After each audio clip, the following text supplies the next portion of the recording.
Zip.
This is day 2 of the quarterfinals.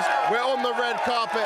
I feel like a superstar because these guys make me feel like a superstar. The energy is high, they're waiting for the teams, the action is going to be incredible, and that is what a Counter-Strike Major is all about. That is what the Blast TV Austin Major is all about. Let's get it!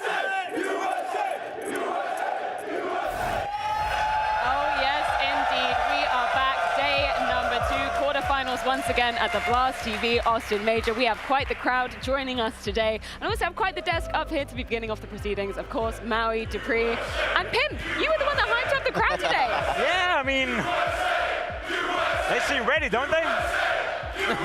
We got one chant, but we're damn good at it, okay? That and go home. That and send them home. Got 2 chants, actually. Considering yesterday was just the Thursday, right? We have to temper our expectations a little bit. I think the crowd blew my expectations out of the water, right? They really turned up for the party yesterday. I couldn't believe how many people were here for a early afternoon Thursday game. I mean, this American crowd, they wanted Counter-Strike, and boy, did they get it. I mean, the amount of CS we watched yesterday, like, that's enough. I could walk away at this point, but I'm glad I'm still here. I mean, we love to talk in absolutes, but I do want to say this. Of all the majors I've ever participated, I think that was the best first day of a major ever. Crowd was full, you know, energized from the get-go. The arena was full. The Counter-Strike Peter, the first game yesterday, the first map took 2.5 hours almost. It was crazy to witness. I had the time of my life. It was great, you know, like being out here has been an enjoyment thing, and you know, the crowd is making case for why they should have a major one more time. Oh. Absolutely. This is exactly what happened yesterday in our first 2 quarterfinals, both going the full distance, overtime in a couple maps spread across both those series as well. MongolZ prevailing, as did Pain in our second game of the day. Let's talk about that MongolZ versus Spirit series to be starting things off, though, because that was an incredible affair to be witnessing, and the fact that that first map going to quadruple overtime, Maui, that was insane. I mean, that first map had enough CS that you could have called the series right there, but I'm glad that MongolZ didn't. I'm glad that MongolZ were able to come back with great mentality, recognizing that it was really the late rounds that got away from them. They put themselves in so many winning positions, and then to lose at the very end to 2v4s, like Spinks in the post-map segment said himself, we just lost 1v2s, 2v4s, 3v5s, like every kind of situation where you're supposed to win. And so for them to come back, win map 2 and map 3, and in my eyes, fairly convincingly, like the margin of victory that they had on Dust and Nuke, that to me showed they were the better team through and through. I fully agree. I think MongolZ were the better team, but they were playing against the best player on the server in the form of Dunk. He kept Spirit alive for as long as he potentially could, but I also think we got to see the limitations of Team Spirit throughout the entire tournament so far. Look at that, Peter. Your friend is back. Yeah, let's go. The Falcon's back. He's back, right? I inspired someone. There we go. What a time to be completely honest, I very much agree. MongolZ were the better team yesterday, but they played the best player in Dunk. I wish I could hear whatever you were saying, Jacob, but I'm sure it sounds great, Jacob. They're muting me live. Happy for you, or sorry that happened, Jacob, I guess. Sorry that happened for the side of Spirit in that one, if we're being completely honest. Of course, incredible tenacity from MongolZ. We're talking about a team that managed to pull off the reverse sweep in Stage 3. That rarely ever happens, Yeah, right? I think we should set the context for people who haven't been following every single stage at the Major. They came into Stage 3 as one of the heavy favorites to make it, maybe even to go 3-0 or 3-1, and they didn't have a good time. As you can see in the results, started out by losing to Virtus Pro. Then they lost in a game versus FaZe as well, facing elimination versus Team Liquid. They had match point going up against them. Last map, third map, was overtime after overtime. They could have lost that game. Came in against Aurora, found themselves down in that series as well, Maui. Had to fight for it. And against Legacy on the third deciding map, they were down 9-3 as well. Every single step of this Major for MongolZ has just been resilience and fighting from behind, but somehow, some way, they managed to do it every single time. I'm just happy that the point that I'm trying to prove, that if you go 0-2 in Stage 3, that's not necessarily a bad thing. And I think that MongolZ Sports are just like battle-hardened throughout this tournament. You know, the fact that they've found themselves in these type of situations before has just helped them also in the game against Spirit yesterday when they lost that super crucial Mirage, a game that they should have won and be up leading. They didn't find them that. You know, they knew how to fight back. I'm guaranteeing you that within that team, they were saying to themselves, guys, we've tried this before. We just have to do what we did in Stage 3. We're going to bring it back. I wish I could change my pick'ems, because the resilience that MongolZ has shown from down 0-2 is making me believe in them in a way that I haven't in the past, because so many times previous years, they would crumble when the lights are brightest. But now, it feels like when the pressure's on, they've actually started locking in a bit more. They started getting tighter knit as a team, and I feel like the veteran presence of Spinks, major winner, is really helping so many of the other people around him. And I'm also glad, shout out to Torzy, like that guy is just cheering for every single little victory that any of his teammates pull off. And that's the thing, right? When we talk about Torzy, there was a lot of expectations of him coming into this very major, right? Because he'd been looking very consistent. Then we kind of hit stage 3, and it was a little bit up and down. What's been your takeaway so far of him on stage? No, but obviously Torzy brings something to the team that some of the other guys probably don't in the same way. You know, he's just such a hype guy. He's the guy that motivates the team. He keeps up the move even if he has like a really bad series, and that is actually super hard. You know, I can relate to how it is to have a really bad series and then just fall back and sit and just feel like, okay, I'm actually the reason why we're losing. But he's actually going the opposite direction. He knows that he's not pulling through, and he's bringing the team up. Like, he reminds them why they're good and that they can still win. And it takes a lot of character. And sure, he has a very pivotal role inside the team, being their all player, and he is one of the guys that has been playing the best in mousesports. Looking back, he has a bit of inconsistency. But when he shows up, we had the debate like, could he be a potential top 3 op as of right now? We keep having the debate regarding, is it MongolZ, is it Saiwu? You know, they're like superstars, but if you just try and take superstars out of the equation, I actually think that Torzy could make a name for himself as being a top 3 op right now. I agree with that, but let's not discredit what's happened here as well. Torzy hasn't been playing well from an individual standpoint at all. You know, he's a big part of the reason why MongolZ have been struggling so much, why they've had to fight from behind. But I think he serves as a great inspiration for the same reason you're mentioning right here. As a player, finding a way to contribute when you're not playing well on the server is one of the most difficult tasks out there. You know it from when you're playing matchmaking or FaZe it. You know it yourself, as you said. You have a bad game, you sit back, you stop communicating. Torzy's always the hype man. He's always contributing. So even when he's having a rough tournament, which is the case, let's not glaze that. It's not looking well for Torzy, not playing anywhere near a top 3 upper level at the moment with a rating below 1, but he's still contributing, and that in itself is a very positive thing. When MongolZ lost Shuhei, they lost the biggest voice of their team, the guy that would hype everybody up. So I'm so glad to see that Torzy is taking it upon himself to fill those shoes. Yeah, we've talked a lot about some of these hype lines, so let's check in with some of them in this mic'd up moment.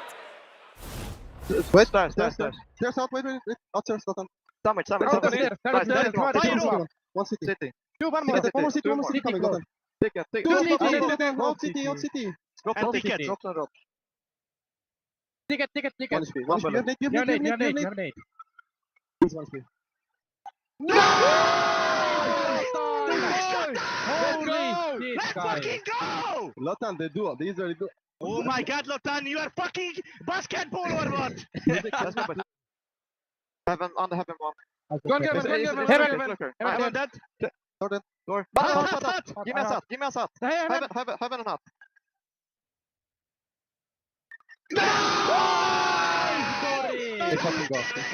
Nice, Dory. Oh my god. Guys, let's fucking go. I want us to focus again, okay?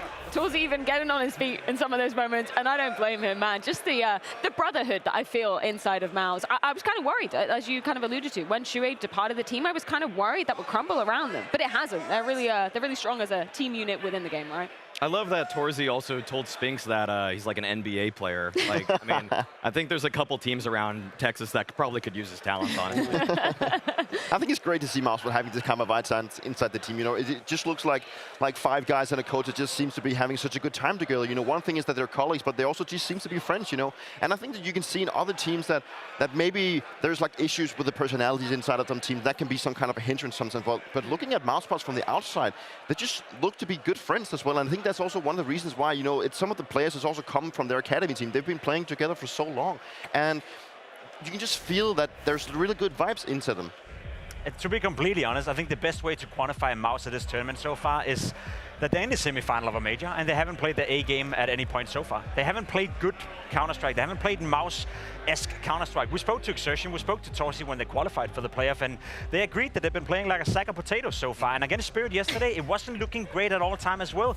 I think it's super inspirational and a little bit dangerous for the other teams as well to look at MongolZ right now thinking, they're in the semi-final, they're yet to play the A game. What happens if we actually get to see the full MongolZ coming out where both Torzy, Spinks, and Broland for that matter is stepping up to the occasion? We yet to see that, but still in the semi-final. You did kind of put the sack of potatoes word into Xertion's mouth in that interview. He adopted Shout out it. Jacob one time. He did that. Let's talk about the team on the other side of the equation. For Team Spirit, obviously a rough way to be eliminated, if we're being completely honest, because you know, we look at this team and they were coming in as potentially having the opportunity to defend a major trophy. That's not something that you have an opportunity to do rather very often, Dupree. No, like you coming into tournament and you know that you have the trophy to defend. That itself is a motivation for you to do good. And obviously, Spirit has been a team that we've been looking out for a long, long time. You know, maybe they've had their little bit of a down period coming in. You know, they did win in Astana, and I actually think that them coming here, we talked about yesterday that the stage 3 didn't pay. Well, it did pay off in the way they went 3-0, but that's not the way they wanted to go into it. But I think that Spirit just. Looking at them yesterday, you know, Dunk will be firing on all cylinders as much as he can. Maybe he didn't have the greatest game that we know, but Dunk yesterday, the way that he showed up was still good enough for Spirit to win, in my opinion. But I think like it's like the lack of the rest of the team that is still being kind of the issue. I feel like when Shiro is not there to back up Dunk, it feels like there's just like lack of firepower, lack of determination of how they want to do it. And they just seem to be making too many mistakes. I feel like sometimes Magic and obviously Chopper is the ones maybe to be outed out. I think Suntis can have his moment. I think it was very crucial in the games yesterday, but it just lacks this X factor. And I think Suntis sometimes lives up to it, but it's just not consistently enough. I said it yesterday, and I stand by it. Dunk is the one player masking all the difficulties that Spirit have playing proper Counter-Strike. They don't have enough foundations. They don't have enough teamwork. Obviously, all teams who is in the major playoffs are good teams, but you could clearly see yesterday that MongolZ were better as a unit. You know, it came down to Dunk to keep them alive. Came down to Spirit to find someone within Shiro to make sure that you could stay alive for as long as possible. But where they dropped the ball was on Dust 2. They came into that map having won 20 out of 22 games played on that map throughout 2025, and they lost to MongolZ. It wasn't even competitive. It was MongolZ being one step ahead. So for my money, you know, they're the complete opposite of MongolZ. MongolZ have been showing resilience, mental strength. Spirit so far, if Dunk doesn't play well, there's nothing mentally that picks them up right now. And it's so unfortunate because Dunk still played like a world #1 player in that game, but there really is only sometimes so much you can do. It's a team effort after all, so he's not going to get the same kind of accolades that he got last year where Spirit was winning a little bit more, despite the fact that in some cases it feels like his skills even improved. The way he's able to claw back rounds with the MP9 on Dust 2, like he was still doing work that no one else in the world could even dream of doing, and like these numbers are just absurd. Like 1.41 rating and in a losing effort, it's just like, what are we even doing here when I'm looking at the rest of Spirit? And we've got to be honest here, this does affect the conversation of, you know, the best player of 2025 when we end out the year. You said it yourself, Maui, you know, ZywOo, for your money, is the undisputed best player of the first half of this year. He's being handed the world #1 on a silver platter. He is taking it, okay? He is obviously contributing to that conversation with all of the great work that he's doing, the great gameplay that he has, but there's really no true rival because Vitality is so dominant, and on the other side, Spirit looks like they've lost a lot of steam. It's always about how you quantify that, because I fully agree. You can't really make a case against ZywOo at this point, but I will still argue that Dunk is the most skilled player in the world of Counter-Strike. Still the guy that I would pick first going into any team out there if you just picked on raw skills. So for him to have a team that is not backing him up right now begs the question, Peter, do you think they're going to change something? I mean, that there's a case they should be doing. You know, they've been criticized and they've tried to defend themselves, that saying that we are not a team that have to rely on Dunk. You know, they've said that themselves, that that we can play good and we can win without having Dunk putting up these superstar performances. But I don't think that's the case for Spirit anymore. Maybe it was a case,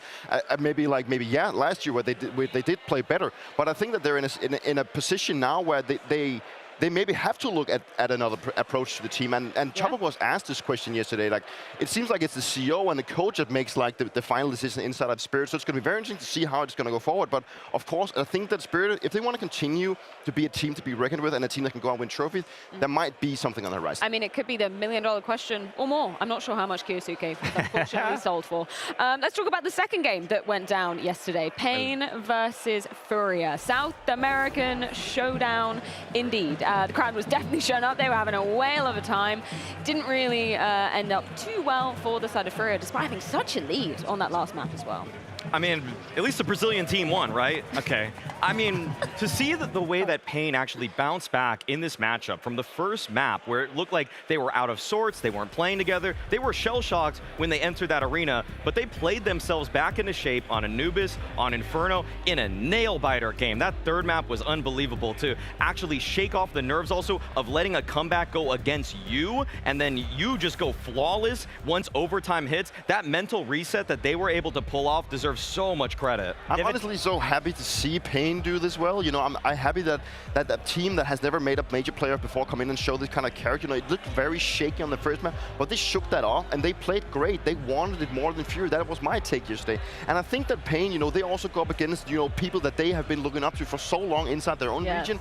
That must mean so much for them to go up against these guys and actually pull off this kind of result. Speaking of impact yesterday, Devideus in that second map, you know, the clutching ability he had 4 or 5 clutches that he won single-handedly versus Furia on Furia's map pick on Anubis. Doesn't show on the scoreboard, but he was the one that kept them alive. He was the one that gave them confidence. And then NQC, you know, you said it yourself, probably the best AWPer in North America, South America, the Americas as a whole of the region. Stepped up to the occasion. I think Pain is growing right now, and they're maturing as we watch them play every single time. I think there's a lot of times when players talk to us and they say, you know, I'm absolutely speechless. When NQC joined us up here, you could see it in him, right? He actually couldn't believe they managed to get things over the line. But we need to check in with what exactly is going to be going down today, as we do have our first 2 teams arriving in the building. Let's talk about the current kings of Counter-Strike, Maui. That is indeed Vitality, looking to keep going on their absolute terraform against Na'Vi, who are going to be the first people arriving here. Jacob, what do you think of Na'Vi and their chances versus Vitality? I mean, it's not a secret that Na'Vi so far this year haven't been looking so great. Let's be completely honest, a team that we thought were going to come into 25 and continue contesting for trophies hasn't been the case. We're talking roster changes, we're talking maybe a Hail Mary right here. They have to do something at this major if they want to stick together. So far, they've looked okay. I think JL has been trending upwards. I think the team looks a little bit better in terms of the attitude, and that's been the big question mark. We need to see the attitude change a little bit. A little more happiness, a little bit more free flow, and I think they have a chance of making a game here. Well, let's check in with JL ahead of this quarterfinal. Arriving in style on the red carpet. You like that welcome? Holy shit, there's a lot of people, I'm not gonna lie. Holy moly, yeah.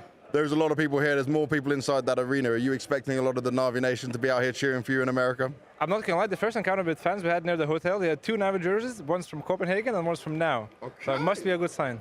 That is a very good sign, and you know what a good sign looks like for the major, so are we getting a powered-up Na'Vi on stage? Oh, hell yeah. Oh, hell yeah. You're confident. I like it. Good luck, man. Thank you very much.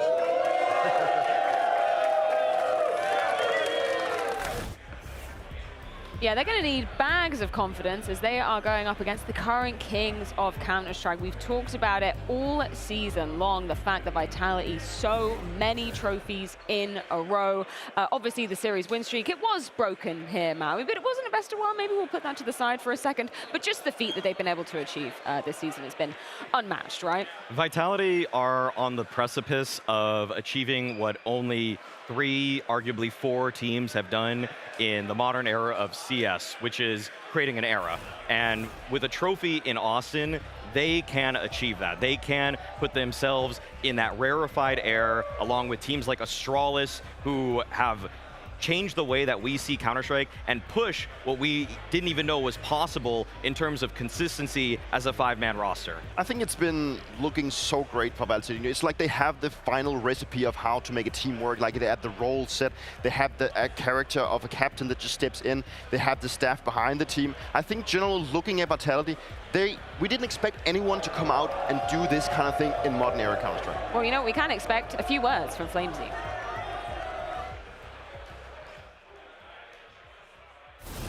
Flamesy, they rolled out the red carpet for you. You feel like a superstar? I feel so weird. I've never been to an event like this. The beginning is the red carpet, but it's really nice to interact with the fans so early on, so I'm happy. Now looking at Vitality right now, everyone's saying you guys are favorites to win it. Do you feel like you're the favorites to win it?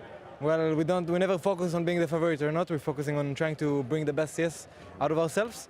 Obviously, from public perspective, there is more expectations that we're going to go far. Yeah. But for ourselves, we want to play good CS, and that's about it. If Na'Vi show up today and they play one of the best CS they've ever played, then they might take the win, but we're going to be happy that we didn't play bad. We don't want to lose to ourselves. That's the main goal, so yeah. I like that mentality. Opening ceremony and just American crowds in general. Mixed reactions for Vitality here. You think you can win them over? I think we got booed a lot here. Maybe they ate Apex. It makes sense. We don't really care. We just want to hear new chants because we hear "fuck you Apex" a lot in Dallas. We want to hear something new, so hopefully we get some funny ones. I am very intrigued to see where the chants are going to be landing here in Austin. But either way, what an opportunity for Vitality to really put, an exclamation point at the end of their season. Fully agree with Maui. If they win here in Austin, if they win today, they move one step closer to that era. Love the fact that they're coming with the mentality that if you want to beat us, you have to play your best game. If Na'Vi wants to beat us today, they have to play the A game. Otherwise, there's no chance. Well, yeah, if you want to be the best, you have got to beat the best. That's going to be going down in our first quarterfinal of day number 2. But we're going to head things into the arena to truly open up the show.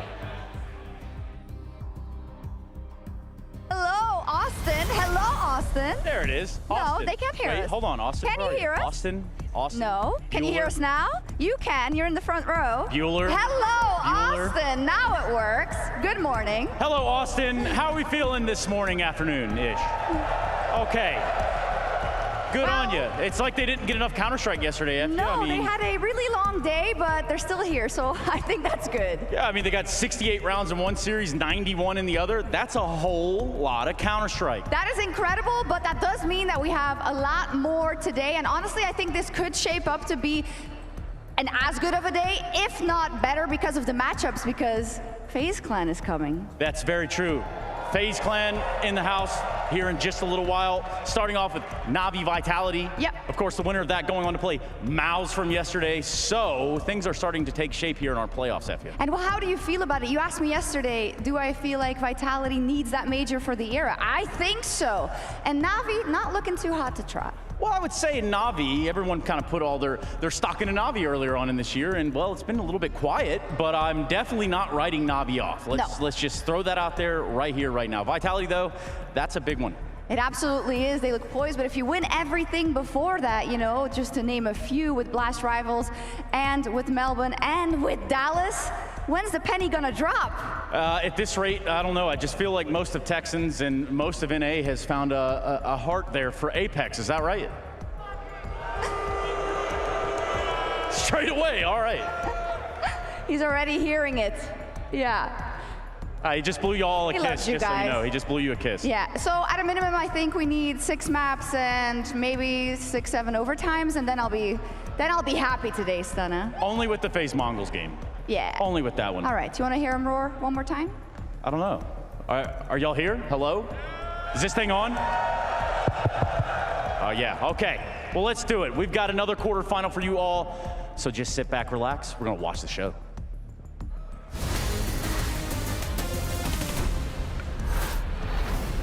And this one is going to be a barn burner. We're talking about the team of 2024 going up against the current team of 2025. We switched up Pimp for Moses up here to give us his thoughts going into what is, I'm just going to be totally biased here, my favorite game coming into this quarter-final stage. Because, Jason, there's a lot on the line for Vitality if they fumble the bag here, right? Yeah, I mean, obviously, they came into this with a ton of pressure, right? And some of that's already been alleviated with the loss earlier to Legacy, so the win streak has actually gone away. But yeah, if you want to start having a conversation about an era, you need a major. It has to be there. So as dominant as they've been, and I mean, just the sense, if you even just take it down and away from the era, if you have the year that you've had and you bomb out of the majors in the quarterfinal, that's going to be atrocious. That's going to be a terrible feeling for you. So Vitality have it all on the line here in this tournament. But if there's like one team out there that can do that, that can live up to the expectation and live up to what they're set to do, then that will be Vitality.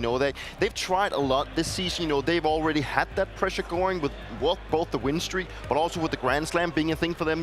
It's not like they come into this tournament and just, yeah, sure, we just have to win the major to go get an era. It's more like they just need to cement that we are just the best team in the world, and we want to surely make sure that everyone understands that. I'm not trying to diminish the stakes, say, of this event or anything like that. Sure. But you can still have an era if they win the second tournament, second major of this year. True. That's a conversation for another time, though. Yes. And let's just hope they get it done to make this a neat and well-tied story. Yeah, put a nice little bow on it. Obviously, Na'Vi are going to be tasked with the absolute mammoth challenge of trying to take them down. For your money, Jason, what has been the story of Na'Vi throughout, obviously last year, amazing achievements for them. Kind of came out of nowhere, managing to get the Copenhagen major, but 2025, it's been a bit murky, right? Yeah, there's not. I mean, the fact they even won that major is still kind of insane to me with the way things went. But I mean, I don't know. For this year with Navi, it feels like I look at this in almost like kind of reflection, seeing what they've come out this year. I think there's two big things. One, I think it's completely fine for Navi if you go look at them in 2024 and say that was the peak. That was the peak you're going to get from this lineup and this roster and this system that they want to play. That is the peak that you can have, and the idea that they could continue that into this year after everyone played so well last year, I think was always going to be a tough thing to match. And obviously now we're seeing it's not happening. The other side of the coin is with a player like Donk, with Vitality who's amassed so much firepower, it feels like every team is moving towards firepower. Navi's one of the ones that are still sticking with system Counter-Strike, and that's a really hard matchup at the moment in Counter-Strike because every other team has gone the other direction. Yeah, I like that. I like that approach. You know, that they are a more tactical depth team instead of being the one relying on firepower. They don't have that superstar like Donk or Sai Wu, but to me, they're just like a worse mousesports in some sense. Like I feel like mousesports is also a team that relies a lot on that having all of their individuals play well and play off each other. I kind of see the same kind of things within Navi, but it just seems like they're also at a point where they can't get the things to be going. We know there's been a lot of issue wins in that team. I think mainly maybe the mood is one of the things that's been going on for them that has been like taking them a step back. I think overall Navi, coming from what they have in 24 and now looking at what they have done in 25, they're also at a place where it's hard for them to figure out what actually has gone wrong. Why did we win so much in 24 and now moving to 25? What is the main and core issue? And I'm still curious to see if they've actually figured that out. That's kind of why I have the opinion that I do, that 2024 was the peak that we'll ever see from this roster, is because what's missing is JL having just a ridiculous amount of impact and like winning every clutch he's put in across the season. It was Bit being able to teleport himself back to his rookie season and be a god again, just be that like an incredible player one more time. Ima, the step up he had after the major was absolutely incredible. So you had all these peaks coinciding at the same time, and at the moment, none of them are happening. I mean, for my money, I feel like they just got figured out. I think their T sides are now a little bit too obvious. People know what's coming. Blade refined so many ways to get map control in that little streak of dominance that they found themselves in. Yeah. But now everybody just copy-pasted their strat book, their map control procedures, and now they're just running it. And so now everybody is aware. It's kind of similar to what we saw from Aurora this season. They didn't change their strat book the entire time, and the teams with more skill ended up lapping them. I think that's what's so impressive about when we looked at 2024, right? Because these two, like, some of the biggest, juiciest brains in Counter-Strike colliding together, and the result that we saw from that, Dupree, was fantastic. But I totally agree with Maui, right? It's about the adaptation, and that isn't an easy thing to do when people are figuring out where you're going to be placing your chess pieces, what your strategies are. Yeah, LXB is a guy that's been around for a long time. He's been leading multiple teams and talking with players behind the scene. He's a guy that's been recognized for what he's really good at doing, like mid-round calling, but also helping the team finding the right balance. And right now the balance is just not there. And and looking at his partner in crime in Blade, that he's been in the conversation of being the greatest coach of all time alongside of the Sonic, and he puts a lot of expectation into his players. He demands a lot of them. He wants to play the system that they want, and maybe Blade is also just a coach, maybe a little bit like Sonic, that maybe is one of those old school coaches that haven't really figured out that the game is maybe meant to play a little bit different. And I still think they're in some sort of transition phase. It feels almost like if you're gonna say like the chess game of it, it feels like they're just playing a different game. Like they're actually playing checkers. Like it feels like the meta has kind of sped up a little bit and past them, where I don't think it's quite caught on yet that the way they have to adapt to change to handle these teams doing death balls, doing 4-1s. It's not a cerebral move around the map as much anymore. It's a lot more just pure strength and brute force. Is that a critique that we can throw Alexi B's way? Do you think that's a fair criticism? I mean, I feel like what Alexi and Blade accomplished last year was already against the odds. They already were able to uplift a team of, to me, really no true top 5 player in the world to being the year's best team. And I'm going to also say, I'm going to throw Zonic a big bone here, okay? I feel like a lot of people have been calling for his name lately and everything like that. I haven't noticed anything. I've been kind of one of them at times too. but what I'm going to say is the reason he's the GOAT coach is because he kept innovating. Things kept getting, like Astrals kept making tweaks so that they were able to sustain such excellence for so long, even without a world #1 player also. So for me, like Blade, incredible coach, but to me, #2 all time behind Zonic. Yeah, but obviously I can buy into that. I've been part of the Astralis too, if people didn't know that. No, I want you to say that Blade's the better coach. There's obviously a case that I still, and then I'm probably a bit biased, but I also believe that Sonic is the greatest coach of all time. I've worked with him a lot of times, and he has been in a situation with Falcons that's just been super dire for him, and it has been difficult for him to having multiple roster changes. But I also just think that he, as a coach, has never been in a position where he had to work with talents or people that, there's always been established players, like his player that he knows can go out and create rounds for him, instead of having to rely on people that maybe haven't had that experience. Well, we've been mentioning Alexi B's name a lot, so let's get some words from the man, courtesy of James Banks. Alexi, in stage 3, you lost out to Spirit and almost got beaten by G2, but you did manage to make it 3-1. What did it tell you about the form you have here at the Major? I think we all wanted to go through 3-0 really badly. We wanted to, play a better game against Spirit than we showed, but we didn't let that affect us too much. We still knew that we had 2 chances remaining. We won against G2, even though it was a scrappy game, could have went both ways, but we're still happy we managed to come out on top because that enabled us to have these 4 days of proper practice. And now I hope we're more ready than ever.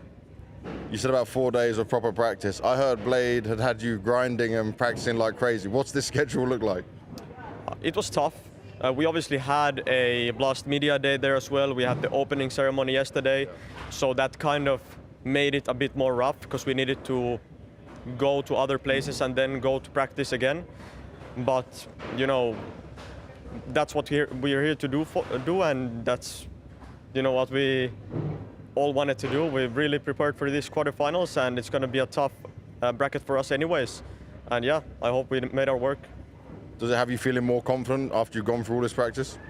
Yeah, I think so. And just overall, we know that at least now it feels like we done what we're capable of doing, and I hope that we keep our heads leveled, because the mentality and the mental overall, when it comes down to playing Vitality or these other top dogs, we cannot get too much inside our heads. We need to keep it cool. Definitely sounds like you know what you need to do, but think of this, right? From Copenhagen Major to now, it's kind of come full circle. Now you're the team that people don't expect to do well. So let me ask you this, you got some Copenhagen vibes going? Yeah, for sure. I think just cherishing the crowd when the game starts is gonna be one thing. And, us just enjoying the company of each other, and, we just let it flow after. Lovely. Now, you've also not faced Vitality since Cologne 2024. Are you looking forward to finally getting a chance to face this dominant team of the year? Yeah, it's actually pretty surprising. We didn't face them since. It's been like almost a year. And the last time we faced against each other was a banger of a game that I remember. Feels like they've leveled up, like 2 levels since. So we didn't face this lineup with Robs, but we've been watching them play. I think the whole community has been since January. So we got kind of inspired about the way they played and approached the game because they've just been winning. But it also steps up the level of everyone, I feel like. And they also know that everybody is studying them. But yeah, they're a very tough opponent. But you know what? Their win streak got broken, so it feels like they can bleed a little. And we just got to capitalize on it if possible. Now, Alexi mentioned some of the individuals. Let's talk about them from the side of Na'Vi, because we've had our fair share of conversation about the in-game leader, the coach. There's kind of 2 sides I want to approach this. First of all, JL, obviously, major MVP way back in Copenhagen when Na'Vi surprised the whole community by hoisting the trophy there. What's been the story of his kind of, firepower and trajectory as an individual? I feel like JL always overperformed in the expectations that were around him, even when because the rounds aren't always created for him to succeed, but I feel like he always is so good at finding when he needs to just barely overstep, or sometimes even call off what he's doing in a round so that he can just live a little bit longer, play a later moment out. And that's why, to me, at Copenhagen, he was such a great clutch player, because he would oftentimes be that extra element later in an attack where he's able to find some kind of late round play. But lately, I feel like he's still a very strong player, but we're not getting that like crazy X factor 3K with a deagle to send G2 home kind of moment from him. I'm not gonna lie, like the first time I saw his name in this Na'Vi lineup, or the Na'Vi lineup in general, I was actually thinking, who's the weakest link, and is this even gonna work? But then they got it to work, and I was pleasantly surprised with what JL brought to the table of Na'Vi. I actually feel like when he played his A game back in 2024,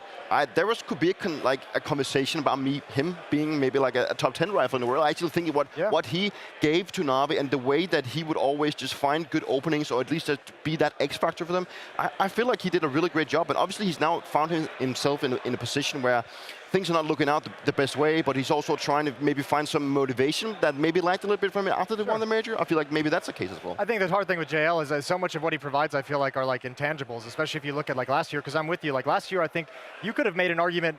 I mean, I'll go off on the crazy end of this one because I do tend to lean that direction with these conversations. I think there's an argument you could have made where he's like maybe even like a top 5 or top 6 player last year just because of the impact he's providing in clutches. If you go back and watch that major run and look at the clutches he won to keep them alive in the quarterfinals and the semifinals and the grand finals, the rounds that he had was absolutely bonkers. But you can't really put a number on that, right? You just kind of see the impact inside the server. So I think for JL, I see him sometimes struggle. Like right now, I feel like the example like Banana on Inferno, I think he's having a tough time adapting to how that's being taken and how it's being attacked. But if you give him some late round situations where he's got some room to work with and ability to move around the map, that's where he shines. That's where he can pick and choose his moment to provide impact. Not to go too off the rails, but Dupree, I just kind of recalled, obviously you played him back in the semi-final of the Paris major, right? When he was on the side of Apex. I imagine that was probably quite an interesting moment for you because it was a lot of kind of, not to be rude, but no names on the other side of the server, right? I feel like the whole major run in Paris, at least the playoff one, was like, every time we went into a new game in the playoffs, we feel like, not that who are these guys, but man, we're getting closer to final. Like, with the trophies like in our reach, and we just have to beat these guys. Like, who are these guys, right? Without being rude, you know. But that's the beauty of it, because if you take a dive into the teams that we played in that playoff, you know, some of these names, you know, that they've made a name for them. They're around now. They're in the playoffs now. Yep. It's players that you know has been part of some of the greatest teams in last year as well. So it's like that's also the beauty of it, that the players that we played has now moved on and actually has excelled at what they were doing. Yeah, those pieces all went everywhere and took that success and brought it to a new team, and now they're getting stronger. Yeah, I mean, those teams did kind of blow up and provide some positives elsewhere. There's a different kind of spin on it, sorry to interject, Maui, but when we're looking at another individual on the side of Na'Vi in Bit, because he's not been delivering in kind of any facet that we've required him to, right? Like, obviously, he's been a staple of the Na'Vi lineup. There's a reason why we have high expectations. He hasn't been meeting them. There were stretches of maybe 2-3 months, maybe multiple times last year where Bit was their best player. He was still the headshot prince that we know him as. He was one of, if not the best anchors in the world last year. And so for this year, I feel like he's just lost touch a little bit with how executes are hitting him. When I see him on a bomb site now, he's sometimes right-clicking a flash, flashing himself, swinging into his own flashlight. There's moments where it just doesn't feel like he's as dialed in. Whereas last year, I think he had this belief that he could always win, that Na'Vi could win if they followed the system, and then he would just slightly excel in those moments where he needs to be that individual that gets that multi-frag. Now, it doesn't feel like there's the faith in the team around him where he's going to be able to even deliver a win even with a multi-frag. I don't think it's being talked about a whole lot right now, but I feel like the anchor position on the CT side is one of the most important positions in Counter-Strike at this moment. And for Bit to be in that position and struggling at this event, I think is showing some signs of why we might not have as much confidence in them. But the way the game is being played now, I think your anchor has to be incredible. Yeah, definitely. And I actually get kind of a resemblance of how things has been looking for matches. You know, he's also been claimed as the best anchor in the world. And now we see him having some struggles well inside Falcons. And I know for a fact, and I know how important it is to have the team working around you when you're the anchor of the team, because if your team is not functioning and if you're not getting the right things done for your anchor and puts him in like super difficult situations all the time where he has to cover multiple flanks or multiple positions, that's where it gets hard for you, and you will tank the stats for that. And it's so important when you're going up against a team like Vitality, because they've looked essentially unbeatable ever since they added Rops to the roster, Jason. Yeah, and they're a great example of why the anchor position is so important. I mean, look at the way they can attack into you with aggressive players like Flamesy, and then all of a sudden the next round you have to deal with a lurk out of Rops coming out of Palace as an anchor player. So they do a lot of things that make it difficult for every player on the opposition in their various roles. And Vitality, with that addition of Rops, it's just like such another strong weapon who's so good and so well-rounded in various aspects. And when you look across this team, like Rops can do so many different styles of Counter-Strike. Mezzi's played so many different positions. Like, they have very adaptable players to play every different scenario. This guy can be an anchor and then into an entry fragger in the next moment. And it's incredible the way they're able to be so fluid about it as well inside the server. Simply put, Vitality have the greatest assembly of malleable players that we've ever seen. Every single player in any given round can just shift up in terms of their individual tempo, assemble a crossfire on the fly, and be expected to either entry when asked upon or clutch when needed to. It's ridiculous. So people like Robs have created this ultimate flow that we're now seeing from Vitality, where every single time people are playing off of each other, it's like they're shoring up losing conditions and they're looking for win conditions. And it just reminds me of how one change within a team can just change the entire dynamic and of how the team functions, because you get everything, all the roles set in stone, everyone feels comfortable, everyone starts taking their time inside the team to figure out, what am I actually good at? This is what I'm good at. This is what I can bring to the team. And that's why Vitality is so good. They're so versatile, as you mentioned, Jason. Like, the things that they can put on the table and just change things around, I mean, it's incredible. And that's why they're so good.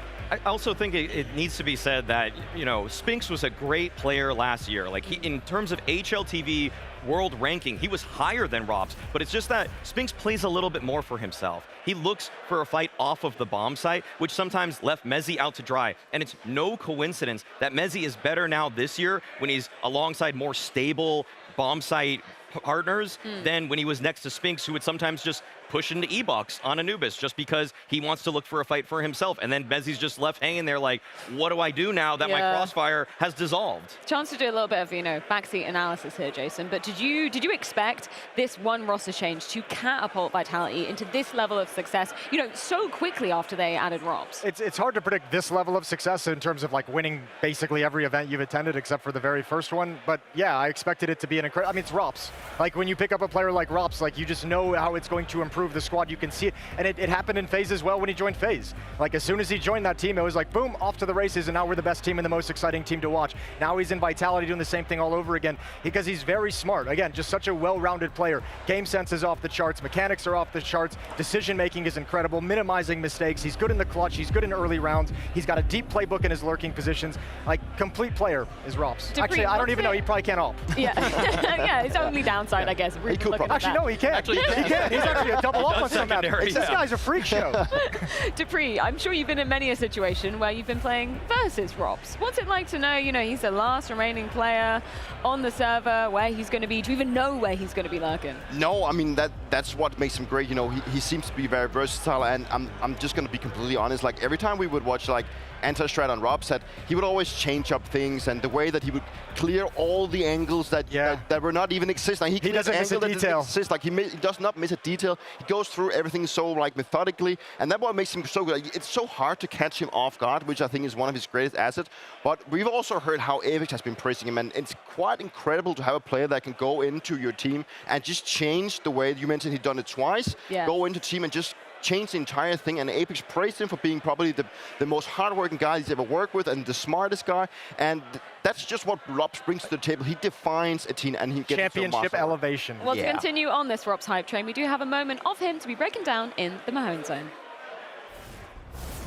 Yes, that's right. So Robs, one of the most valuable players for Team Vitality, and the reason why is because of his ability to actually bail out his team. So I got one example here from Stage 3 against Virtus Pro. This is a perfect example. So what we're going to see initially here is on the radar, you'll see 4 players here towards this catwalk position, while Robs is here towards the upper B tunnels. Now they're quite disconnected. They're on different sides of the map. You'll see how Robs comes into play here. So what initially happens here is that Vitality, they do a catwalk execute. They go for the catwalk execute, but things don't quite go right. Flames, as he comes in, he dies instantly through the smoke. Same thing with Mezzi as he's towards that elbow position. The push gets derailed. Now here in Robs' mind, when this push happens, this is what's going on through his mind. Because there's pressure here towards that A side, it means that this B mid area, likely the rotations are leaning towards A. So there's a decent shot that the B bomb site might actually be open. And that's his cue. Basically, as soon as that pressure comes in, the kills come through, he starts slowly walking towards the B bomb site. Now, the reason why he does this is because there's a small window of timing where he has to capture this B bomb site while it's open to open up an option for Vitality.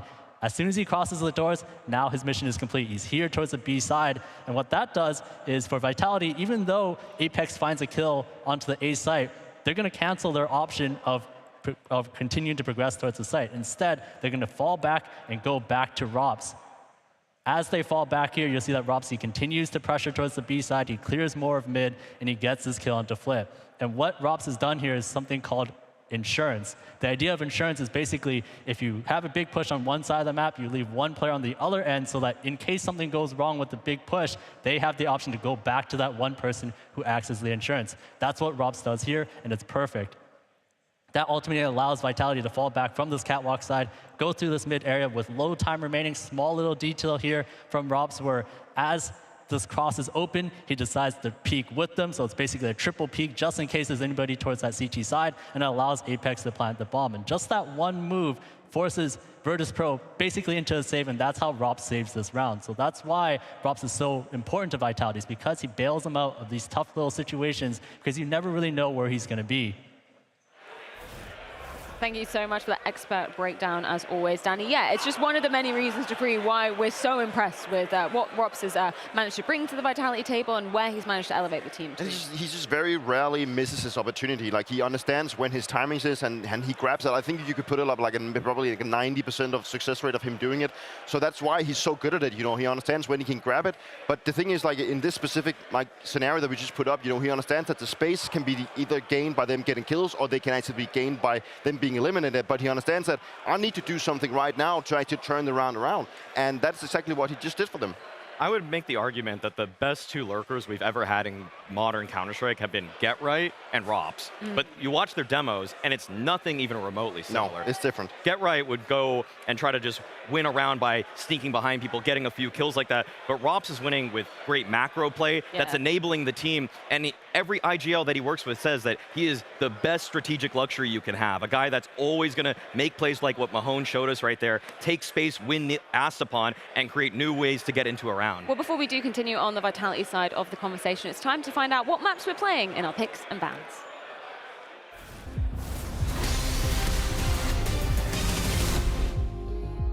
So it's time to discover our maps for this first match. I saw a sign that says we want cash. I do not think so today. I'll take cash. I'm down with cash. Cash money, that is. Dust2 not in this series, banned by Navi. Ancient banned by Vitality. That is correct. That would leave us for our first pick of this series, of this quarterfinal. Navi picking in the Mirage with a Vitality CT-sided start. Okay, I see. Let's see what Vitality's gonna go for then.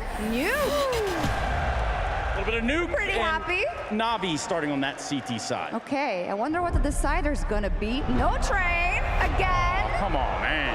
Sad. They just don't want to play train, man.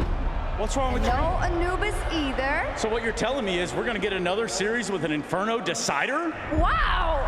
You know, they deliver every single time. I don't care what anybody says. It's always fireworks on Inferno, so I'm happy with that. How about you? I am very happy with that. I'm also very happy with this matchup at hand, because this is a big one. We got two Titans in the server, and I do believe that this is exactly what you all came here for. So, Austin, are you still hanging out with us today? Awesome. Hell yeah, partner. We'll see you in a second for the players. Oh, they're going to be hanging out all weekend long, Trace. We can guarantee that. Considering the maps in this video, I'm just going on a little tangent here. Seeing Mirage, man, that just gives me flashbacks to Cologne, the grand final last year. That was such an amazing map to go down. Any other thoughts of where this one has ended up? Well, I mean, it's been about 300 days since Cologne, and a lot has changed since then. Yes. Almost all of it negative for Navi and positive for Vitality. And yet last time Vitality won, I feel like this is looking even better for them in a lot of ways.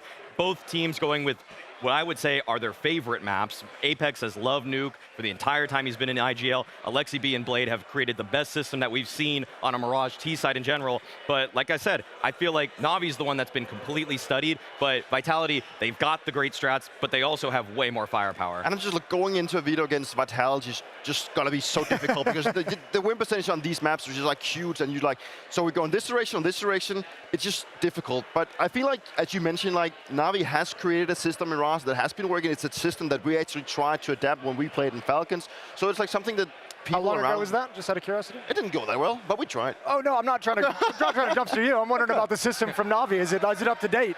I mean, I Is this like a 2024 Mirage? No, but I think it can work. You know, it's more, at least what we looked at back then, is more about how they utilize the lurks, but also how they work their way inside of middle, and then how they use Connect and the timings and hit the A-bomb side. I think that's like been the pinnacle of how Navi has wanted to approach Mirage. But yeah, no matter what, it's going to be difficult for Na'Vi. Mirage haters in shambles. We had a lovely 5 overtime game on the map yesterday. Oh, yeah. We got a nice little opener again today that can get a little bit wild. I think this is actually a perfect map to start the series on, just because we had this conversation about Rops lurking, and if you want to watch like a masterclass of Rops lurking over in Palace on this map, like he's just such a menace with the way he can change the way he plays. So just keep an eye on his dot on the mini map because Mirage for Rops is going to be great. I'm just impressed with the amount of headers that ZywOo was able to hit there. That was great. Hitting shots in and out of the server. There's a reason why we have a lot of expectations on this man.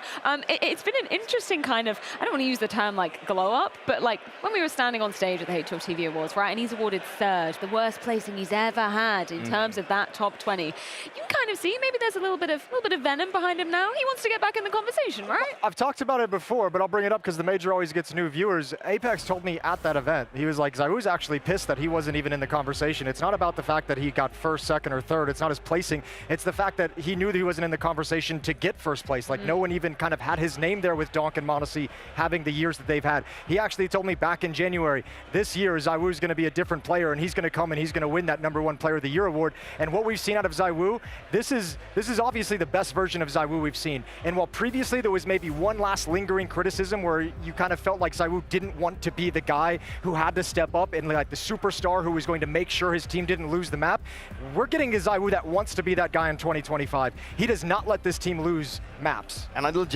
don't have anything bad to say about ZywOo. Like the way that he just moves around inside the server, the way that he just feels the game, the way that he spreads confidence inside the team is just unmatched. And if I had to pick like one bad thing I want to say about it, that is probably that he has just been seen himself as, you know, a guy that just loves to play Counter-Strike. He doesn't want to be in this conversation. At least back in the time when we worked with him, that, hey, I don't want to go up against Simple. I don't care who's the go. You know, I just want to enjoy my time, you know. We actually tried to get him to be more like aura kind of guy where no, bro, you are the best. You are the best. Like, you have to live up to this because you can spread that to so many people. But one thing is his consistency inside the server.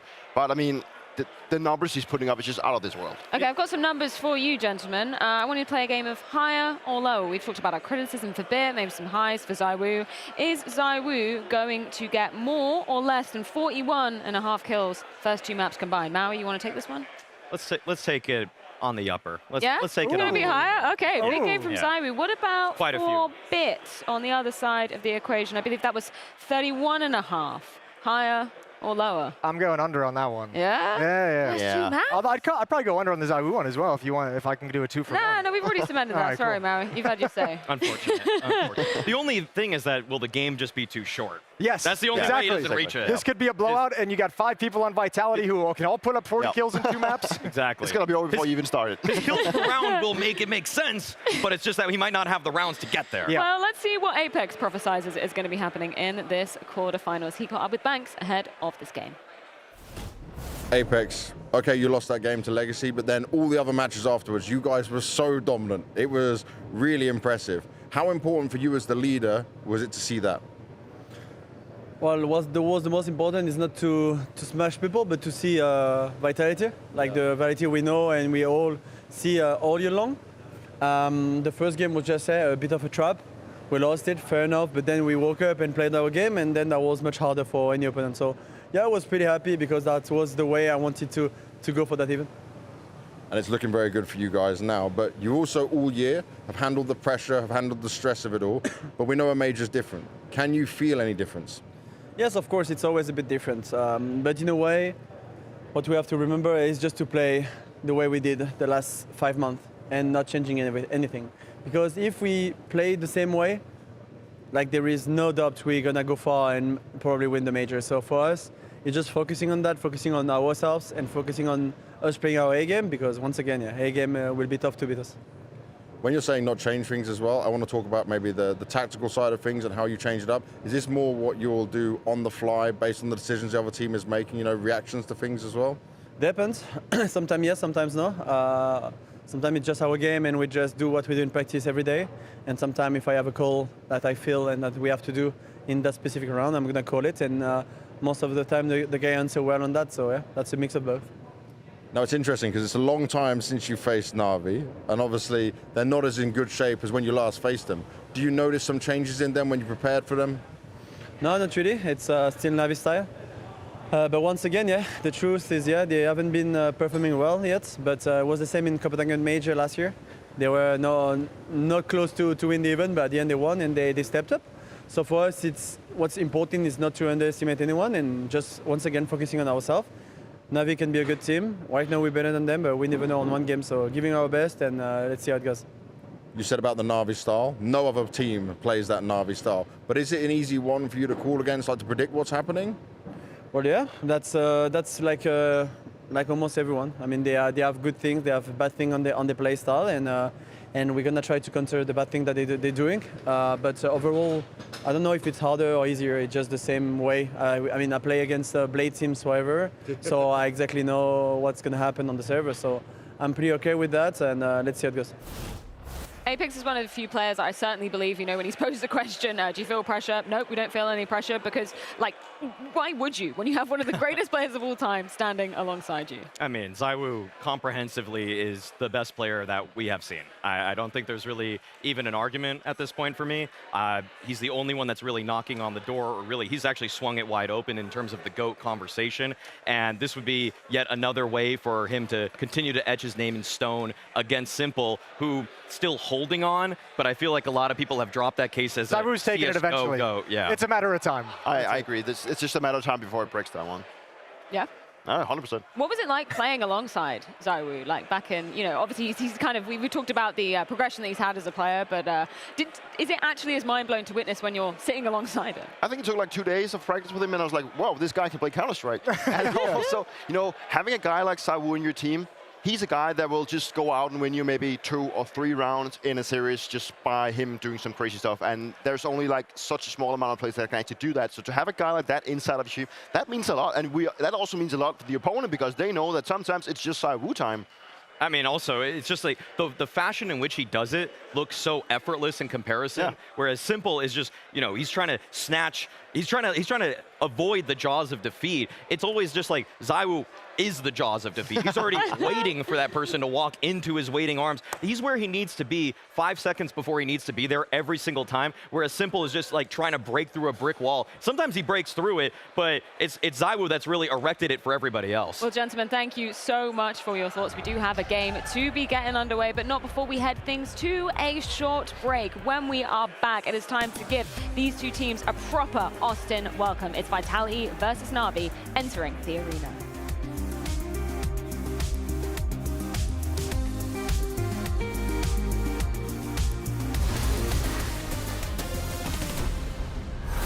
Welcome to the Blast TV Austin Major, where we've got some stickers, and we're gonna rank the stickers. We got the Blast logo. This is the Blast Austin 25. I'll say B. B? Put it in B. B You can get a tier? B to start. We're going Lin Vision. Maybe the biggest surprise of the tournament so far?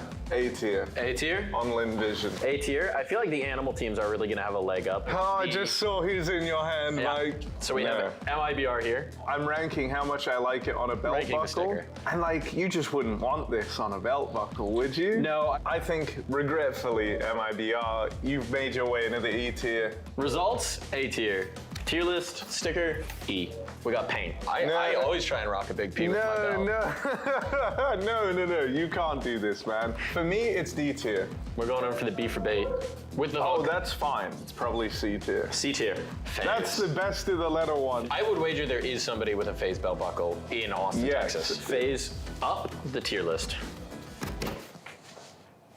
Something just fell off. Shit. We got Team Liquid here. What do you think? Well, I could see Keith. You know Keith, right? Yes. Yeah, we know Keith. him like that. We can call him. You can't call him Keith. My boy Keith. If I saw Keith wearing this, I'd be like, dude, you're the coolest guy in the world. Yeah, fuck it. Let's go S tier. That's for you, Keith. Oh, that's for Keith. you, bruh. We got V for Vitality. Oh, bro, it's fire. It might be another S tier for me. When you know, you know. Exactly. When you like, see it just you has see it. aura. The team has aura. No, bro, it deserves to be an S. We got VP.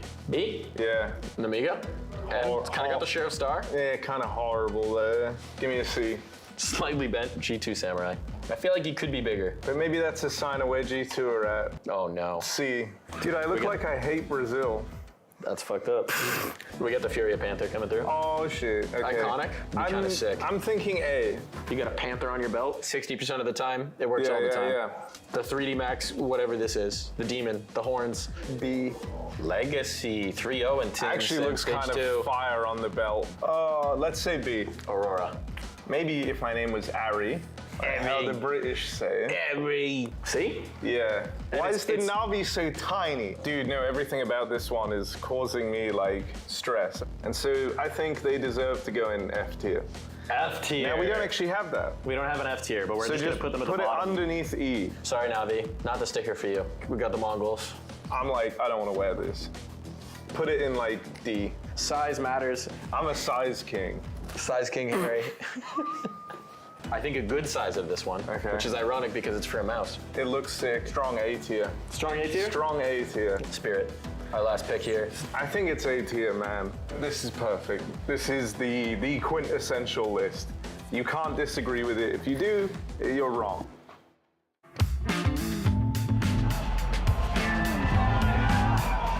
I think that Vitality have a certain electricity. I'd describe their team as just well structured in the sense that I think from roles, Vitality is a team that kind of took a step back, made a roster that makes sense on paper, made one of the most exciting roster moves of the year, and have put that into just the perfect application. For anybody coming back to the game, you need to know ZywOo. ZywOo is somebody who has flown under the radar because as an individual outside of the server, he's not as flashy as Simple. He is, however, undeniably one of the best players of all time. You have to look at the duo that is ZywOo and now Rops. Rops, somebody who comes from FaZe Clan, you know, a star-studded lineup in that regard, but he took a step towards Vitality in the absence of Spinks to give ZywOo a reliable right-hand man. And, you know, a lot of people say you put on the FaZe Clan jersey to win. I think the same can be said for Vitality now, and that's what Rops did. The story of Vitality is one of elusive wins. I think that 2024 was a year that they let themselves down in some regards, not capitalizing on all the playoff opportunities that they had. But they did win IEM Cologne, and that was massive for Apex, who chased that trophy for 10 years. Now, if you look back in the last 12 months, they've already got Cologne and Katowice. So this, to me, is a team that puts it together to win in the biggest moments. And we're talking about major champions back in Paris as well. So I think a second Blast trophy would look really good in that collection, and I think it's one that they understand they need. There's gotta be a voice in the back of all of their heads that say they can win in Austin. It looks like Rob's gonna be tested in this pistol round, but he's got dual Berettas over towards the ramp. Move it, let's go, my brother. Face away out in the yard. It's Robs though on the chopping block. Dual Berettas, fire off, and it's all Robs all day. That's an ace in the pistol. Vitality are back. We are playing the major, so we need to prove that we are one of the best teams in the world. It feels amazing, and especially we had to fight for so much for this one. The main thing is that we just give our best. There's no time to regret. Never tell me the odds when Na'Vi is in the server. We had a rough season. We are looking for redemption. We've shown throughout this year why we're the #1. We're not scared of any team. We're not taking a step back. It's Robs though on the chopping block. Dual Berettas, fire off, and it's all Robs all day. Ime's back is going to be exposed to it. You've got a player inside, keeping his head tucked. Double for Ime. Heavy God burns him wide. Does it on his own. Na'Vi prove they have more strength. The playoffs locked in. Vitality, their spot in the Moody Center. It is booked. Hello, Austin. Are you about ready to meet our teams? I know I most certainly am, Effia. I think this place is filling up quite fast. Austin, we got another quarterfinal. Are you sure you're ready? Question is Na'Vi ready? Because they have been struggling. They were the winners of the very first CS2 major, but they haven't had that magic. They want revenge for Cologne on Vitality, but this isn't Copenhagen, this is Austin. It's right. Some people ask, where's Anders? Some people ask, where's Navi?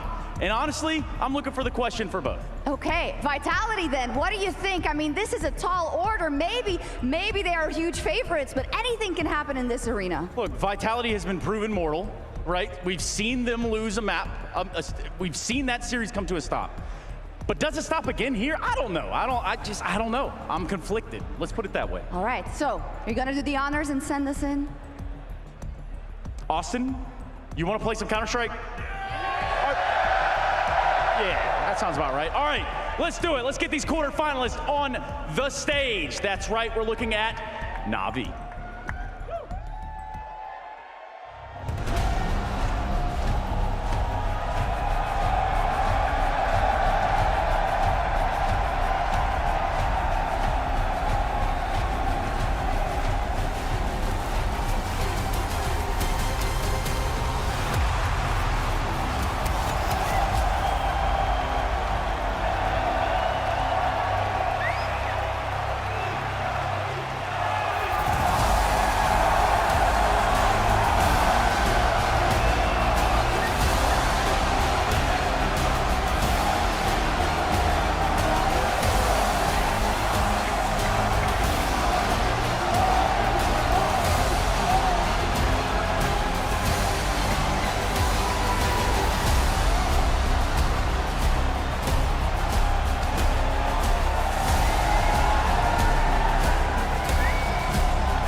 No strangers to the improbable run.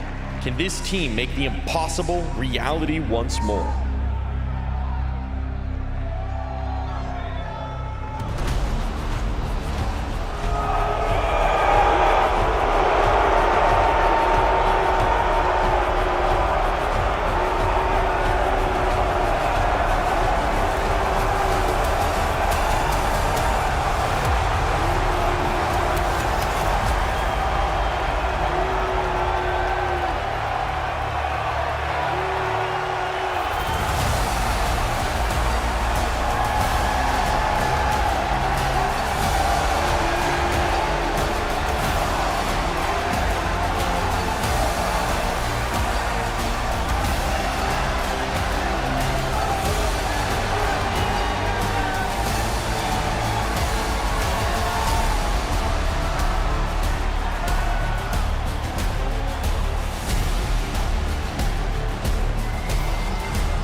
Team Vitality! A major trophy is the one jewel missing from the crown of their era.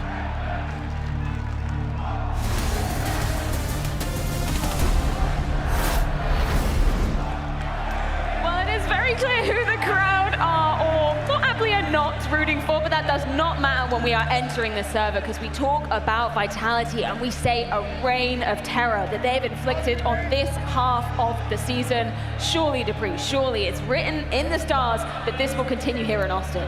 There's one thing that Vitality is chasing in Era, and they are chasing their second major victory for the organization, but also for some of the players inside the team. But if there's one thing that Vitality is guaranteed to be chasing, that is probably to take down the Astralis Era, our greatest team of all time.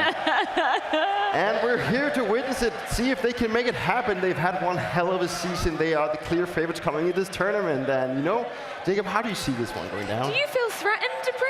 Do you feel threatened by that prospect? Of course I'm getting a little bit threatened, you know? I think you should be threatened. I think you should be scared. I think Apex is coming in with a clear game plan for this game as one, for this tournament as a whole. As much as I want to say it, I think everything has to go right for Navi in order to win this game. The crowd can only do so much, you know. I know Apex probably not the most likable guy in here, according to the American fans, but in a sense, I think everything has to go right for Navi for them to win this game. Vitality right now is playing Counter-Strike at a level we haven't seen since Astralis. We haven't seen since you were playing, Peter, at your top of your level, which is many, many years ago, for those who wondered. Now, Navi as well Have they been at their best so far this tournament? Not really. They're getting better and better and better. But as FlameC said coming into this game, if you're not playing your A game against Vitality, there's no way you're beating us. And there's a case for Na'Vi. You know, Na'Vi can play good Counter-Strike. We know that they were the team of the year last year. So it's not a team that we can just overlook and think it's going to be a walk in the park for Vitality. Na'Vi has to come out swinging. They have to play with the confidence. They have to go in and showcase what their individuals can bring to the table, but most important, what they can bring as a team. There's a lot on stake, but right now Vitality is obviously the favorite in this one, but do not count out Na'Vi. We don't do it often, but I'm almost going to argue that Blade is the biggest asset Na'Vi has in this matchup. Okay. I think he's a fantastic coach. I think he's been able to do tremendous work with Na'Vi as a whole. Fact of the matter is, this man on your screen right here made the team in front of him the best team of 2024. When you look at the player material, when you look at how the year started, no one was expecting that. So if someone has to do something miraculous, it gotta be Blade. Obviously the players on the server have to deliver, but in terms of preparation, if there's one guy I trust, if there's one guy I want to give the benefit of the doubt, it's Blade. What Blade have achieved alongside Na'Vi for so many years is just straight up incredible. He is a coach that has been rumored and has been seen as maybe the greatest coach of all time, maybe challenging Sonic for his trophy. Yeah. And it's a guy that brings a lot of stability to the team. He expects a lot from his players. He expects a lot from the system that he's created alongside LXCB. So for Na'Vi to find themselves in the quarterfinals now against Vitality, it's going to be a tough battle, but it's definitely a battle that there's a case. And what we've seen throughout this major is that we can never underestimate a team. So Na'Vi, they definitely have a chance. That battle going to be beginning on that first chosen ground of Mirage. Any initial thoughts from what has been quite a tumultuous map so far this major in terms of the overtimes, and we saw that going down back at Cologne as well, didn't we? It's a map that's always open. It's a map that allows the players to express themselves, and we need to see some of these Na'Vi players to express themselves. This man on your screen as well, you speak about consistency, you speak about a player that always delivers. Robs is a great example of a guy that will always find a way to have impact on a map like Mirage. If I look towards Na'Vi, you think LXCB, you think calling style. He loves to center the action, so to speak, around the mid area. There's going to be a lot of mid fights, and guess who's going to face him in that duel? Connector versus connector player, LXCB versus Apex. In-game leader versus in-game leader. That duel within the game is going to be super interesting. I'm very interested to see how the odds are stacking up for this one as well. Wouldn't be surprised yet to see them quite heavily siding with Vitality. Do you think that's kind of a fair weighting in this matchup, or does Na'Vi have more of a chance? Of course, I mean, like, Vitality is, you know, the one to be taken down. They are the clear favorite, so it's not a surprise to me that they're also looking this way. But, you know, it's a thing, you know, we cannot count out the underdog. Anything can happen in a major. Vitality on a tear of form so far this season, but is it all for naught if they can't get their hands on the major trophy? That journey starts right here, right now. Thank you so much, guys. What's up, Moody? Yesterday was a hard act to follow, but who better than Na'Vi and Vitality to start day 2? The win streak that took a bit of a dip, but you know, Na'Vi, they haven't felt the wrath of Vitality so far this year. And that's got to be in the back of their minds. They need to remember where they are. USA's the land of opportunity. And Na'Vi have one chance right here, right now, to spoil Vitality's major. Austin, let's get it on! Let's get it on. Here on Mirage. It's a classic for Na'Vi. It's one they're very confident on the T side. They made a name on these A attacks. Here's where they'll kick it off on the pistol. Robs will know. All right, we're wasting no time to fire out. Utility over top. Little delay, then off the flash. They pop into the corner. Backs turn to him. It's a slaughter for the first 3. Small answer back out of EMF. Still a couple bodies to defend this, and already we get Vitality swarming that site. You want to talk about preparation? Oh, they look ready. Okay, guys, right side site smokes. We're going to get out the A ramp. It's going to be a good start to the day. We love Mirage. Vitality say no immediately. Rops eats that flash. That is really well placed. Takes it, runs over top of the ladder, into the other corner, gets his shot off. Of course, he's so good when it comes to micro decisions and movement and getting out of very tricky situations, and the rest is just fragging. Don't overcomplicate it. Vitality, they're a team that are stacked on every front, including firepower. Round 2 comes in, no plant, so we get some Deagle buys here for Na'Vi. Feels like everything has to come together at the perfect moment for Na'Vi to actually pull this one off. Every single team in Counter-Strike has essentially felt the wrath of Vitality, barring Na'Vi. They can look at that win streak and say, it wasn't our fault. Na'Vi never contributed to that string of wins. Yeah, JL said that they're beatable, but how does he know that is the question. You know, and maybe it is a benefit that they haven't played yet. And we see what a major brings out in you, especially if you're a good team. We also know from Na'Vi that JL himself has referenced it was hard to get motivated after winning the last major. Well, here we are at another one. Of course. It's the only accomplishment I think that he set for himself that could match sort of his dream. And props to them, because obviously they ran with that win streak for a little while. Na'Vi, this is after the major, exceeding expectations to continue to lift some trophies. If your motivation then fell off, I'm sure an entire season of dropping the ball like Na'Vi have, you should be ready to kick it up a notch. I'm ready for everything because, oh, we saw that. There it is. There they are. Be ready for everything. Oh! Not one, not two, but 3 deeks. Off a man disadvantage at that. Flamesy's gonna keep his head down. Him and Messi could still damn well bring it back. It's not for JL. You want to see that Na'Vi magic today? Round 2 of map 1 is a swift reminder, because we haven't seen the JL triple deeks all season long. And that is why your expectations for Na'Vi versus Vitality may be set low. That's why the odds are in the favor of the guys who won't stop winning. Mezzi trying to bring it all back. Vitality, yeah! He saved it. You thought they'd bend a knee? You thought it'd be that easy. Yeah, I did actually. Few Desert Eagles, and it's sick stuff. And if anything, that right there is your reminder at home or in your seats in the Moody Center. Stay on your toes, because Na'Vi are bringing a certain level to this fight. They absolutely blew that position. They had a 3-on-1 after these amazing shots out of Wonderful. What a duo of kills to complement JL's. That came in a little later. But Mezzi, man, 1 peek, 2 peek, and then it's just an isolated 1v1. Alexi B gets left on his own. He could have been the one to take contact, and 2 players swung. They did not force a 180 crossfire. That's Mezzi coming in now, 6-0 off the start. And there is so much more that was lost than just a round there for Na'Vi. Emotionally, what an opportunity that was.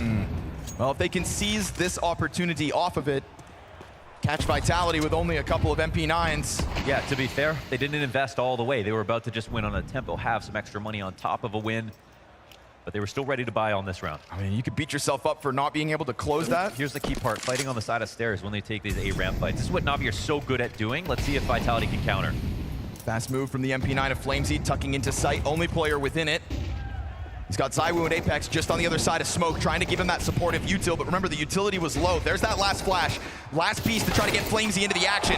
JL, off angle, catches the Soul Defender well, and Zywoo's gonna eat that grenade for 40 damage, so we were already talking about economic woes here for Vitality. If you're gonna get this retake at a man disadvantage, it is with 0 utility.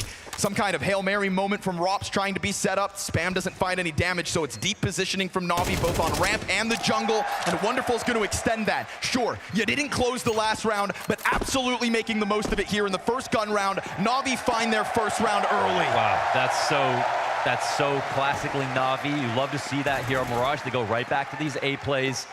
And like you mentioned, oh, they're even catching these exit frags, and these are guys who have the guns they want for the rifle rounds.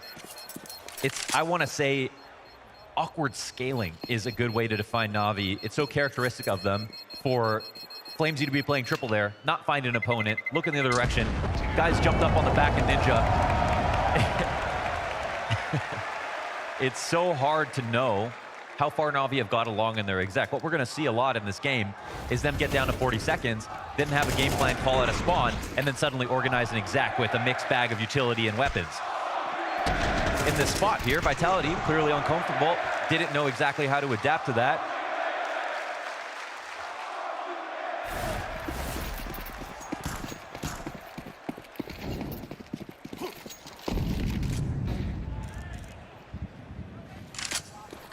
And after Flames took his first peek, there were no additional flashes to come over. Nope. No, they should be coming over connector above him, so that he can peek from triple without worrying about getting flashed, but I think the support kind of stopped. They didn't see anybody. They didn't know what to do. Completely out of util. The one flashbang is why he peeks left side triple, and then there's just no nades left. Convert your pistol rounds a little cleaner, and maybe But he is left out to dry off that one flash, and that's when Na'Vi did this, again, like you're saying, these awkward little bouts of timing. JL's clean climb up. That means the Deagles had so much impact to just... I mean, we're still feeling it. Force buy out of Vitality this round, 5-7 for Mezzi. Yeah, it's so hard. You've got the op. You want to force behind. I mean, Vitality are a team who, they win more of these rounds than anyone else, so... It's really on Na'Vi to not make the mistake they did in that 1v3 on round 2. In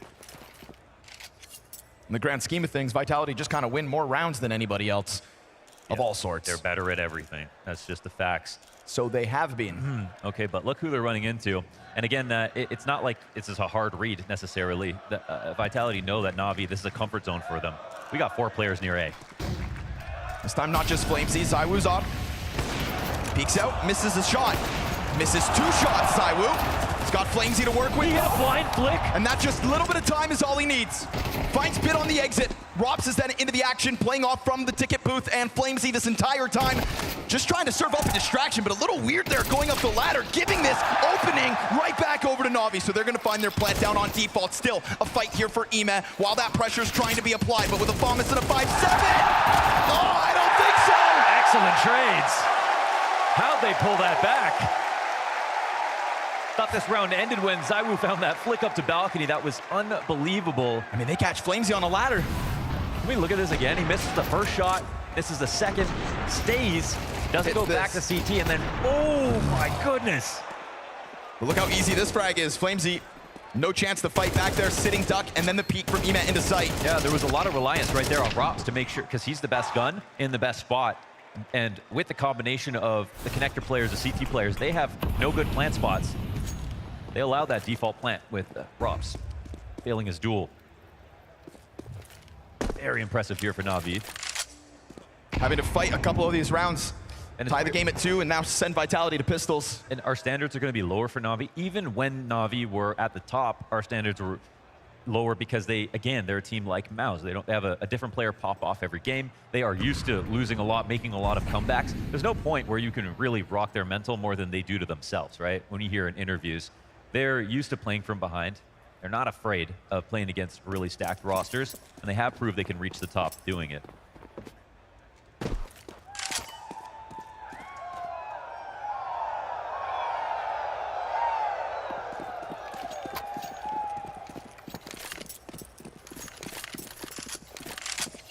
And another round comes back to the A site.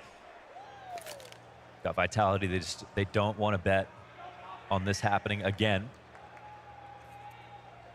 But when they're at their best on Mirage, they're going to repeat this play. And they're really good at getting away with it, as we saw. Even if the CTs know. T-side Mirage, really that driving force of Na'Vi's success when they were winning events. I believe Maui said one of the best T-side Mirages we've ever seen. JL could have just used this as a little warm-up. That was cute. 3 headshots, clean as need be for half of his health. And a quad kill best he'll be able to get if he wants to go chasing. He'll let his teammates clean up, and that is Na'Vi in a lead 5 rounds into map 1. You know what's interesting? Apex talked about, he's played against Blade teams forever. We're talking about Apex played every era of the game, every superstar, every coach, all the way since the beginning. And at least all the way to the back of CSGO, of course. And yet, because they haven't played against this version of Na'Vi, you have to wonder, you know, maybe he could be used to it, but the team in general, you can't find that many sparring partners that are going to remind you of Na'Vi. They approach the game a little different, so we'll see how strong that memory is. I mean, again, add to that they have not clashed in 2025. Not even sparring partners. You're just not getting official reps against this squad. We've got no cat player here from Mezzi. They had vision on mid just a few minutes ago. Rob's got a clue. Oh, lots of pressure on Mezzi. Gives himself a smoke, doesn't go for any kind of reposition. Oh, interesting move. Yeah, very sneaky. Then he slides out. It's going to completely catch him off guard. Good amount of damage as well for MongolZ. And I'd say a key distraction too to get Robs out from market. He'll try to find his point of contact. A little more damage lined up. Robs, oh, there's a team kill sprinkled in here right before Wonderful dies. He unfortunately shoots JL in the back of the head, and Robin down to 49 health. Has a very wounded Na'Vi, separated with bomb in between them. Teammates coming in slow, but who needs help if you're Robs? Alexi a little late to this one, but still just 2 more players to take out of it. Trying to climb out from the window, trying to fake as if he's dropped, trying to catch them off with an angle, and they are on the move. These are the hard hitters of Vitality. Oh, Alexi's bait has worked. But Yep. Oh, they've kind of lost track of him, but he hasn't made another move. Alexi just sits here so long as the CTs sink in deep. We go down to 25 seconds. They have confirmation. Bomb still sits there. And so Alexi's just kind of frazzling them, playing mind games, as he does. What a great round from Robs. What a great round from Robs, and also a great round from MongolZ. Yes, sir. There's a moment where you drop that Van Pillar smoke, and naturally you run back to bench, or you run back to empty pillar, and then you play it standard, and you tuck, and that's who Na'Vi are looking for when they come out. MongolZ gets the info late, so he makes a last-second protocol adjustment, runs forward through the smoke, takes the guy who's trying to scale the E-box, which is a key spot for the T's to get to make sure you can't come out of the door or window, and he's in a spot that they're not ready for, because who plays like that? So really nicely done. If he had gone standard, it was too late to get anything out. He wouldn't be able to set up for a good peek. There would have been someone waiting for him to appear at bench over top of the smoke. And then Robs does the rest, really. You know, ever since Robs' inclusion, we've got this new level out of MongolZ. Where does he place for you when it comes to roles alongside MongolZ? Oh, it's incredible. He's really flourished since Robs has come on. And then there's something about that when we're... that's for Apex, right? There's something about that where he, you know, with Spinks on the roster, he was not nearly as comfortable. When you have Robs on your team, I think you just automatically get better because he requires so little space. He generates space. He gives it away. And now he's working alongside Robs, who he's the best in the biz at what he does.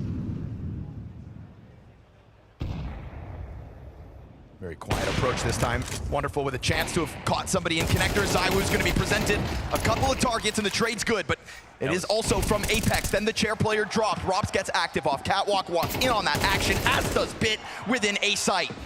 We go back and forth. Fast game of tug of war. Both sides of the map compromised, and Wonderful's going to get the fadeaway. Now, the weird thing is Bomb is in the possession of Vitality here.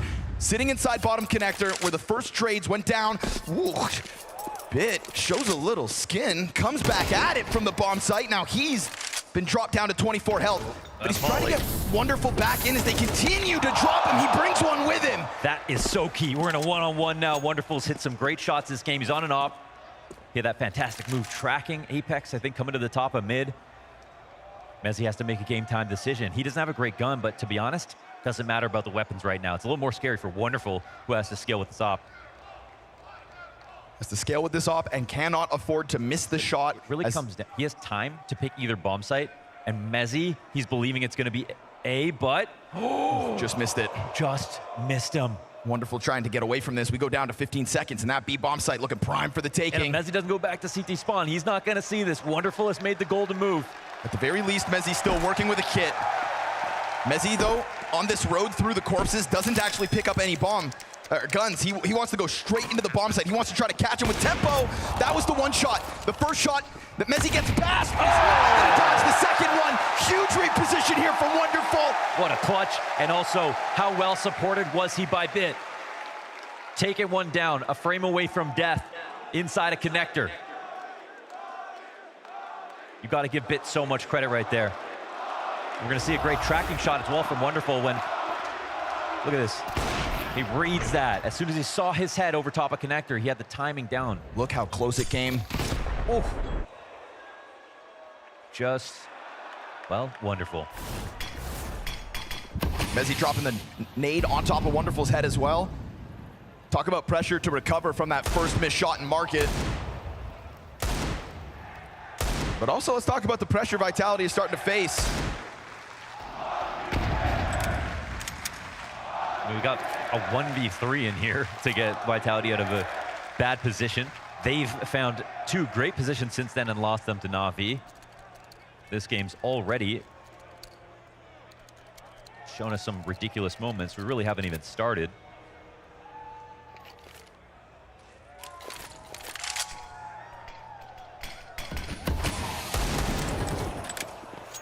Let's call that one ambitious. Yeah. Well, look at that trophy cabinet. I can understand.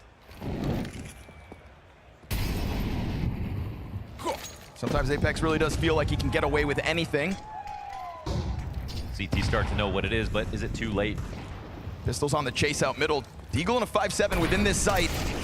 But it's an insta entry out of bit, double down, and the bench player killed as well. So Na'Vi finding all their targets. Little lineup for ZywOo, almost collected, but only Alexi's death against Na'Vi in this one. We're talking 5 rounds on this T side. It's looking fantastic, and it's another great moment that shows the how the scaling is really hard for Vitality to gel with. You know, when you've got 2 players on the B site, one guy's just waiting for someone to come out of halls, then he peeks down Cat just to take a look, and then he gets shot in the side of the head. That's what Na'Vi are so good at doing. That's what makes them so unique.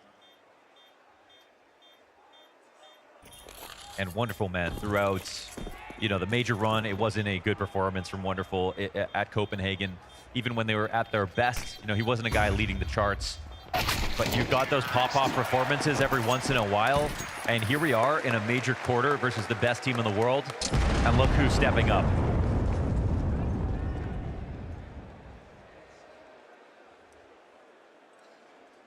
That tone was sort of set even back in the pistol, right? JL and Wonderful with those Desert Eagles, 2 Desert Eagle kills a pop. Put the money in a weird place. Na'Vi have absolutely capitalized on that momentum from the start of this half, and they're following through. So gun rounds keep trickling in from Vitality. But we're gonna need that sort of heroic moment out of one of these Vitality players, or this half is Na'Vi's for the taking. They've not been forced away from some more aggressive starts in middle. You can see Flamesy waiting out the fire, looking to get into the action. Only Wonderful leaning back, awaiting the start of stuff, but he's gotta be cautious because he also carries the bomb. And as Vitality peel away from middle just before Na'Vi arrive in full force, they'll set up in connector instead. Again, contact shown over by Alexi. Just trying to threaten that B site. He takes a ton of damage. Window being watched by Apex. Imez not gonna get away with it. Robs collects the kill towards B, and Flamesy and ZywOo combine to hold off connector. So now we're starting to see this full force Vitality yet again. Bits found success out from Palace in the past, but not this round. ZywOo climbs up to drop him. This is the most convincing CT rifle round we've had from Vitality yet. Yeah, and you can see with the op and the bomb in the backdrop, waiting to see where the leads will take Na'Vi. That out of spawn, they might have an idea, but they're so flexible, they're so tricky with it, and here, Vitality, they hunt down every single threat. There is no option now for Bit to swing out Palace and take the round into his own hands and create a really weird late round situation. Let's see if they allow Wonderful to hide.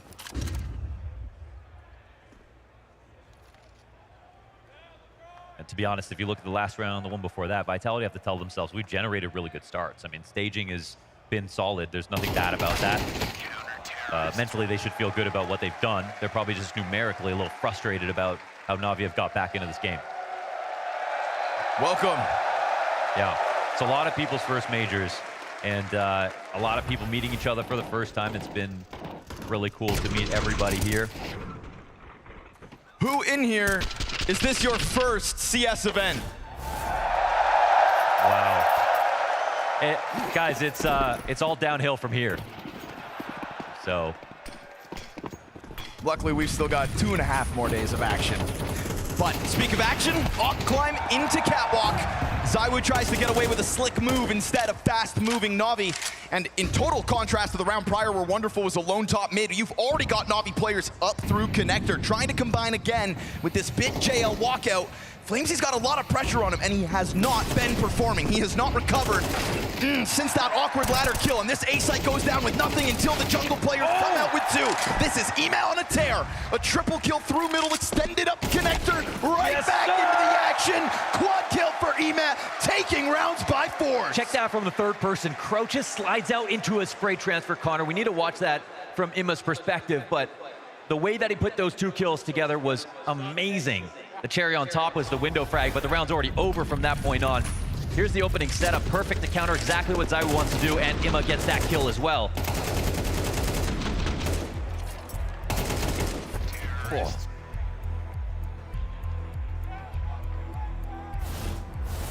anyone can pop off on this team.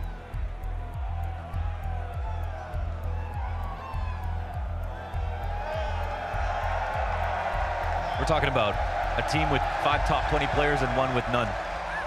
That's what's happening right now, but we have to remember how it changes at the major. That's the only event that everything can go out the window when we talk about championship level rosters. And maybe we don't talk about Na'Vi as a championship level roster because of this season, but we also didn't talk about them like one when they pulled off the miraculous run in Copenhagen. Fast moves from Bit again. Little electricity here from Na'Vi to at least just take a glimpse. There's not much behind him. ZywOo's gonna get away with that opening kill in middle this time. Yeah, pretty brave move, right? He almost tries the same thing, gets over to Cat this time. Takes one out on Delpan. Emes slipping through. It's FaZe trying to take up Connector, dropping the smoke deep. He'll win his duel. Second kill of the map from FaZe. Important you pointed that out, right? How many 50-50s has he lost essentially in this map? It's interesting to see Rops take up his position underneath balcony. FaZe on the move right now. Chucking it back around through CT spawn. And so Na'Vi in this kind of a position, it's a 3v5, couple rounds left. You got enough money in the back pocket to get something in the next. Let's just keep it simple. Let's hit this site with enough utility. Problem is no smokes whatsoever for Na'Vi, so you're gonna have to burn players out of position. And with all the Molotovs, still none of them find Rops. Excellent flash. Yeah, that's what they needed. We've seen FaZe come up short because of a lack of util. Now double molly sent in for Rops once he gives up his position. And so a 2v5 between Alexi and JL. And JL's now down. It's all on the in-game leader. Nade misses. That's fine, because he at least kills Apex, and he picks up the other frag. This guy is the Grenadier. And now a couple of kills into this huge clutch. Alexi just keeps pulling these things out of who knows what. CTs give him a little space. They're banking on that op shot from ZywOo. But 2 kills into this clutch, and you know Alexi's now starting to get into the back of their heads. So Vitality, give him the space to plant, soften him up with util. What goes around comes around, and he will look for them, but ZywOo gives no chance over. They've got him zoned in, stuck in, and dealt with. Vitality trying to tie up on this half. All you can do is smile in that position. Ball banked right through default. Leave to ZywOo to put that one on ice. Very good try. Yeah, he's pulling out nades like Batman there. Like, where did he even find all those? I don't know, man. Oh, woohoo! He was looking for someone to pop up underneath the ledge. That's a crazy adjustment. And utility actually got really sparse right here for Vitality. Rops didn't have a second flash to peek out on. When the molly came in, he just tried to pick a timing, or maybe someone's hands were busy. Great match so far. Blade's gonna beckon on another timeout. This is kind of a game where anything goes. We know the game plan's always going to lean A site, but we've seen set B plays as well here from Na'Vi.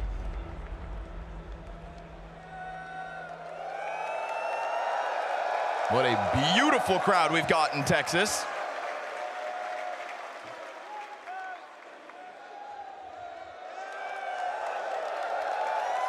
Give it up for yourselves one time. Final round of the half. We went to Value Village for this one. Wonderful's on a deagle. We know how good he is with that, but there is a distinct advantage right now for Vitality. I like that ZywOo's been taking control these last few.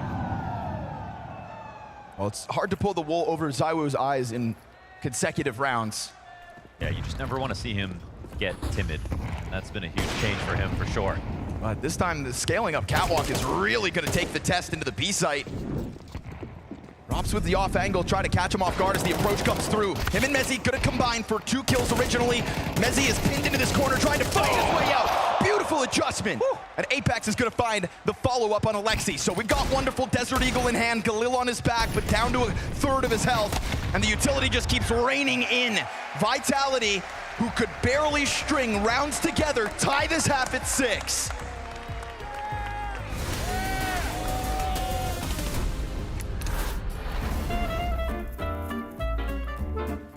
Hello and welcome to the Culture Clubhouse. we like to discuss the cultural implications of Counter-Strike plays. That's something that's quite close and near to our heart. Yes, no play is created equal. So my submission to the Culture Clubhouse is something a bit different. We're going more modern day. Okay. I'm talking first CS2 major. I'm talking a team that lost more rounds than they won but still lifted the trophy. I'm talking an MVP for JL out of nowhere. Okay, we're going to Copenhagen. All right, let's roll the bad boy. Let's roll the bad boy and get into this one. So Na'Vi versus FaZe. So it was the first map, Na'Vi on match point, and the CTs are on Ego. So it should just be over. You're casting this one. It is David v Goliath. This round was wild. Scrappy had everything. Na'Vi can feel this. They want this. Just a pistol of Brokey. It felt like this was going to keep going, right? But then JL had other ideas. JL, can he save the day? Can he cook something up here? I mean, picking up the bomb, how long has he got now? So 30, no, less, 18. I see this little Brokey hesitation there. He's going back, he changed his mind, which gives him this little gap to slip out short. Gets that bomb down, and then he's running at him. He's running at him. He's running at him. A haunting clip that like causes too much pain to me. If that had just been, you know, a second different, it could have been a whole different story. All the pressure is on Rain's shoulders. No kit means it's done. The kill. And JL has arrived in the Royal Arena. JL gets an MVP at the end of this major, lifts the trophy. That's also after kind of making even just like a debut in Paris at the end of CSGO. He comes in a CS2 with a vengeance. This isn't the History Club though. No, you're dead on. This is the Culture Club. Yes. Cultural impact builds up over the course of the game, right? And so this one, like, is it a good play? Yeah. Yes. But is it the defining play that won them the major? I don't think you can say it is. Would you say that it's fair that it cannot be more than a 6 when that is the case? Yeah. I'm thinking that too. But something you haven't considered is that individual brilliance is kind of in the fabric of Counter-Strike culture.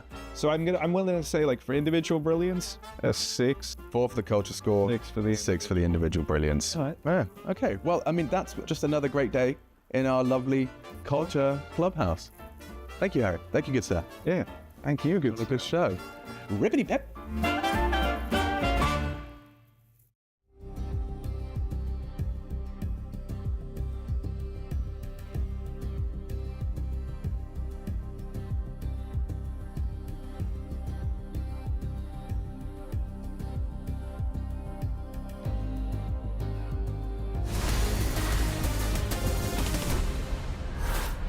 Na'Vi come out swinging on Mirage, and Vitality able to find an answer towards the end of it. Rock solid anchoring out of Mezzi and Rops ends up tying this game up as Na'Vi started to shift a little attention over towards that B site. Austin, Texas, are we having fun today? I don't ever want to go home. No. It's too good. And I think right now we've seen already Na'Vi can win this series. They have shown us so many good rounds. I think the right players are showing up. We've got X factor in clutch situations. Vitality know they have their work cut out for them a little bit, but they made a bounce back. Redis to press up against the ramp, in with the flashbang, and it's insta-kills for Bit. Never forgetting. Sweet headshots with the bomb dropped in the process. Could not have asked for a better start to a much-needed pistol. The visualization right there was perfect. He knew who was going to get flashed and who was going to try to trade. And it almost felt like he took a half second just to wait for that peek, even though he could have escaped. Leave it to Bit to impress with the crosshair placement. And leave it to Na'Vi to know exactly what to do and when to do it.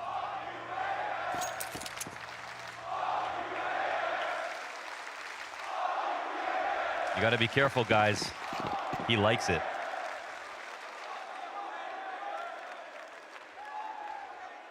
He hasn't lost since he did that chant. He's got a smoke grenade and he's got Flamesy and Rops to work with, so they're just going to try to bound their way through the B site. Can't escape these Berettas, though, now in the hands of Wonderful. Alexi B is going to pop 2 heads, and so Rops into a clutch. Round 13 could be his, if not for the sheer numbers out of Na'Vi. So kicked off by Bit over towards that A site. Perfectly timed flashbang and execution, and if that's not game plan, then I don't know what is. Yeah, it's a story of Good timing on the right tactic. We see this flash come in. This will explain everything, right? Exactly as I was looking forward. Read being set up from there on, and then it's a 5v3. Everything else is standard. It's the teaser on the back foot, looking for anything they can find.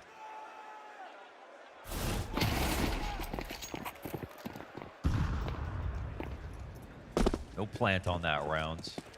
No buy-up comes in. We don't have the deagles that Na'Vi put up after their second, or their pistol failed.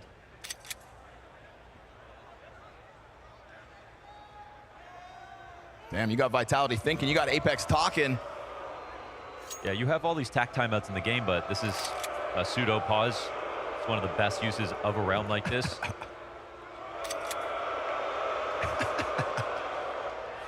Okay, I got a question, Austin. We know how you feel about Apex.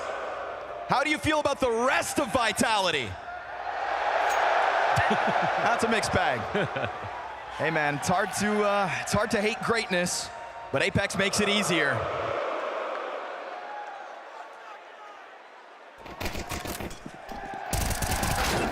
Oh, block kill into connector. Maybe they're talking about this round. Yeah, well, I mean, the Deagles of JL and Wonderful had us on the edge of our seats in the first half. Zywoo's got a big gun. Bit's gonna come swinging though, and it's an easy cleanup with that MP9. So underpass, bomb control though, over towards Na'Vi.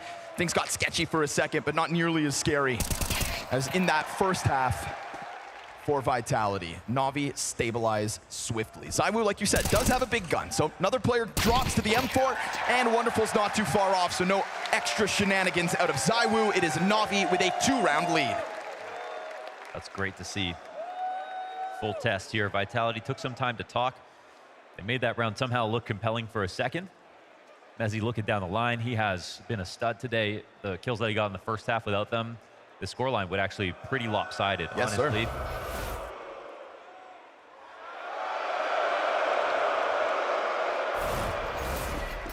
Imagine being reasonable. I'm telling you, man, he messed with the wrong crowd.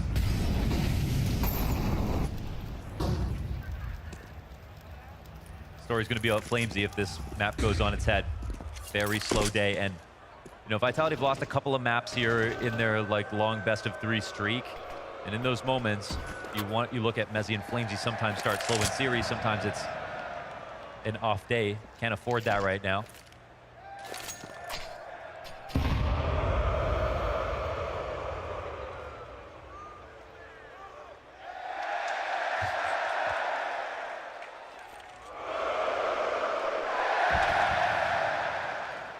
Very clear idea coming out here. And the CT's going in the wrong direction. Yeah, bomb in the middle of it. Bit shaves off the front runner. Oh, such an important kill. Oh, nice headshot from Zywoo. A second onto Alexi even. And then they crack it open. Zywoo's starting to find his form. Starting to find a moment here. You got a glimpse of it in the last round as he kicked it off with the Glock.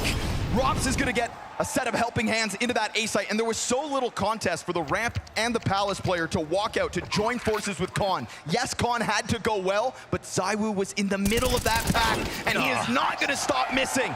Zywoo, quad kill, starting to take over for the T side when they need a hero. Dupree just talked about it on the Destiny. He's the guy, he's very few players that can win a series of rounds just by himself.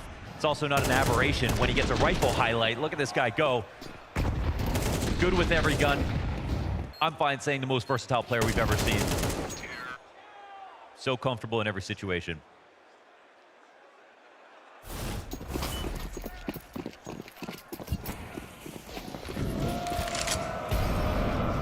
That one really brings the pain here to Na'Vi. But they've been kind of dangerous on these rounds.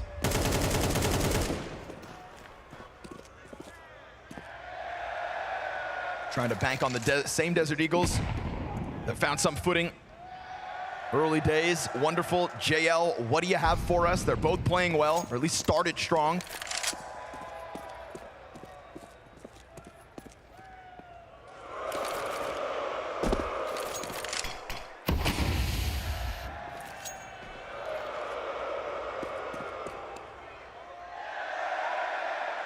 Smoke grenade out through the window. No real movement yet from that Na'Vi B stack, just kind of crossing their fingers. And ultimately, it's going to boil down for Wonderful having to go above and beyond Yeah, gamble doesn't pay off here. Wonderful's got his work cut out for him. Can't stand to the test. Open sight here, free plant. The simple exec comes in, and this will allow Vitality to tie up. Now, ZywOo's been with us for 6 years at the top level. First year, top 1 player, total phenom. Born on the day Counter-Strike came out. Craziest fact about him. A little suspicious, if you ask me. Yeah. Yeah, made in a lab, some people say. ZywOo is he's the player who is equally good with a rifle or the op. Kind of chose not to use that gun last year, and still, when he used it, had such high efficacy. And it feels like even though he's been at the top for so long, he's only gotten the real respect from the most hardcore and demanding fans in recent times. But we're talking about a guy who's run through every tournament now. His actual final test is the hard side of a playoff major bracket, and then you can no longer move the goalpost. This is one of the most stacked sides of a playoff bracket that we've ever seen. It's kind of jarring to go from Paris to this with your Vitality. Sure. But when you see their streak of tournaments, there's really no excuse for why this should not just be another run that they make. Might be unfair to put it that way, but as Apex said before the game started, we know we can beat all these teams. It's simply about playing as good as we did for the last few months. I think ZywOo's also somebody who won more fans over too when he kind of took the presence up in the team as well. I remember Zonic back in the day, even for Paris, was like saying how he was trying to unlock this side of ZywOo where if he needs or wants something while the game is live, then to speak up and take that space. Yeah. Because he's good enough to justify it. And I think just by default, yeah, I mean, anyone who's played with a player that's better than them, if you're calling, you always want them to give you ideas. Sure. To tell you what they need. You want to support someone like that, you know? You want to bring them water. That side of ZywOo wasn't really unlocked for his entire 6 years of play. We've gotten to that place, and look where he's taken Vitality. Yeah, okay. Not terrible setup here for the A play, but look how fast it comes out. Bit now, little dangerous. Yeah, has to get out. But if they go full retake, it's going to be very hard here for Na'Vi. Let's see if they can get some spams down through the smoke. No right side smokes have come out just yet. Taking their time with it. Here comes the volley. JL gets a bit of vision first. Smokes come out. Wonderful gets the one. There's a huge gap in this. Kills are going back and forth. Bid's allowed to pick out from Ticket. What is this round out of Vitality? Smokes are junk and no cover. You put Rops into a 1 versus 3. Oh, I'm sorry. That is messy CS. Yeah, that is not the caliber of round that has gotten Vitality to this sort of a win streak. Yeah, you can leave stairs open, molly it, or just fight it from Palace if you want to. That's fine.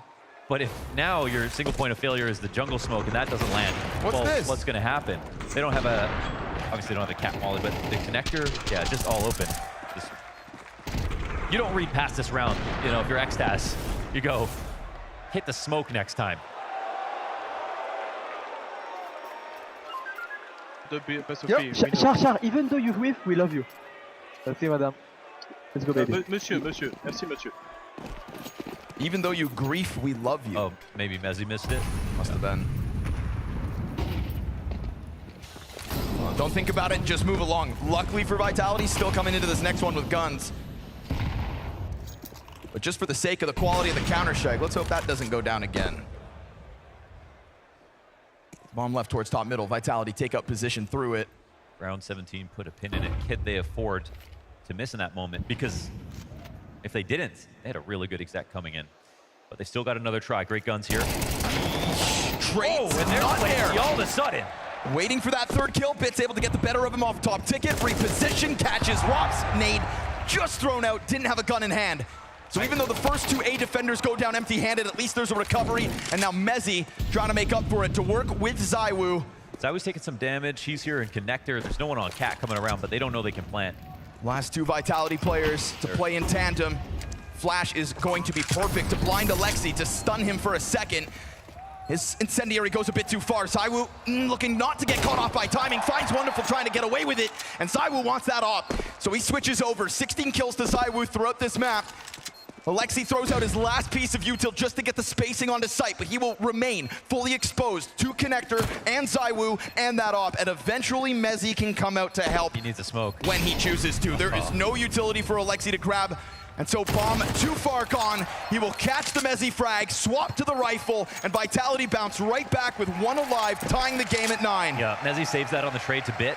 Bit, I gotta say, I love the moments that he's pitching. I'm absolutely obsessed with how aggressive he's being after he's like passive hidden for 30, 40 seconds. All of a sudden, he takes this ticket peek, makes this round possible again. And so it's still a good effort on the whole, but obviously after Flamesy gets both with this great transfer from 3 kills, by the way. It's a great shot. That's 2/3 of the site. And he's gonna have to start contributing on this T side to make the space they need.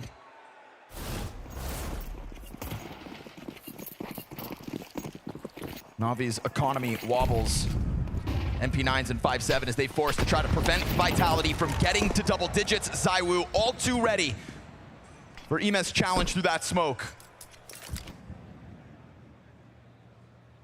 Very uncomfortable place here for Navi. At least the AK-47 gets picked back up. Yeah, we got the 25 ZywOo. He had the rifle, he's had a great game on rifles, but he sees the op on the ground, he picks it up immediately. He has contributed a lot of op frags already this game.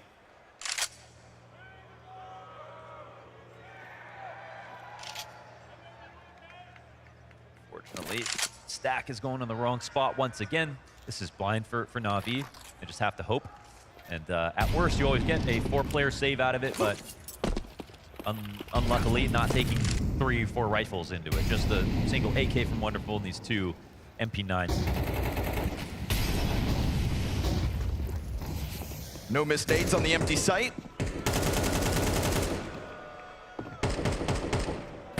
Vitality gonna take this one with no real contest. 1 kill in mid-window, all that decides round 19. So mentally, they survive it. Apex is somebody that, you know, we've seen him fly off the rails emotionally all the time.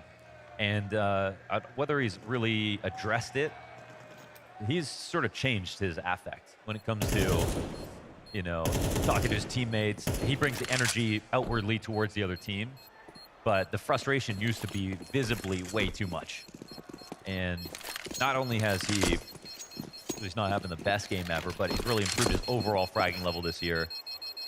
Emotionally, it feels like he's way more stable when it comes to dealing with his teammates. I mean, one of the things that I feel like we've stopped talking about was that small leave of absence when Vitality kind of took him out of the team for a second when they said he needed a break. You know what the scariest part about that absence was for me? The scariest part about that absence for me was when he came back. Because he came back after like 3 weeks. Yeah. Yeah, and it was just almost instant. And we're like, if you're going to take a break, then take enough time. Yeah. You know, and it kind of like sounded or was put forth as like a mutual decision between him and the team, but I think he just had to get some stuff under wraps. But to tap back into what you're saying, that's not the Apex that has led this team to greatness in 2025. And speaking of versatility, him going from entry to IGL to also maintaining his old self, that's versatility as well. Okay. Smoking a flash, and they look to get active. This is Rops leaning all the way back in apartments, but not 1, 2 players coming at him. It's about timing. Rops lines them up a second sooner, and they could have seen him without him realizing it, but that shoulder tucked, and he catches both. Yeah, you want to talk about timing. Rops is the Rolex of timing, okay? Well, Alexi B is going to have to step up to the plate in the absence of those 2 players. Fire in front of him. He shuffles positions. Molotov with his name on it, unable to get anything going here in the first 3 players to fight on this A site. Now the money's being built up. Na'Vi want to try to somehow take a chip out of Vitality, but this 20th round's looking all Vitality all day. Again, great grenades come through. Nobody skips any part of the process. They just overwhelm this A site in a round where Na'Vi still are just waiting to have the tools for the job to claw back this map 1. Yeah, they really kind of just drag it into the lead up, and all of a sudden it's very explosive. It's not like Na'Vi getting out and then fighting and waiting a little bit. Na'Vi make sure they have a clean sight before they even get in. These pistols won't do much here. 11th round impending for Vitality.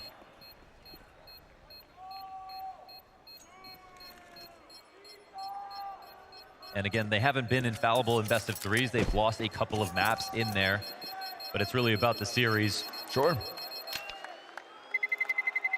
And even though they had some down moments in this game, they're clearly not shaken.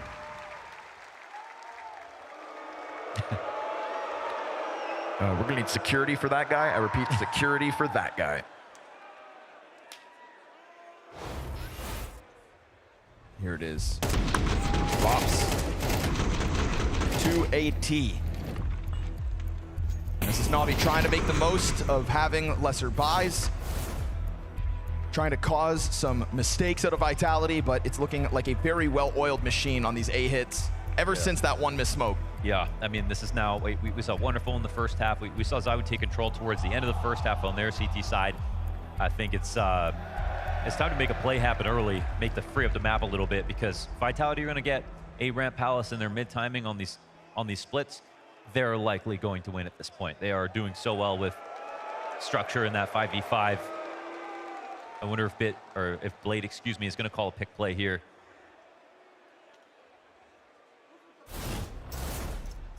Or if they're just going to try to plan a reaction.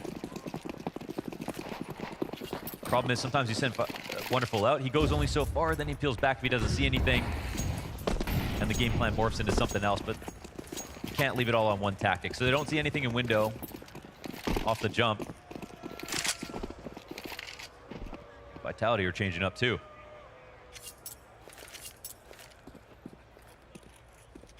Gonna get what they were looking for.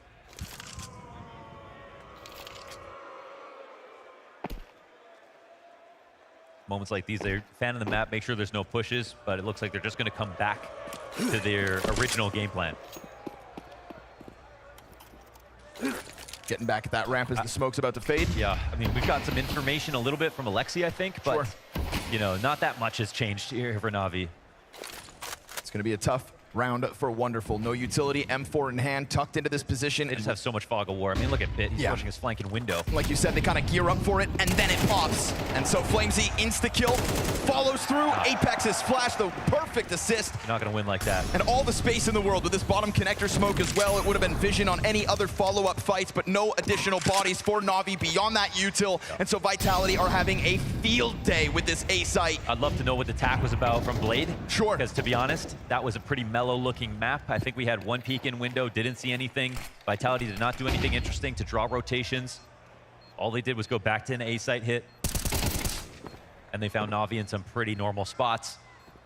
Take a massive mistake here to even take a look at the site. Bomb way too far gone. ZywOo does not want Emet on a save. If you can bottom out the money here for Navi, then it should be a smooth road to a finish on Mirage. They're going to try to keep the pressure up. Emet not going down without a fight. He will hang on to that rifle. AK, oh no, never mind. Bomb radius got him, so they soften him up just enough. And there's an op out there, right? So it would have been ZywOo's in jungle. ZywOo absolutely stepping up to the occasion once this T-side got started. We saw it begin with the connector AK-47 multi-kill. Look, it's like clear skies, no distractions. It's all good. Sandwich, no one on default take attention. No one from Ticket who took an op shot. There was just an easy site to take. Just going through the motions in these last few rounds. Navi's defense starting to fail them. And it's not like we've seen a massive change-up. But again, they're going to try to get a little more aggressive here. It's the same boost that Vitality wanted to start with last round. Oh, timing here from FaZe just before the support arrived. Got to again. And again, it's double headshots. FaZe knows no bounds. Runs up through Con, rips them apart. Pressure on Bit, and he's the only one to stop FaZe in this round. Apex has got the trade, and Alexi clutch with an MP9 is a massive ask. Far too much for Navi to survive. A fired up Vitality after that T-half. And there's no denying that Navi came out swinging, but now they've got to take this fight to Nuke. And if they will truly attempt to stop Vitality's major run, it's gonna have to be world class. It'll have to be better than that. We saw some great rounds out of Vitality, but there were questions in the beginning of the game. They answered those by the end. Mezzi to start it off, ZywOo in the middle, and the team by the end of the day. A great overall performance here on Mirage. Indeed, one quick question to Mezzi. I know you want to join your team. I just want to get a temperature check because, of course, a lot of pressure on your shoulders. How did this feel, this first foray here in the Moody Center? It feels good. I think the crowd's always loud. Whether they're against us, it's fine as well. But no, the boys are enjoying it, and we're warming up into it as well. Let's go. I'll let you go. Na'Vi, you had me in the first half. I'm not gonna lie, I thought maybe we were gonna get some flashes of Na'Vi from 2024, but then we move into the second and it's Vitality of 2025 all over Dupree. I think this is the best showing that Na'Vi has showcased the last 3, 4, 5 months. I think they actually tried a lot of things. They looked like they were on the same page in the first half. You know, they were playing well off each other. They had a lot of depth to their tactics. They were daring to play. They went for aggressive play through the smokes. They were going for like explosive plays, and they just had the connections whenever they had the right lurks and with the right space. So I'm positively on how Na'Vi looked, but obviously it was not enough. They have to do better than that to go up against them. It is a bit of a shame because I agree with you. I think Na'Vi the first 16 rounds were playing equally as good as Vitality.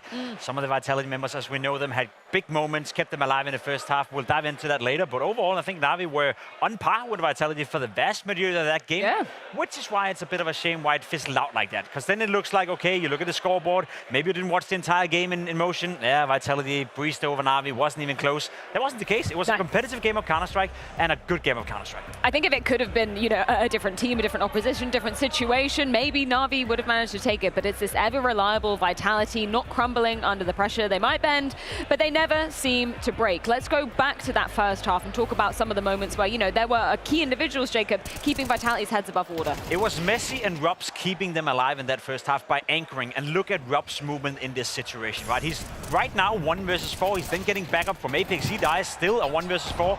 He's staying alive, Peter. He's playing the smokes. He's playing the angles. Gets a little bit lucky maybe with the kill and a team kill as well. But look at how he's just staying alive. Constantly staying alive, not over peaking, not over exaggerating, waiting for his teammates. And guess what? Robs will find another kill on towards the bench player right here.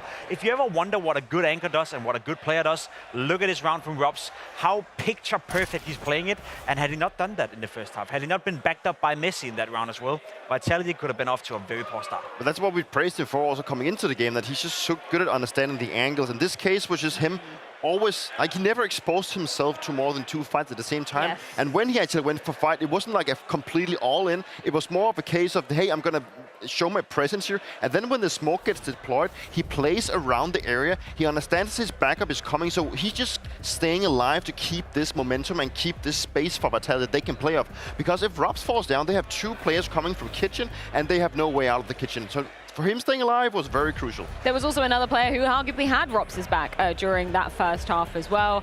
My British ghost, Mezzi. We've got to bring up William Merriman. Yeah, paying off massively in terms of his impact in this first half. I mean, that's the cool thing about Vitality, and we'll kind of craft that narrative as the segment go along. It wasn't about Saivu, wasn't about Apex necessarily, the in-game leader, wasn't necessarily about Flamesea until the later stages of the game, but the anchors, Robs and Messi, kept Vitality alive in that first half. Had an awful lot of impact, did a tremendous job defending the B bomb side. Had it not been for Messi, had it not been for Robs, I think Vitality could have been down 4-8, maybe even 3-9 versus Na'Vi, who we agreed played incredible well on the T side. I think for a long time, Messi has been done dirty in Vitality. I think his glow up in this team ever since they got Robs has been one of the reasons why they're also playing so well. You touched on the whole anchoring thing. Like, he's putting up a really good job. He finds himself being alone in many situations. He always gets at least 1 kill, sometimes he gets a double. But most importantly, he's really good at staying alive, waiting for the backup, and they understand how to play around that. So Messi's doing a tremendous job. And even more importantly, I'm not the only biased Brit here in the arena, as my fellow UK brother James has managed to find some more here in Austin.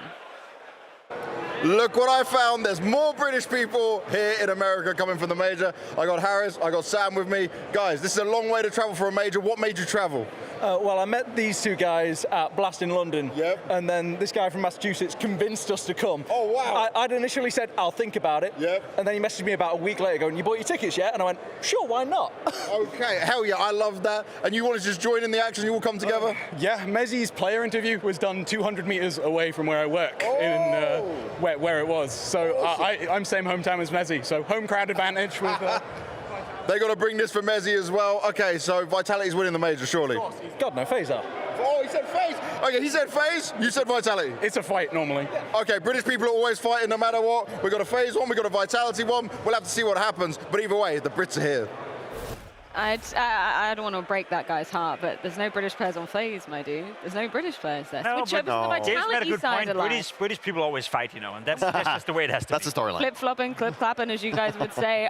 Either way, great showing from Vitality. We move on to that second half as well. I feel like that's where, you know, ZywOo manages to come alive and show a little bit of flair too. And that's the narrative I want to create right here, Peter. The fact of the matter is that everyone from Vitality can chime in, help.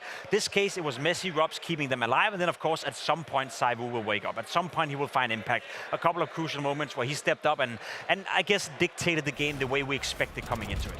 And you know, like, Messi also touched upon that. They were warming up in the game. They didn't look like super sharp at the beginning, but, you know, they turned it around. And, you know, when you have a guy like ZywOo in the team, you know, eventually it will just happen that he just turns 1 or 2 or maybe even 3 rounds around into your favor of your team. And that's just something you have to accept when you're the opposite side of Vitality. You just need to understand that we are going up against ZywOo. He's arguably maybe the best player in the world. He will just turn around rounds for his team. And that can be hard to cope with, like, mentally. But also, you know, the fact that he just goes in and just never, like, fluster himself in the situation of being under pressure. You know, he just knows that eventually it will come alive. I feel like we got like a proper tasting menu of Vitality on this Mirage. Yeah. Yeah, as you said it, you know, Rops, Mezzi, first half story, ZywOo coming alive in some situations, but it was right at the end, you know, the palate cleanser going into the pudding, as we would say in the UK. Flamesy with back-to-back impact, considering that he didn't really have a very hot start, right? He was struggling. Flamesy had a tough time in this game. He was left alone a lot on the A-bomb side, couldn't get it going in the first half, but then he stepped up when the game was supposed to be closed out. And that's how I want to, I guess, end this narrative, you know. Everyone from Vitality can step in and find massive impact. This round, 21, is fantastic from Flamesy. The last round of the game as well, a triple entry in towards middle. When you have a player who throughout the majority of the game has done absolutely nothing, hasn't had an impact, all of a sudden Peter steps in and wins 2 rounds by himself, you know that's why Vitality is the best team in the world. Robs kept them alive, Messi kept them alive, ZywOo stepped up in the mid portion of the game, and to close it out, it was the guy who didn't do anything the first 20 rounds in Flamesy. If that's not the recipe of the best team in the world, I don't know what is. But that's also where you see the difference of a player like Flamesy and ZywOo. ZywOo will create something out of nothing. But whereas Flames, he will excel when he's set up in a situation to just, and you know, have like an impact around. They went back to go A. They didn't do anything in mid. They just basically went back to an A execute. They had a bit of a fake in mid. And then you just have Apex throwing that utility that will set up Flamesy for a success. And that is where Flamesy is just really good. He's really good just going in there, believing in the flashbangs, and using that sheer aggressiveness to his advantage. And as you said, Jacob, that's why they have so many strings to play on. That is why Vitality is so good. Was there a particular point where you felt like things fell flat for Navi? Because I can't pinpoint that there wasn't like a spectacular play that, you know, made them run out of gas from the side of Vitality. There wasn't like a tilt-off moment. It just felt like it slowly but surely just kind of petered out. Yeah, and I think that's a great way of describing it, to be completely honest. I think they lacked individual players to step up in those moments. You want to have someone who's shutting down Flamesy. You want someone to go up against ZywOo in some of those fights. And let's be honest, in the first half, Navi played great as a team, but sometimes in Counter-Strike, Peter, we speak about it, especially in Counter-Strike 2, it is decided by the individuals. And no one from Navi stepped up in the second half. We didn't have a wonderful round where he won one all by himself. We didn't have an Immer moment, which we did in the first half, where he won a round by himself. So there was no answer from Navi, and as much as I want to say it, I think Vitality and Navi were 50-50 in terms of how the teams were approaching the game and the level of the teams, but when it came down to the individuals and the playmaking, Vitality are the best in the world. I think where it changed were the quad kill that ZywOo pulled off. You know, that was that round that ZywOo just pulled out of his hat and turned things around, and that is sometimes a tilt factor for your opponents, like, because they even went up, they had the advantage in the round, but then ZywOo just shows up and gets a quad kill, turns everything around, and then you find yourself in a situation where you have to take an eco afterwards, and you need to string rounds together if you want to beat Vitality, because you need to have your economy on your side. I'm going to be diving into Nuke with Moses and Mario in just a second down on the show floor, but just any initial takeaways, because we know that Vitality, they're very comfortable on this map, right? I don't think there's a case that Navi's going to bounce back. I think Vitality has definitely warmed themselves up, and they're looking to close this one. I think Navi played the absolute best they could on Mirage. They didn't win, so I don't see why that should change the Nuke. Well, we're going to see exactly how it plays out, but not before we head things to a short little break. When we are back, the final chance for Navi to be bouncing back in this quarterfinal, and it's going to be a tough battle indeed. That is going to be going down on the grounds of Nuke.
Vitality breaking Na'Vi on Mirage, and things only getting tougher from here on out because Vitality's map pick lays in wait, and that is Nuke. I just had a few words from Dupree and Pimp up on the desk. I'm down with Moses and Maui here on the show floor. They say it's over. Jason, give me one reason why this is going to go the full distance. Na'Vi will bounce back and we will get a third. All right, if Na'Vi's going to bounce back, we saw a little bit of life on him on the first map. Didn't last super long. However, you get to start, if you go on that CT side, someone like JL as an anchor of that upper bomb site, you look at the way Vitality beat him on Mirage, which is those set pieces towards the A bomb site.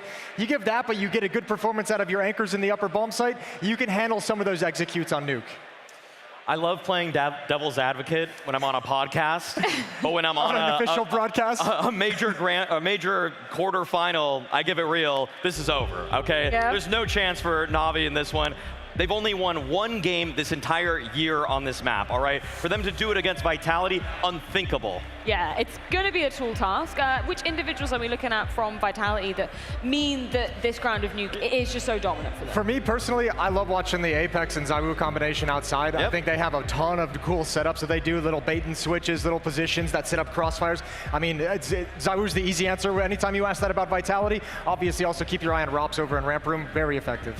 I mean, given that they're starting on the T side, I do want to see what Apex is getting up to on outside, because sometimes he's sending himself down secret by himself, sending a distraction. Sometimes it's 3 guys behind him. The way that he mixes up the attacks makes Na'Vi they're just going to be guessing the whole time. They're always going to be wondering what is behind that wall of smokes. That was the issue on the CT side of Mirage, is they never really felt like they had a sense of what was coming, right? They never really felt like they had the read, and it's going to be harder to get those on Nuke. It's a lot easier for Apex to mask what Vitality like to do. I'm with you. I think Vitality's going to win this. There's a slight chance we see Na'Vi kind of bounce into the game, but man, this can just be a steamroll. Vitality can actually just walk all over them. Anything that you want to see more from Vitality? Because we were kind of, wrapping up, putting a bow on that first map of Mirage. It was very much a team effort, right? We had, shining moments from Mezzy and Rops to be starting off the map. Flamesy, obviously, with a real exclamation point in the last 2 rounds as well. Anybody that you're keeping your eyes out who's going to have a spectacular game on. So ZywOo warmed up into that game. Yeah. Ended up being one of, if not the best performer on the map by the end of it. I want to just see a hot start, okay? Because he's so known for his pistols. He's so known for his abilities on those low-buy type rounds, too. I want to see ZywOo just start the game 10-1, okay? Assert dominance. When Donk is out of the tournament, you are the #1 here. It's such an unreasonable thing to ask too, isn't it? You're just like, give me more. You are the #1 player in the world, but I want more. I mean, yeah, it's. I think with Vitality, if I want to see something more out of someone, it'd be Flamesy, who I could equally say, give me that hot start, especially because he had a rough time on Mirage to begin with. Kind of worked himself into the game. Just get off and running now, because once Flamesy gets going, this team cooks. It's great. So you're saying Alexi B, it's not going to be a masterclass coming out of him. Blade, it's not going to be able to expect the unexpected from Vitality? I really only have one stat for this game, Freya. Alexi B, through 2025, is the 2nd worst player on Nuke, period. The only person worse than him is Cadian, okay? That's how bad he is as an individual on this map, all right? Okay, It is not looking good for that outside defense when he's the one that's responsible for handling the variety of smokes that Vitality's going to be throwing there. That's actually a really good point with his position and how critical it is. You might not get a lot of impact and a lot of production in terms of the fragging from Alexi, but in that position, he's designed to be the kind of voice to orchestrate the rotations. I'll say this for Alexi as well. Whatever his stats may be on Nuke for the year, that's an in-game leader who can call you a really good T-side on Nuke to give yourself a fighter's chance in the second half, or I guess flip that with Na'Vi starting on the other side, but he can call you a good T-side. So if your defense is productive enough to keep you alive and give you that window of opportunity, Alexi maybe can work some magic. I think that was the thing with that first map of Mirage, right? Like some of the individuals for Na'Vi starting off really hot, but it just didn't really amount to anything when we went into that second half. And man, the odds siding so handedly with Vitality. Maui, I think that's pretty much expected, right? Is it going to be over? I think that paints an incredibly clear picture as Vitality continue to take a step forward here at this major. Well, can they take a step forward onwards to the semi-final? It's time to find out on Nuke. The numbers don't lie. It's an uphill battle here for Na'Vi, but it's always been an uphill battle against the numbers when it comes to Na'Vi at majors. We might be in a position where the winner of this match goes on to win the whole damn thing. And right now, this is the best thing happening in Austin in the middle of the day. And I know it's still early for everybody in the arena, but this afternoon, from you, Austin, I want I want to get some Saturday afternoon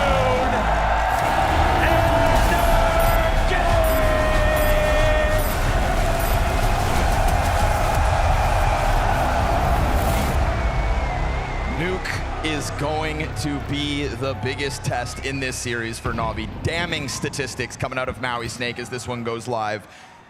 The beauty of that, though, is Brolin's stats yesterday were also dog shit, and they won that game, didn't they?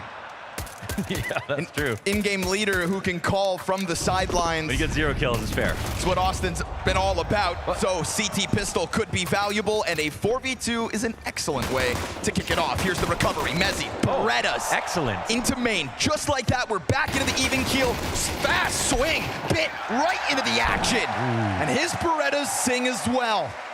So we've got Na'Vi to start the CT side with a pistol. They could have jumped on that and regretted it, but that 2v2 works out really well. Caught Apex off guard, it looked like a little bit. And, well, excellent start here for Na'Vi. Those pistol kills. Bit does an excellent job of scaling, shooting, and not stopping to make that as uncomfortable as possible.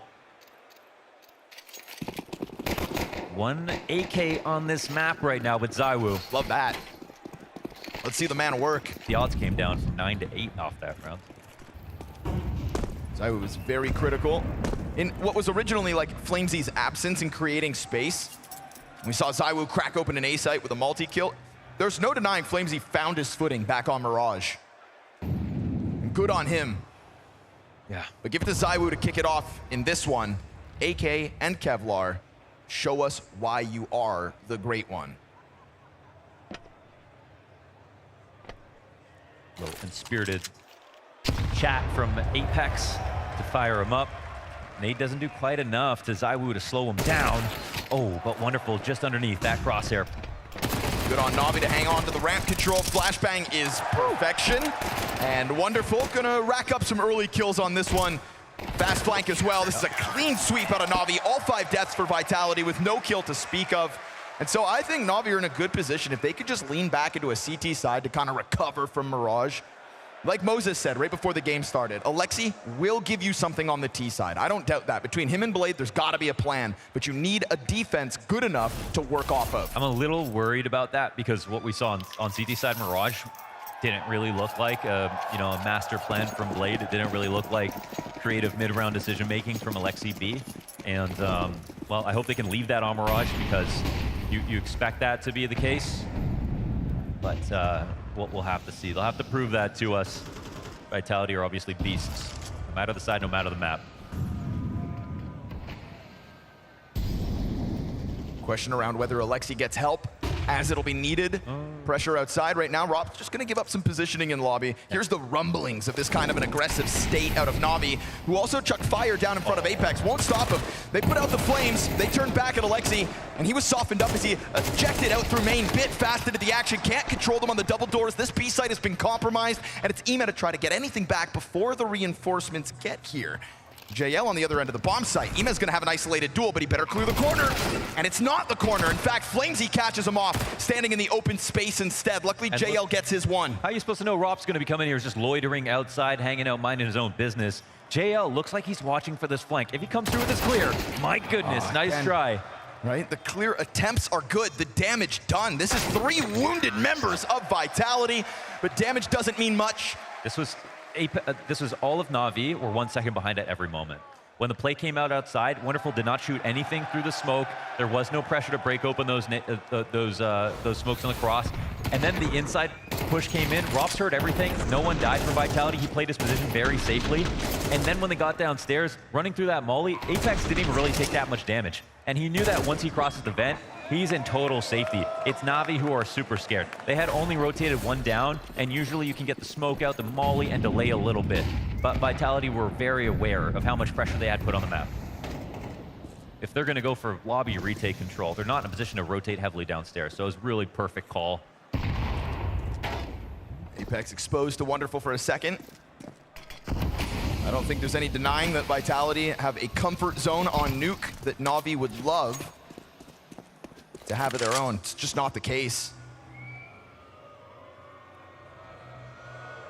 They're going to leave a bunch of forces up inside of the lobby, maybe because they're ready for Na'Vi to try something like they did in that last round. Little climb up here from JL as the utility trickles out through the doorway. Oh, it's a bit awkward, but he still brings one down. It's Emet inside of main that lets it go for a second, and then a fast flurry of kills out from Mezzi. Man is on a tear with a triple kill up on this upper site. Oh yeah, man like Mezzi, that's insane. All 3 openers, everyone else gets pushed back, but can just be left downstairs. Apex, he was just a bait the entire time.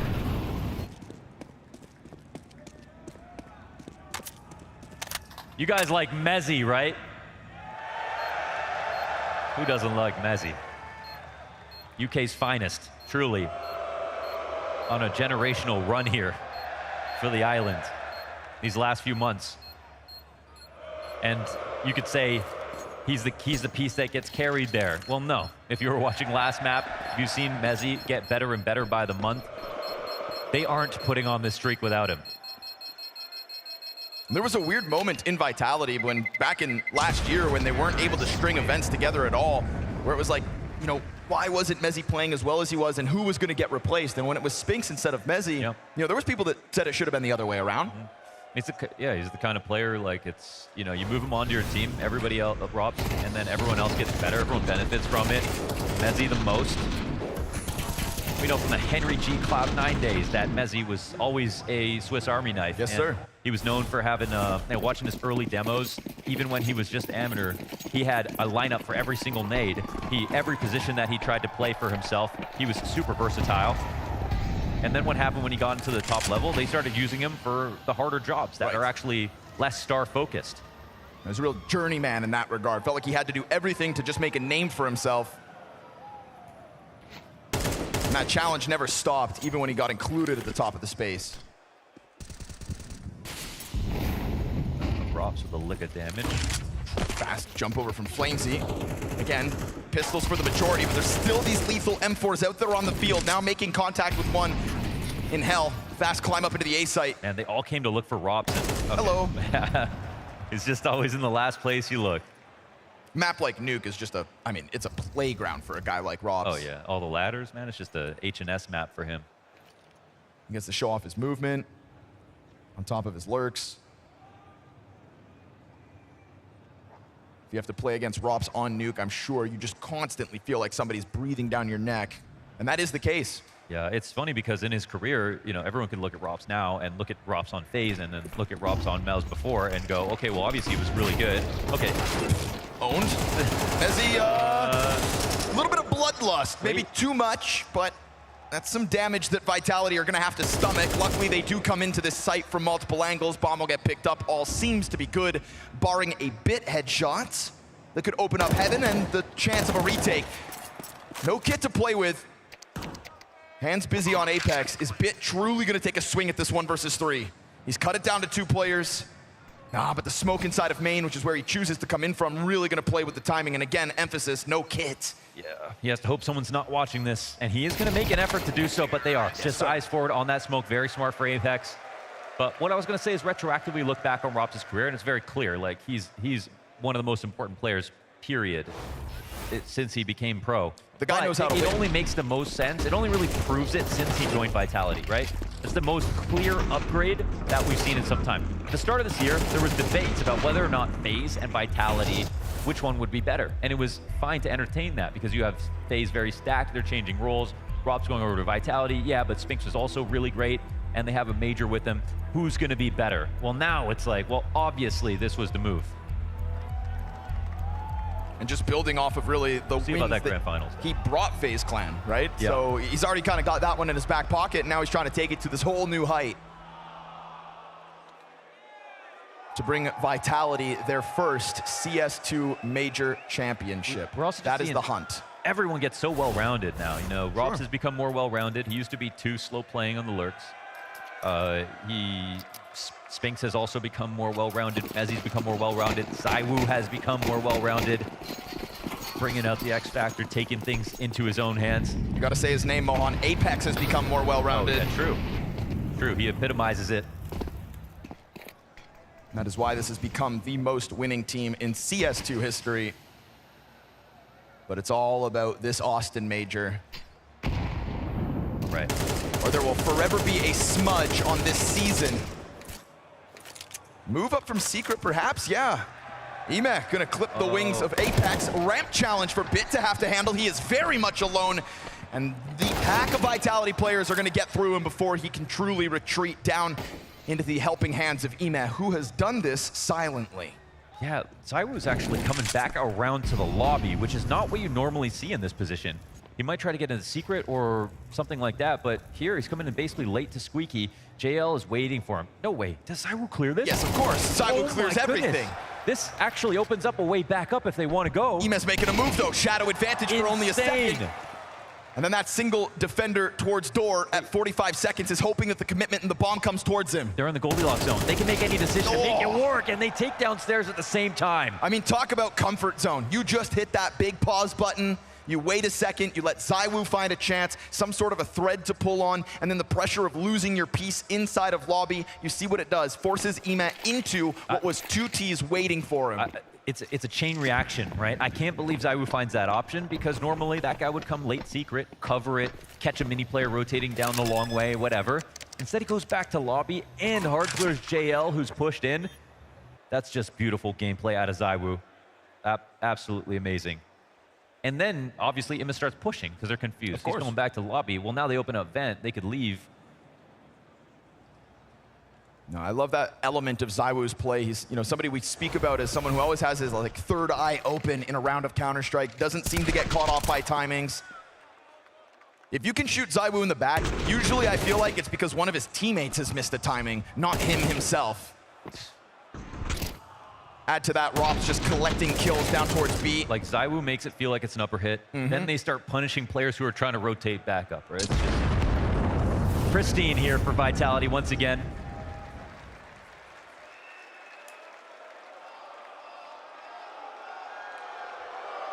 It is easy being a Vitality fan right now.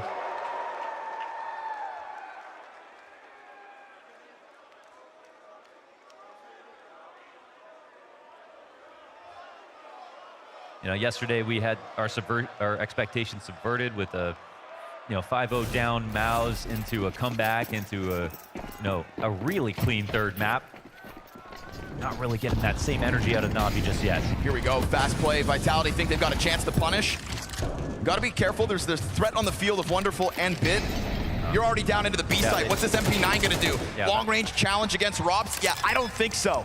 So bomb planted a minute 30 in this one. Clear-cut game plan from Vitality. Total read of the situation, and they keep Navi at bay. They have their cake and they eat it too, with Flamesy pushing through the squeaky smoke.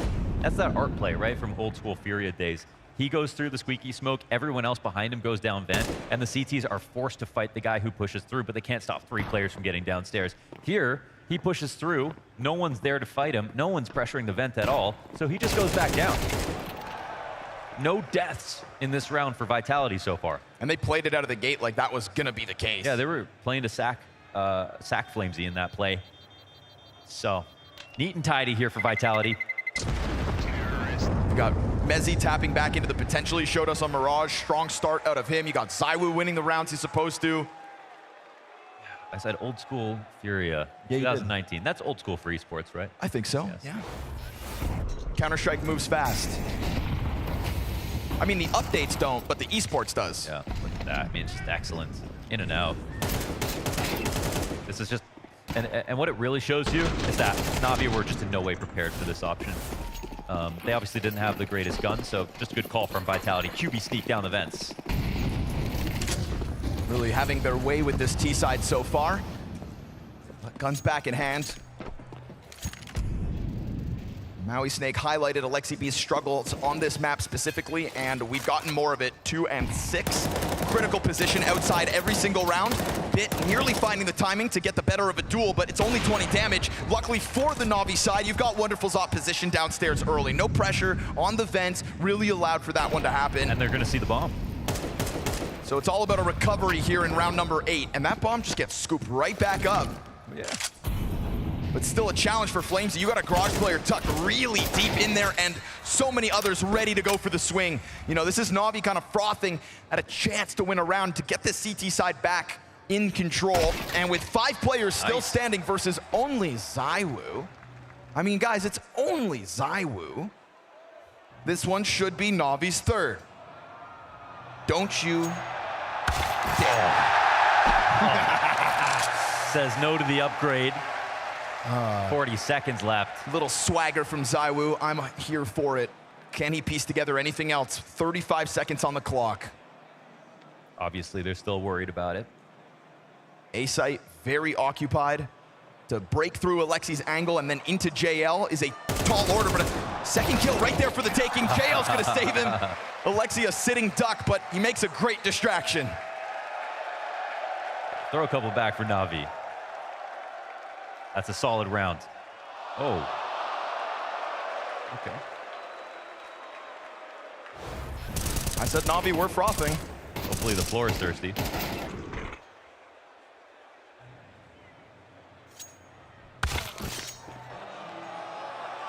Yep, that's what he was feeling. So that that's streak what the of French do, right? Yes, of course. Before they're about to do something sneaky. It's all in the hands. And the French, they're a sneaky people. 5 terrorist round wins in a row for Vitality comes to an abrupt halt, but that doesn't mean it's gonna get any easier for the rest of the half. Oh, dance. Wonderful, just trying to dodge these bullets, gets away with it at half health. Exposed almost on main, but Flamesy's got the coverage from up above. Alexi B is crossing paths and he doesn't know it. Suddenly, knife out. Somebody's gonna find themselves back turned, and there it is. Apex with the element of surprise as the outer yard falls to Vitality's favor again. JL is desperate to get into the action, and while he peels one off of lobby, there is spam coming through main. JL gonna turn back to that duel, and it's gonna set up a Mezzy situation to perfection. So frantically trying to get into these rounds, but Vitality slapping them left and right. Yeah, and that was the conductor right there of the orchestra in that round. The credit card swipe from Apex to get underneath the scope of wonderful. All these cross smokes outside had Navi so confused. Full control here for Vitality. The watchful eye of Flamesy on mini. Huh? Am I crazy, or did Apex cross through that smoke with a knife out? Yeah, he literally walked through the smoke with a knife out, then switched out, got underneath the scope of wonderful. Just knew what was going to happen next. That's you know? sane. It was like a bad movie right there. They just knew everything was going to happen. Navi with a second timeout. Blade wants in somehow, some way. You have to fine-tune the CT side to get more out of it. A pistol, a conversion, a singular CT round win since. That is all that makes up Navi's half. And that's a round that shows us Vitality can play any type of CS, whether it's structured, fast, creative, and now Navi have to show us they can do that. Yeah. God, this game is millimeters and milliseconds.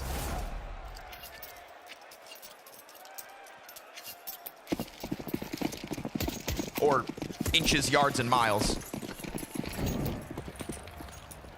Fire in front of him.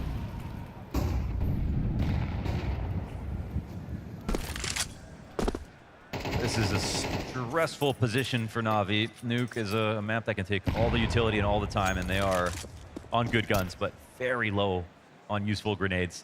No mollies left here for the CT side.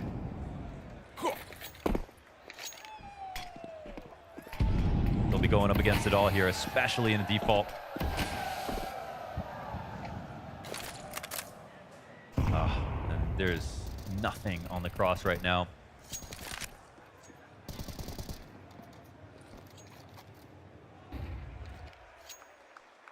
I don't know if an upper hit will be easier to stop or not, but that's what's coming.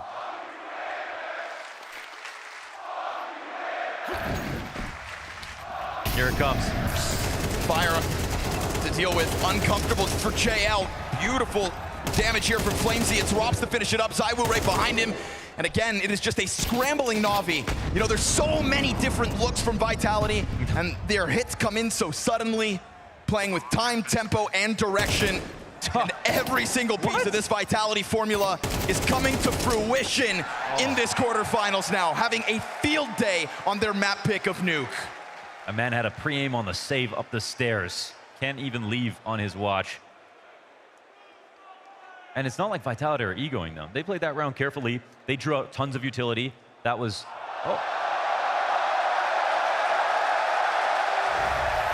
That guy looks like he has a future in Counter-Strike, if you ask me.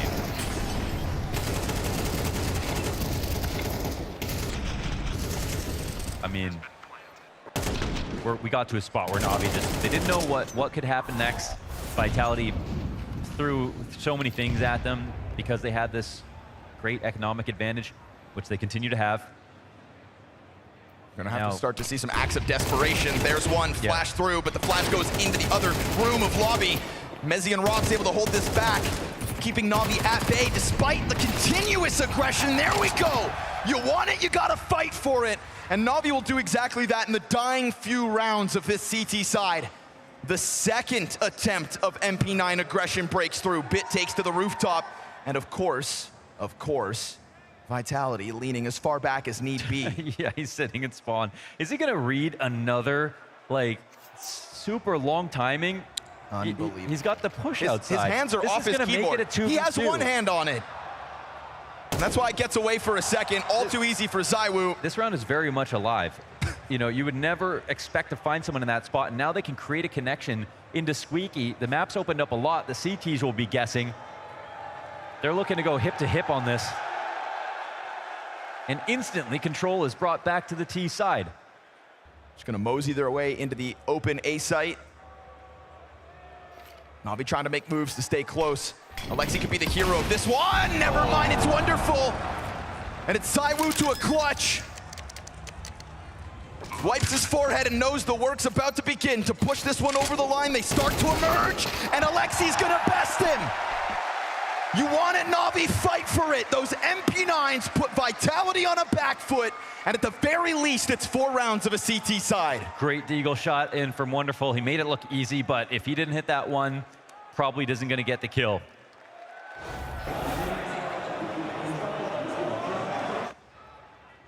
This was such a good kill, such a good, I don't know how they were covering these spots. Almost always ZywOo's moves, honestly. 1 kill and everything like that, but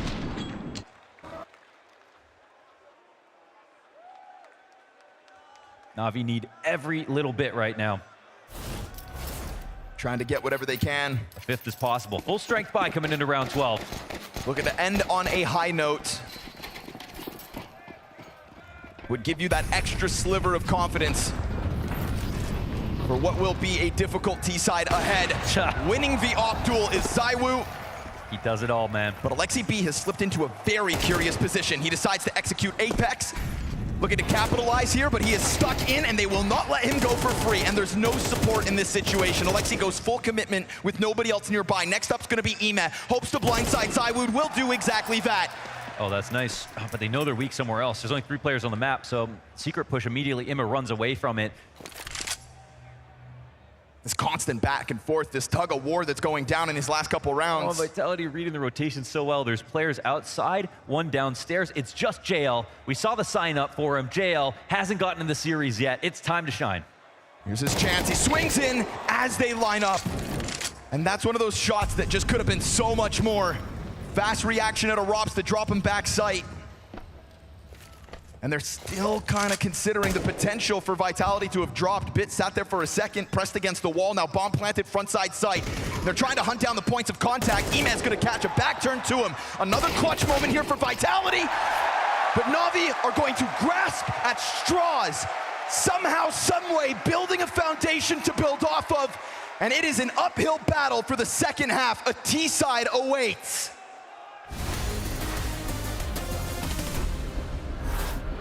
Sorry, before we start, can I hear the questions? My scriptwriter he's not here. I have to be here on my own. Scriptwriter? I don't know. I don't know, no. You could talk about the barbecue. The barbecue? What's that? What do you want me to say? Is there something you like to hear? My writer just usually comes up with something charming or that makes me look a little bit better, but... Yo, bro, I've got something for you. Thank God. What is the deal with graffitis these days? Dosha Fionade. Wow. Oh, you defused the bomb? Insane. No way. You bought 5 ops? I'm sitting here. 3rd map, 4 headshots, saving the day. Major MVP. Where is my graffiti? Thank you very much. Can I go now?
Oh, they love to dangle a little hope in front of you, this Na'Vi team.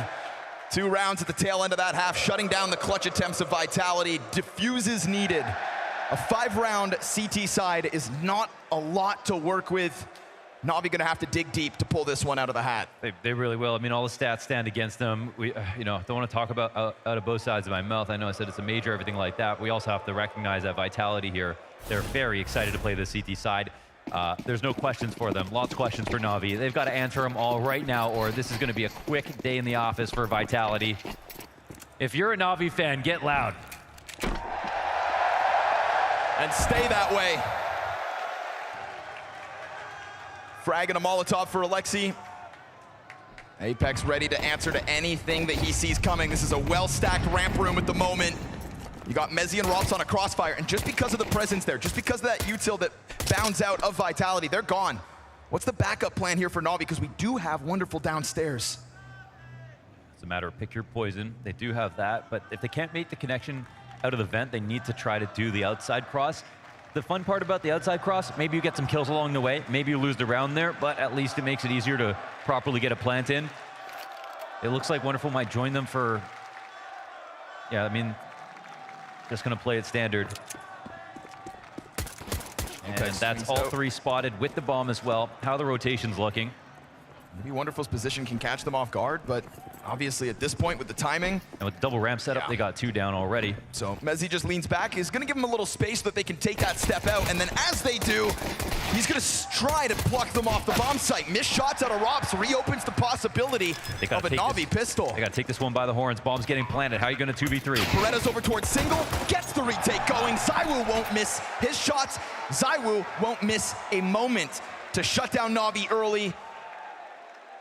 A challenge that just suddenly grew far greater as Vitality take the second pistol. Yeah, just another round in a series of amazing rounds out of him.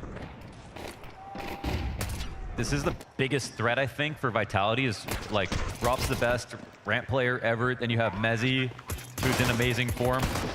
The setup is so good for the rotations, for holding on to ramp itself. A very popular spot to go on pistols. Because it just takes so few resources. At least they got that plant down.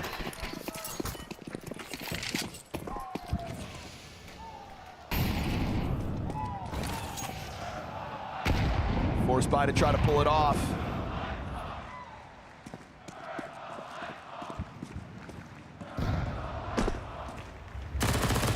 Nothing but an M4 for ZywOo. He awaits your attempt. Huge challenge here for Bit. Top silo with the Deagle. See, the CTs are happy to play reactive right here. Na'Vi pose a threat absolutely with these smaller guns, but it's really on them to prove they can find some great shots. Nothing coming out of him just yet. We hit the minute mark. Yeah, Na'Vi just looking for that thread to pull on. Really hoping Bit could have hit it, but it's a moment where Alexi B needs to be thinking about the next round and what they're going to do from here, but they've got this. They got a lot invested. Yeah, Tech9 to try to set up the AK. Emek could be the hero. We see Tech9's in front of both of the rifles, in fact. Space creators, and then the kill takers, but nothing. Couple kills on the approach. Vitality so quickly to the answer, ready to react to whatever Na'Vi chuck their way. Yeah. And with the investment, obviously, there had to be a lot going into that plan. At least they got through the front door, but again, no one is nervous in these spots. I mean, it's not really any good reason for Vitality to be nervous on Nuke versus Na'Vi.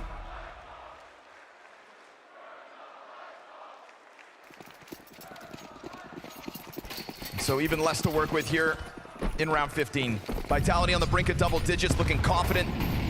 And that confidence is well grounded. Yeah, it's been earned.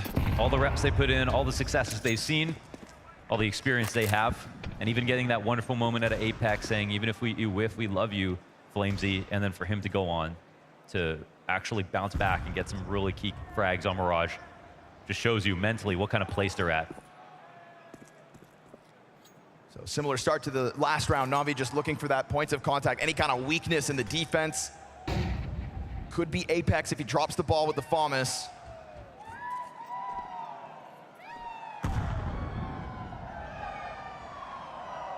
A slow approach to the rounds. Na'Vi does not want to give any of these over for free.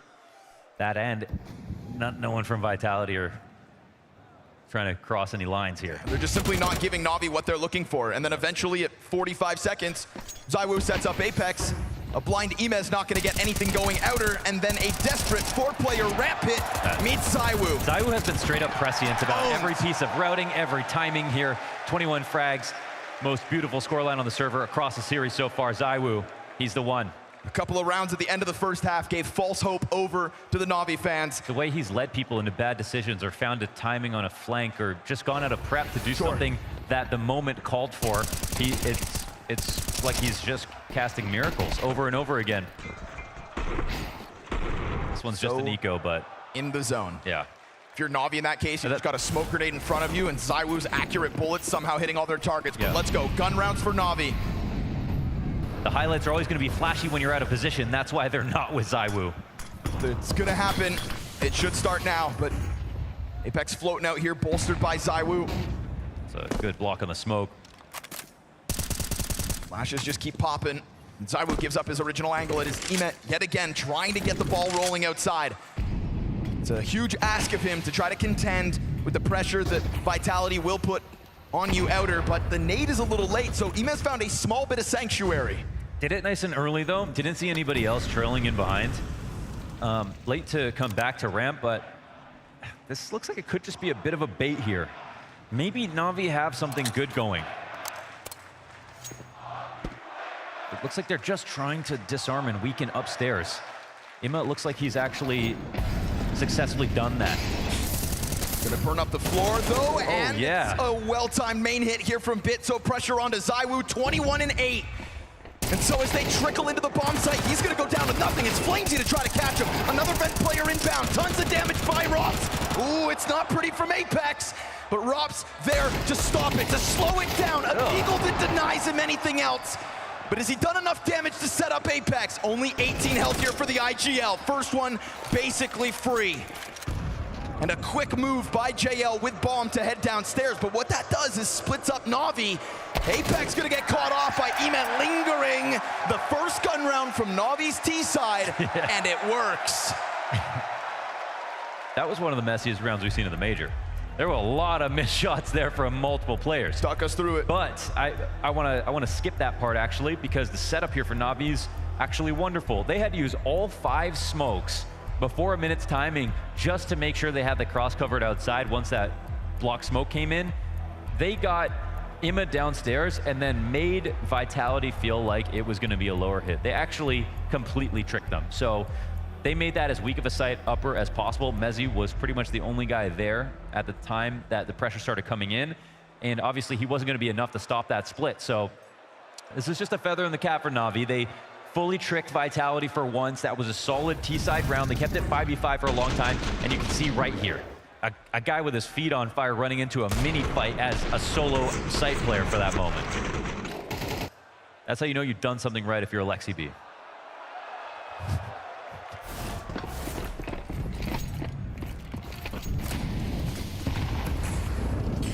They pull it off again. Looks like Vitality gonna get a little more active. Flamesy wasn't ready for that. JL just spawns in the walls. So off man disadvantage now, Vitality. That elusive 11th round. Consecutive rounds. Oh, we might be gaming if Na'Vi can pick this one up too. This is what they're looking for. It's been very difficult for Na'Vi to string them together. Frag grenade should land right on Ime. Yeah, that's 51 damage done. Perfect trajectory. With a step back as well.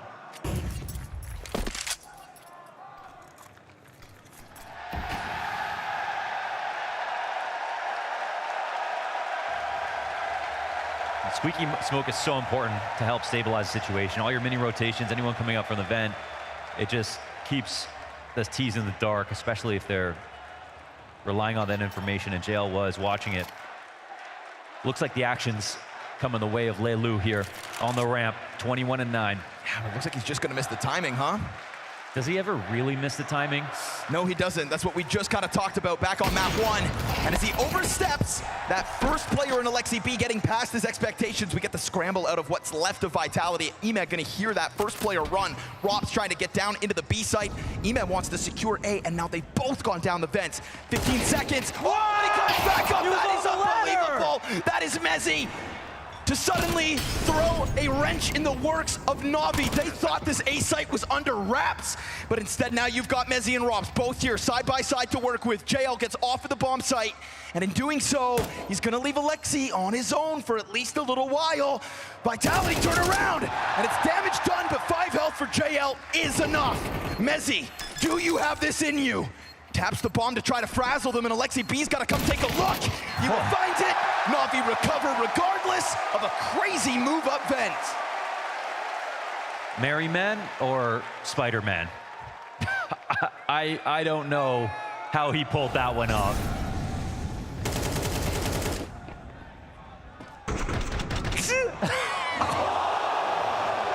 I think we need an icon for that.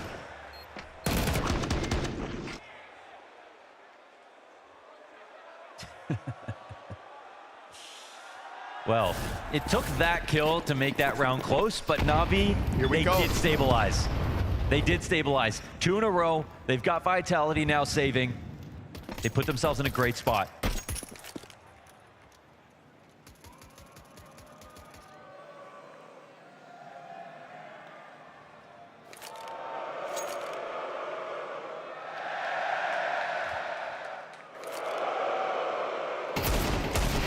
Apex down.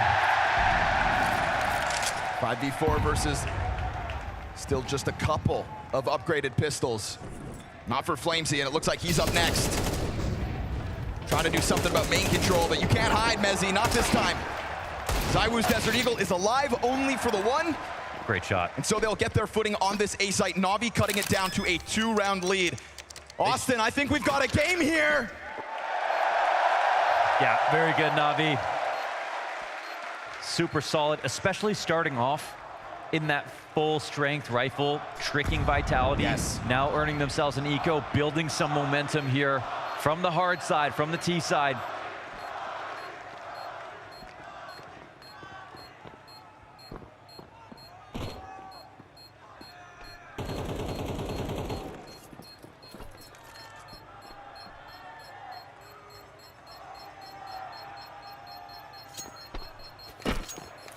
Alexi just can't let himself slip up, keeping it in the zone. Full focus, full belief.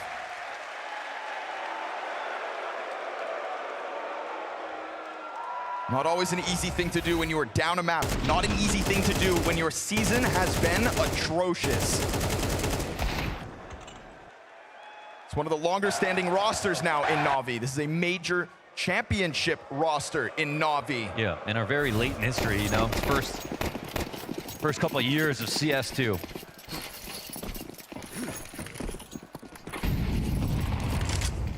All right, round 19. Are we gonna build momentum, Alexi? This game is still not won yet. We talked about the struggles that Alexi may have had outside, but for now, it's kind of an Apex who's been pulled in different directions. He's gonna try to get away with a similar position, and he's gonna hear this stomping going down, but if he thinks there's only 1 or 2 players, he's about to find a rude awakening. At least Wonderful from behind is able to catch it. Apex brings Bit with him. But watch the CT activity now, because that was 3 players confirmed outside. It wasn't just 1 crossing. Na'Vi in the spot last time. They were very shrewd, didn't immediately commit lower, found a way upstairs to isolate Mezzi. Vitality playing lower is super thorough. You can see the caution that Rob's had. These are the weird spots you find Na'Vi in that you just don't really see as often from everyone else, and it's kind of hard to search them out. You know, maybe everyone would have normally crossed the secret and found just a place to chill there, or they'd start to peel back to the lobby. Options are wide open. It's not like Vitality have been inactive this time. They sent Rops lower to clear it out. He's now very close to Alexi, just misses the timing. But that could open a window for Rops. Yeah, but yeah, he's missed this and feels like he has finds it. information. Oh, that's a big punish. More concerned about up top. Now suddenly ZywOo won't have that support. He's going to get compromised. Mezzi turns, and he's going to at least kill the Heaven player. The molly's bad. Vent, the jump up denied. Not this time, not twice, not again. Na'Vi 1 round shy. Let's go, Na'Vi. Looking tough out here. Putting the squeeze on that A site, nice and slow. From those spots, looking comfortable, looking confident, catching the punishes.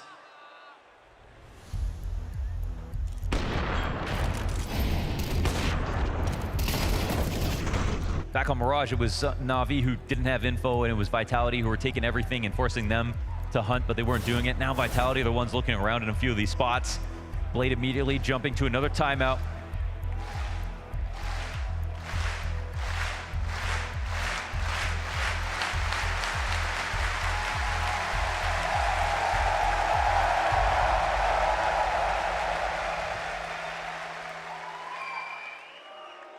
Right now, outside cross is causing problems for them, and they played secret 1 or 2 times versus these rifles, but it hasn't always actually worked.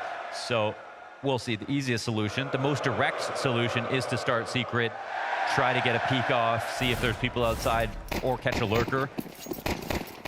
Oh, but that's a pause. Yes, sir. That's followed by a save here. An MP9 for Rops. We haven't had these kinds of rounds go Vitality's way this series.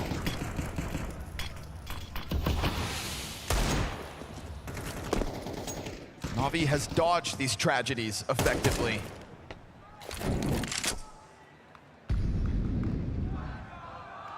Bit's waiting for the push. FaZe doesn't look like he wants to overstep that yellow line. Keeps himself tucked in. Played the spots once before, but it's supported by the Raptors player. A little bit of shoulder, sets it up. It's a Rops casualty trying to push from ramp. FaZe though will give Vitality a glimmer of hope on this one. Don't let it be an eco. Nemez, look at his wrap around ZywOo. ZywOo's ready. They have effectively won these rounds until now. Maybe 50 seconds for Na'Vi to still recover. It looks like he knows the game plan entirely. He's running outside. It's an AK for ZywOo. He's going to move that rifle, and as he's in transition, it is going to yet again have to be those pistols from within this A site. It is a good amount of ramp control as well for Vitality. JL is trying to slip up, and as he does, FaZe is going to collect it. Not like this, not with Heartbreak. And again, Alexi into the action, but they've not gotten this player off top hut. They're gonna find them on both sides. The AK-47 still out there in the mix. And Apex on the lurk. Blocked by fire, bomb goes down. They have evened this out, but Wonderful is barely alive. 1 point of health. With Alexi on the backside. Does he have them nervous? Can Alexi keep them scared? He got ZywOo in the back. I don't think so.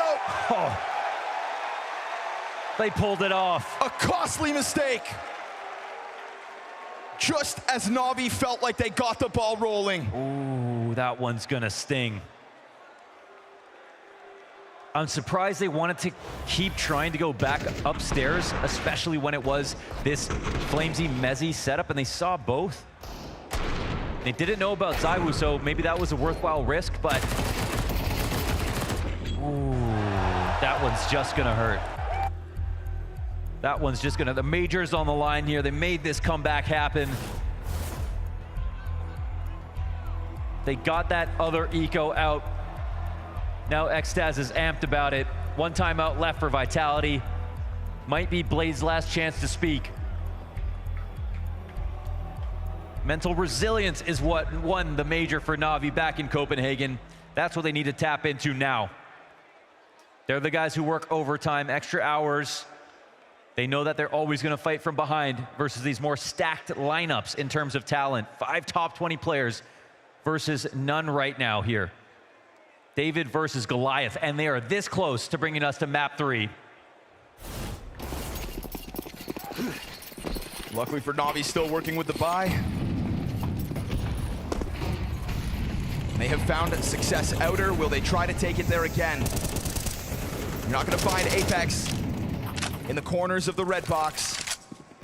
Not gonna find him trying to test you around the sides of main. He is in the open floor of Garage with that op not too far off. Wonderful does not get a chance to clip him, but he's gonna have to cover main.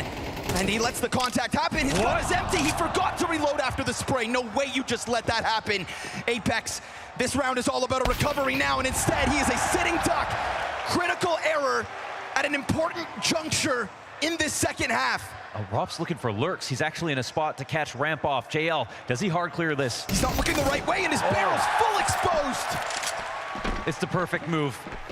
It's a gift here. Apex, that mistake. ZywOo and Mezzi to save it. But it looks like Vitality have just delivered a gift to Na'Vi. Question is, did he cancel the animation? Did he just forget to reload? And he may have gotten the one kill, but he knew he let a second player cross. And in doing so, tries to change position, gives himself up to Wonderful, gives Outer over to Na'Vi. Yeah, well, this totally makes up for that last round. Absolutely. Defends against map point. Wonderful to take out ZywOo. One player left here in Mezzi. A chance for Na'Vi once again. Felt like it was over for a second. Apex just missed him coming through the smoke on the side of Mini as well. And if he had even got that bullet off before his teammate died inside of Mini, it would have still been fine.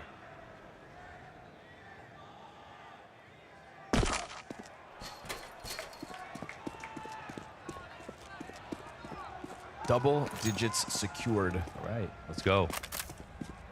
And Apex better be able to find his nerve after that one.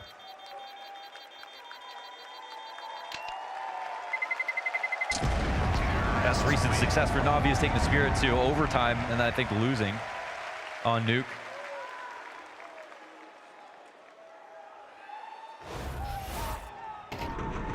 One bullet, gets the kill. Wow. Gun is empty. Oh. I mean, that's even worse. Yeah. If he misses with the one shot he had. Oh. But he knows. Yeah. And then we saw, because of it, Rop's not allowed to focus over onto Trophy.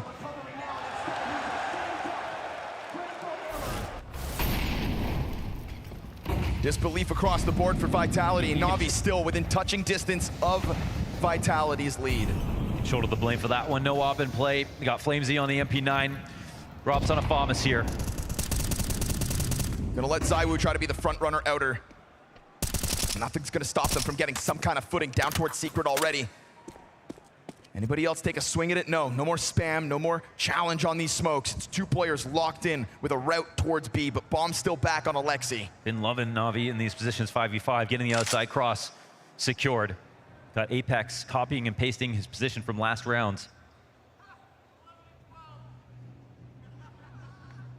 They have to get the double ramp going because Apex is not in a good spot to rotate. He's in a great spot to cover outside, cover the lurks that can take place, and help Mezzi on upper.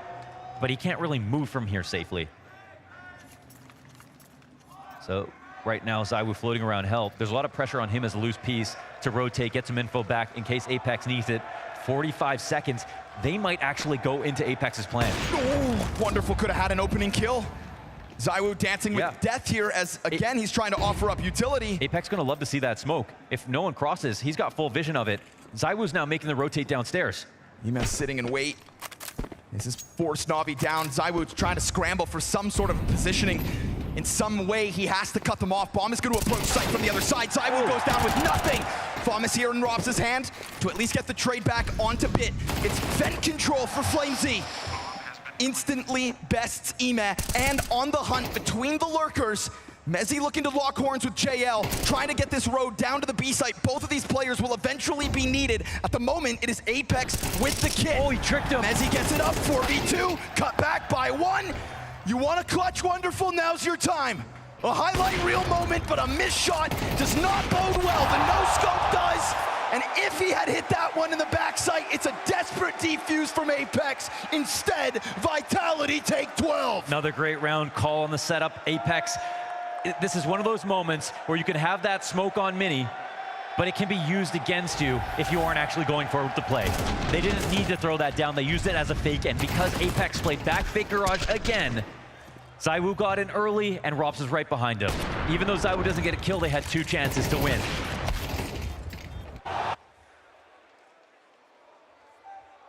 That's the moment that could have been for Wonderful. And also, Mezzi tricks JL. Looks like he's going out wide. Comes back. Mezzi turning into the MVP of this match at the moment. Fast cross for him again. Stepping up to help Zywoo, who's propped them up with so many frags. We're going towards ramp here. Na'Vi on the brink of an elimination. Apex running for this to help out Rops. Does he need any help? Rops is dead instantly by bit. The headshot crisp. Worried about somebody else in these corners. There's nobody home towards ramp. Flamesy with an angle over from single. But this whole pack of Na'Vi players on the approach. That gets caught. He got it. First bullet. Good on him to at least reopen the single door control for the side of Na'Vi. Bit of spam comes out from Mezzi. Gonna have to make this happen with a man disadvantage. Look at the money, though. Do they save? Yeah, I don't even think they want to go for this. Do we go round 24? We go round 24, folks. Incredible here for Na'Vi. Great shot from Bit to take out Rops like that. Much needed instant kill out of Bit, and it's not like he's been taking over. And I'm not just talking about this map, I'm talking about this season. And this is why you can have a style. You can be slow, you can be defaulty, but you have to throw in tempo changes. Otherwise, people are not going to use their pre-mollies and nades too often. And right here, Na'Vi come out with a ramp hit so quickly. Every other round we've seen from them has been taking red control, getting Imma on the cross outside, and they still managed to do both. That's just beautiful play here. Imma has only 10 kills, but he's been so successful at taking Secret, using that against Vitality, really stressing the rotations. And they've been isolating these places to one player. Rops here inside of ramp when Apex is running in. Mezzi on upper, that first round that started this comeback. Na'Vi are getting the isolation fights. And that's even a spot where if Rops gets one, it's still hard for him to get a second. They've got so many players ready to trade. Final timeout. Xtaz saved it, but you open a door for Blade to fine-tune the system. Absolutely, man. And I mean, it has been a great tapestry of T-side rounds here to watch for Na'Vi. They put together a very solid game plan. I'm seeing a lot of confidence from them in the reads and the setups. And there is tons of pressure now on Vitality to answer back.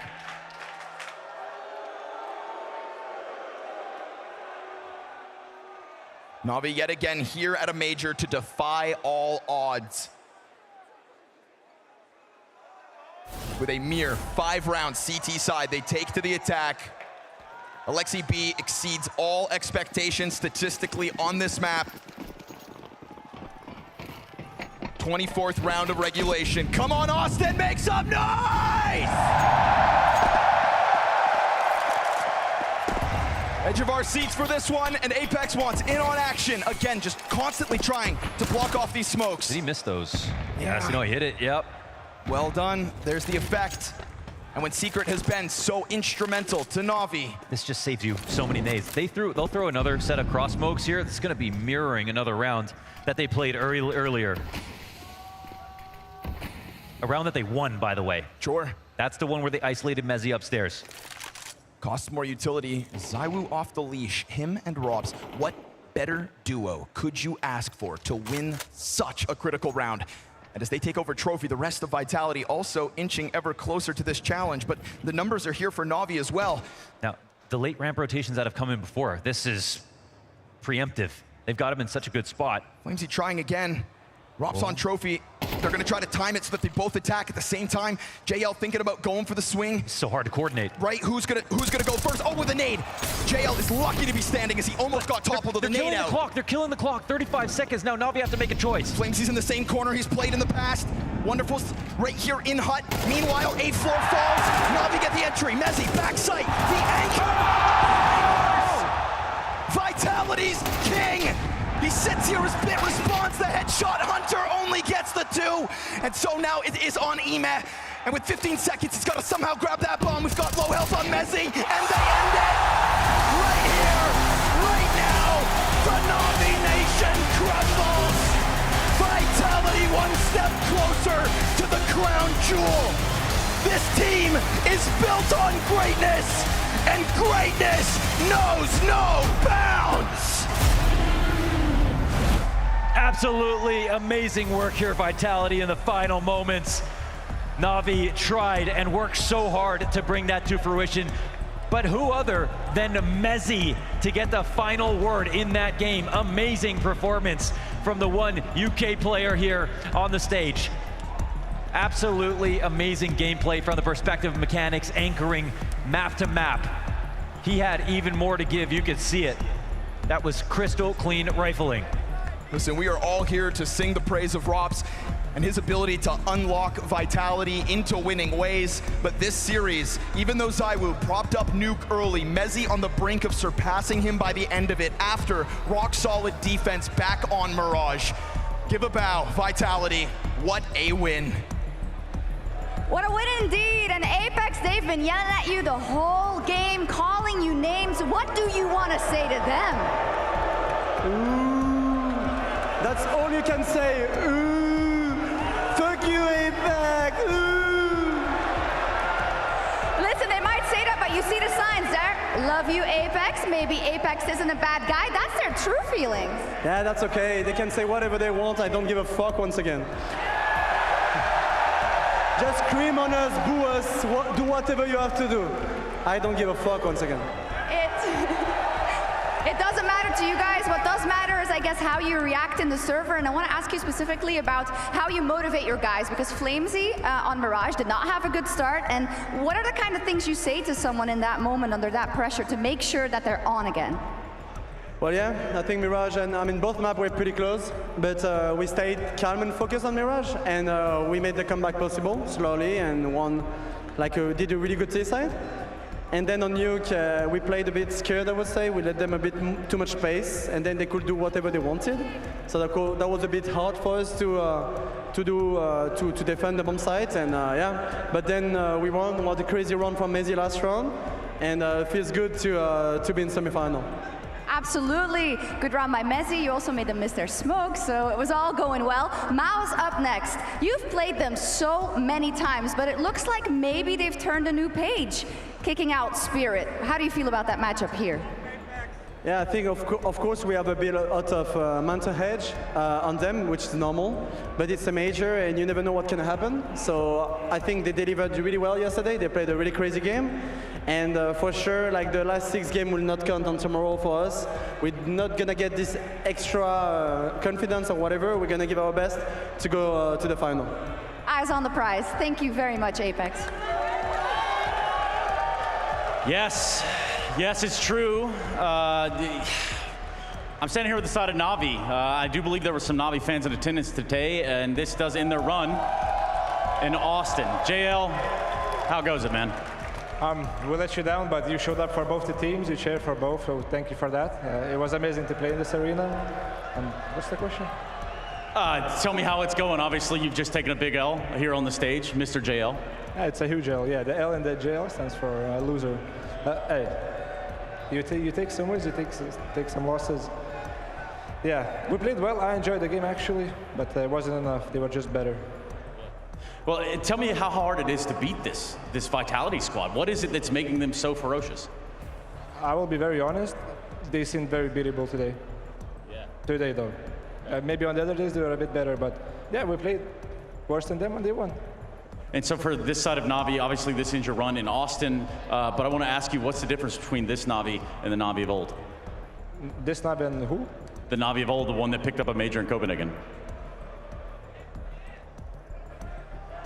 I feel like the opposition was a little bit weaker. I mean, for sure, we play better now. We're more prepared, but yeah, the opposition is just really hard, and we're in a bit of a slump right now. But yeah, we made quarterfinals. That's a bad result. That's about the way it goes. Hey, JL, a whole bunch of people standing around here. A whole bunch of people want to hear what you have to say. Ain't that right, Texas? Does that sound about right? So let's do it. Quiet, please. Thank you all for being here. Honestly, this was one of the best experiences ever. We only played one game here, but you for sure showed up, and I hope you show up for the other teams as well, because today was a banger. Thank you. Thank you very much, JL. That's Na'Vi.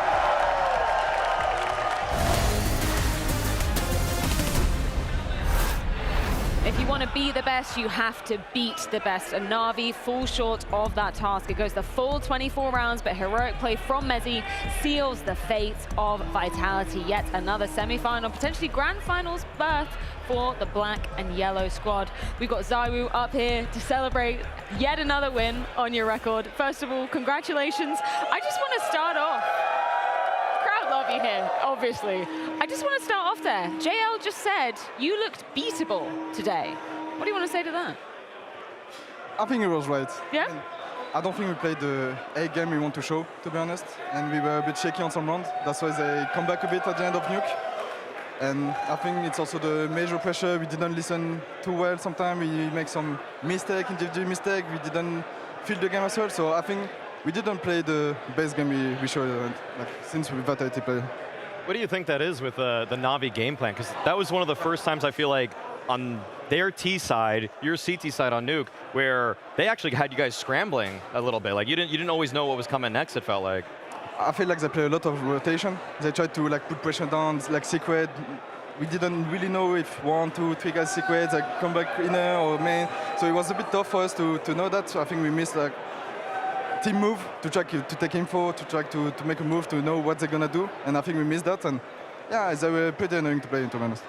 Talk to me about your boy, your teammate Mezzi. He had and obviously, I mean, the closing round was absolutely disgusting, but I mean, even go back to Mirage, he got put in some pressure clutches in the first 4 rounds, delivered for you guys there.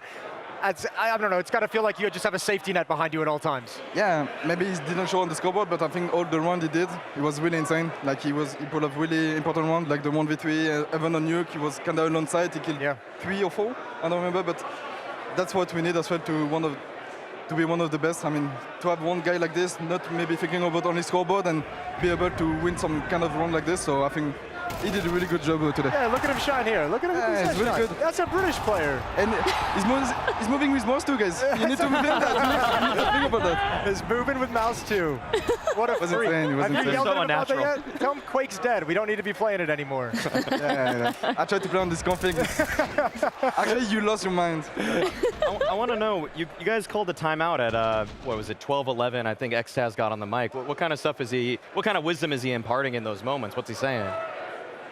It's kind of like to stay, not humble, but to stay in the game, because we are trying to get comeback at this time, and just to not be focused about the scoreboard and be focused on the present, because it's a fucking major and the pressure can be on us when you're leading like this. So just being like this, just being on the present, not thinking about the scoreboard. It could be 29 or 12-9 for them.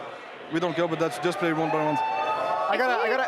Oh, sorry. Go ahead, Jason. I gotta ask you, just because I haven't even talked to you about this. I mentioned it in the pregame before the series began. When I was at HLTV, the award show this year, Apex told me that secretly you were pretty pissed last year that you weren't involved in the conversation, that you weren't even really entered into the competition.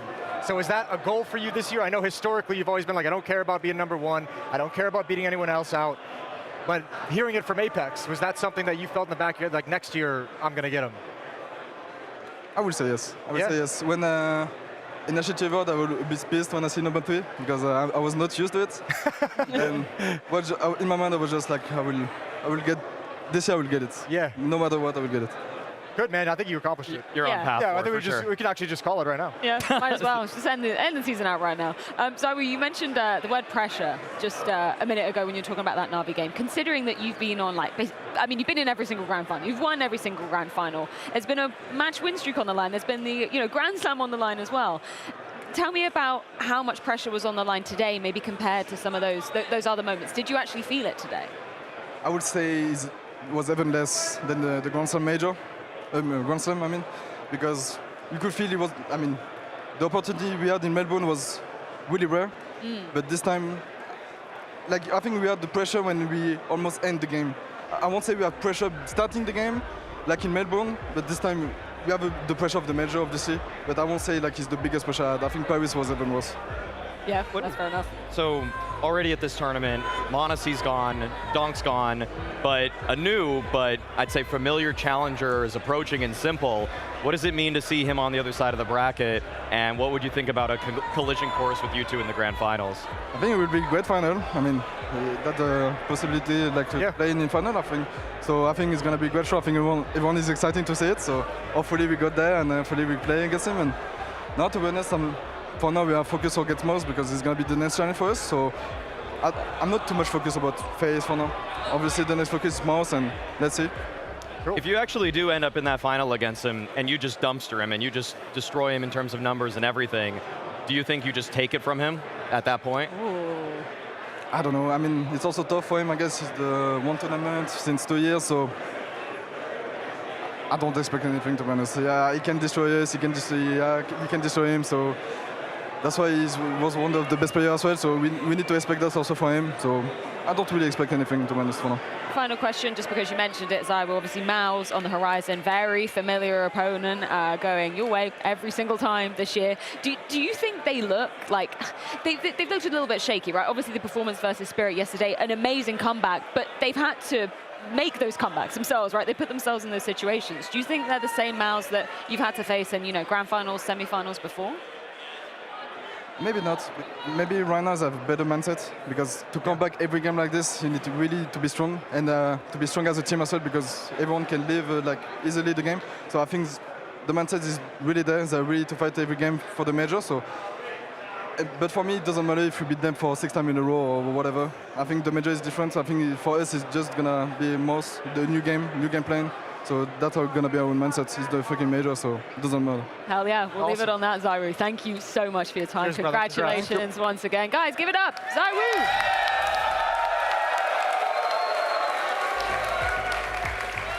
An absolute masterclass on stage today, and a very well-deserved spot in that semi-finals. I feel like it was a date with destiny, the fact that they're gonna be facing MongolZ in that semi-final, maybe an opportunity to face FaZe in that grand final. I'm getting ahead of myself. Getting a little bit ahead of yourself, but it's understandable. The script is just so beautiful, Jason. I know. Can you blame me? It's all lining up to look like it could just be an absolute excellent finish to the major. I don't know, I like it. There's something about, there's some quality to him now that he's playing this way in 2025, like finally just being the badass of Vitality, but then he's still humble when you hear him talk on the desk, where I'm just like, there's kind of a cool element to that, where like you're humble, but I can kind of see a little bit of cockiness in that humble nature of you. I mean, he doesn't even expect anything really of Simple or FaZe going into that grand final. Like, I mean, it was of course getting ahead of ourselves to bring it up, but we don't get many opportunities to talk to a guy that's vying for GOAT, so have to get every single piece of information we can. I liked his take on that MongolZ question as well, like, because you could say on one side, yeah, they look shaky, they don't look like,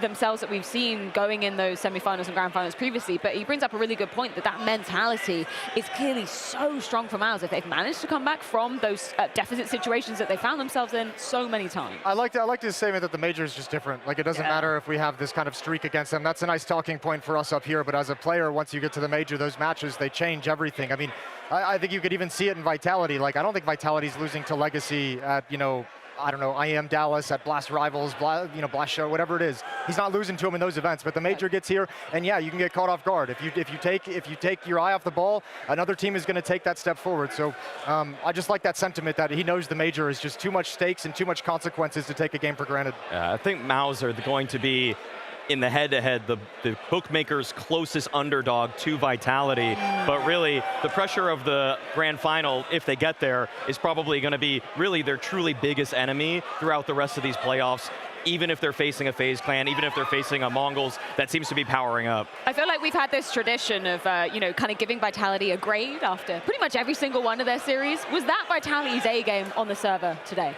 I would say I would probably go with maybe A-, but what the thing is that was a Na'Vi A+ for me. Yeah. That's pretty much the best I've seen from Na'Vi all season. Which doesn't bode well. For Na'Vi it doesn't, but for Vitality it bodes incredibly well. Yes. They were tricked on a lot of those rounds. Individuals had to claw them back. They were winning with tactical outplay, and if they were losing in the tactics, they were winning with individuals at times. So they had both sides of the equation when it comes to winning CS. Yeah, close but no cigar, unfortunately, for the side of Na'Vi. So let's get a few closing thoughts courtesy of James Bounce. Na'Vi put up a fight and certainly tried to come back there in the end of Nuke, but it isn't meant to be, and the run ends here at the quarterfinals. First of all, commiserations to you, Alexi. I know how much you wanted this and how confident you were feeling before the game. I'm going to try and cast your mind back to Mirage. I would say, right, in the first parts, maybe the first 13, 14 rounds, it looked like you were doing the right things, like you had them. Then the CT side starts to let you down. I'm wondering just what it was like from your perspective. Was there a disconnect, or you guys not playing off each other the way you wanted to? Was it just them being better? Yeah, I think it's exactly that. So just didn't play off of each other. We won the pistol the round after, and the first gun round, I just think that we played a very sloppy round. After that, we managed to win a gun round, and since I think they just won every round. And you know, I didn't have a good look at it. I was jumping on B, and they ended up getting like these untraded entries. I just think we got maybe caught off guard a little, but also maybe we didn't have the plan on how to exactly fight them. We were more like saying on TeamSpeak like what are we holding, but we were not necessarily saying like what we should be doing if they make a move. Okay. And the guys were speaking about some timings also after the game. I didn't want to focus too much on that because I still knew that, you know, 2 maps remaining and you can't dwell on the past. Yeah. But yeah, just they just ended up playing better in the end. Talking about you saying them playing better, right? On Nuke, at the beginning, yes, they looked like they were playing better, but you guys were fighting back on this T side. It seemed like you were making the right calls and you were getting into the right situations. How comfortable did it feel at one point for you guys, like you could do this? Was that full belief in it? No, it felt very good. Yeah. We also knew that we have some rounds up our sleeve that's going to surprise them. You know, I still feel like I should be playing overtime on the stage. Like, kudos to Messi. What an amazing last round by him. Yeah, I felt like we put a fight back. They were running with the momentum on the city side, but we clawed back and ended up making the comeback, and we played solid, I would say. But yeah, ended up losing, and that's all that matters. So now we're out. That is the end of the season for now, right, for you guys. Looking at this, you were the best team in 2024. You had this amazing run, so many deep runs and playoffs. I can see from your reaction already, right? Now you look at this, and I'm sure in your minds it's not good enough. Maybe in Navi's minds as well. Your overall thoughts on the season, like, can you just give me that? I'm proud of the boys. Like, in the end, like at the end of the day, we worked super hard. So many travel days. Countless of hours of us just being together, and you know, it's been almost 2 years now since I joined Navi and since I've been with the core of the team. And yeah, we fought. We had our peaks, had our lows. Not gonna be too naive. I think something's gonna happen after this. Yeah, but we just have to wait and see. You know, now we have to calm our heads, accept the fact that we fought, we did our best. Yeah. But now just looking into the future, and let's see what happens. And I don't want to sound cold-hearted when I say this, that, you know, I enjoy hearing Alexi B exit interviews because they're always so insightful. Even immediately out of the game, it feels like he's done that post-match analysis already. He knows exactly what went wrong. And my heart bleeds for him when he says, you know, I feel like we should be playing overtime up on that stage right now. Yeah, anyone who's competed or played, that one hurts. That one's like a dagger in the heart because you know that feeling. Yeah, that one's rough. You know, it's funny because I actually took a little bit of a different angle. I got the sense that Alexi was sort of grasping at straws in that interview of what went wrong, right? Like maybe we don't have the plan. Maybe like these 2 untraded entries. He's talking about Zywoo coming up con. Maybe we didn't have the plan. Maybe we get caught off guard. He's kind of trying to search because I think he echoes the same sentiment of JL, that this was a team that felt beatable today and felt mortal today where otherwise they haven't looked it, and he's kind of scrambling in his mind to find where they missed the chance to take control of the game. And that's been the story of Navi for this entire year, even extending into what happened at the Shanghai Major for them to try to relive or recapture what made them the most dominant team in the middle of 2024 has been a task that has just been too tall for Blade and Alexi B. And so at this point, though, like that ending statement for you, do we all hear that? Yeah. Like, that is crazy. I mean, we kind of knew the writing was on the wall there, that Navi are looking for some kind of change, but that really might just be the last time we see this iteration of Navi in the server. I was going to ask you, to put your Navi managerial hats on and give me, what would be your solution? Would you be making changes? Is a quarterfinals enough for this iteration of Navi? Or, because I feel like all season long we've been saying, okay, are they going to make changes in the lead up to the major? That time passed, right? They couldn't do it. Is this now the opportunity to do so?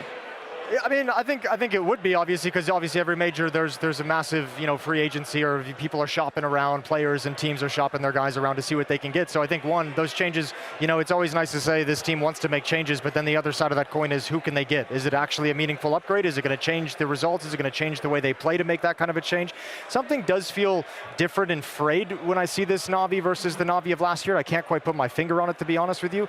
I think the bigger question for Navi is the conversation of where does this team go? Like, what changes would you want to make? How does this team want to look different in how they play? Do they want to go the route that everyone else is going and look for firepower? Do they want to stick with this more system-based strategic Counter-Strike? That argument over like the soul of what Navi's going to be moving into the future is far more important than who they're going to pick up. Go on, pick a side, Jason. Pick a side. What should they do? I mean, I've already kind of mentioned. I think firepower is the king. I think you have to make a change and you have to kind of move forward with it. Yeah, I feel like there's a couple options that are floating right now in the air. One is that they have a rising prodigy in MongolZ, who's on their academy team, who definitely could be seen as an upgrade for somebody like Ema. Maybe if Heart's not in it right now. I don't really buy that JL's not in it. I feel like JL's playing really as well as he can in the system that's created around him. But I feel like there's other kind of more left field options that are out there. Simple is still technically on loan from Navi, and as far as I know, that's very left field. It's till the end of the year, and really in some of these big moments for Navi, like you need that X factor opper that's going to get you over the line. And I'm sorry, Wonderful has had so many opportunities to show that for the past 9 months, and he's putting up good numbers, so it's hard to call him out. That would rely on Simple wanting to go back to Navi, though. Kind of sounds like he wants to go to FaZe. That's true. Well, here's the third option for you.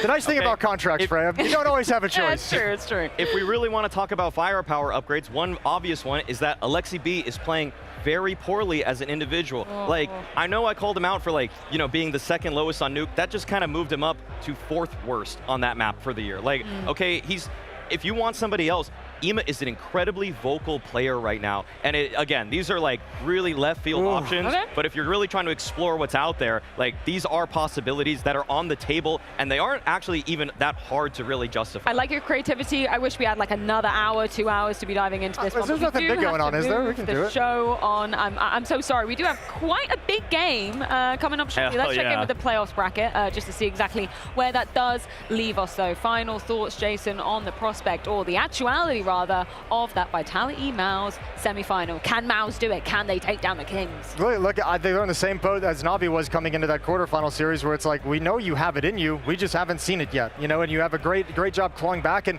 that seemed to give them the edge they needed to take down Spirit. Once again, if you go into this and it gives you the edge to take down Vitality, you're going to look at that 0-2 start and be like, thank God we got wrecked on day one.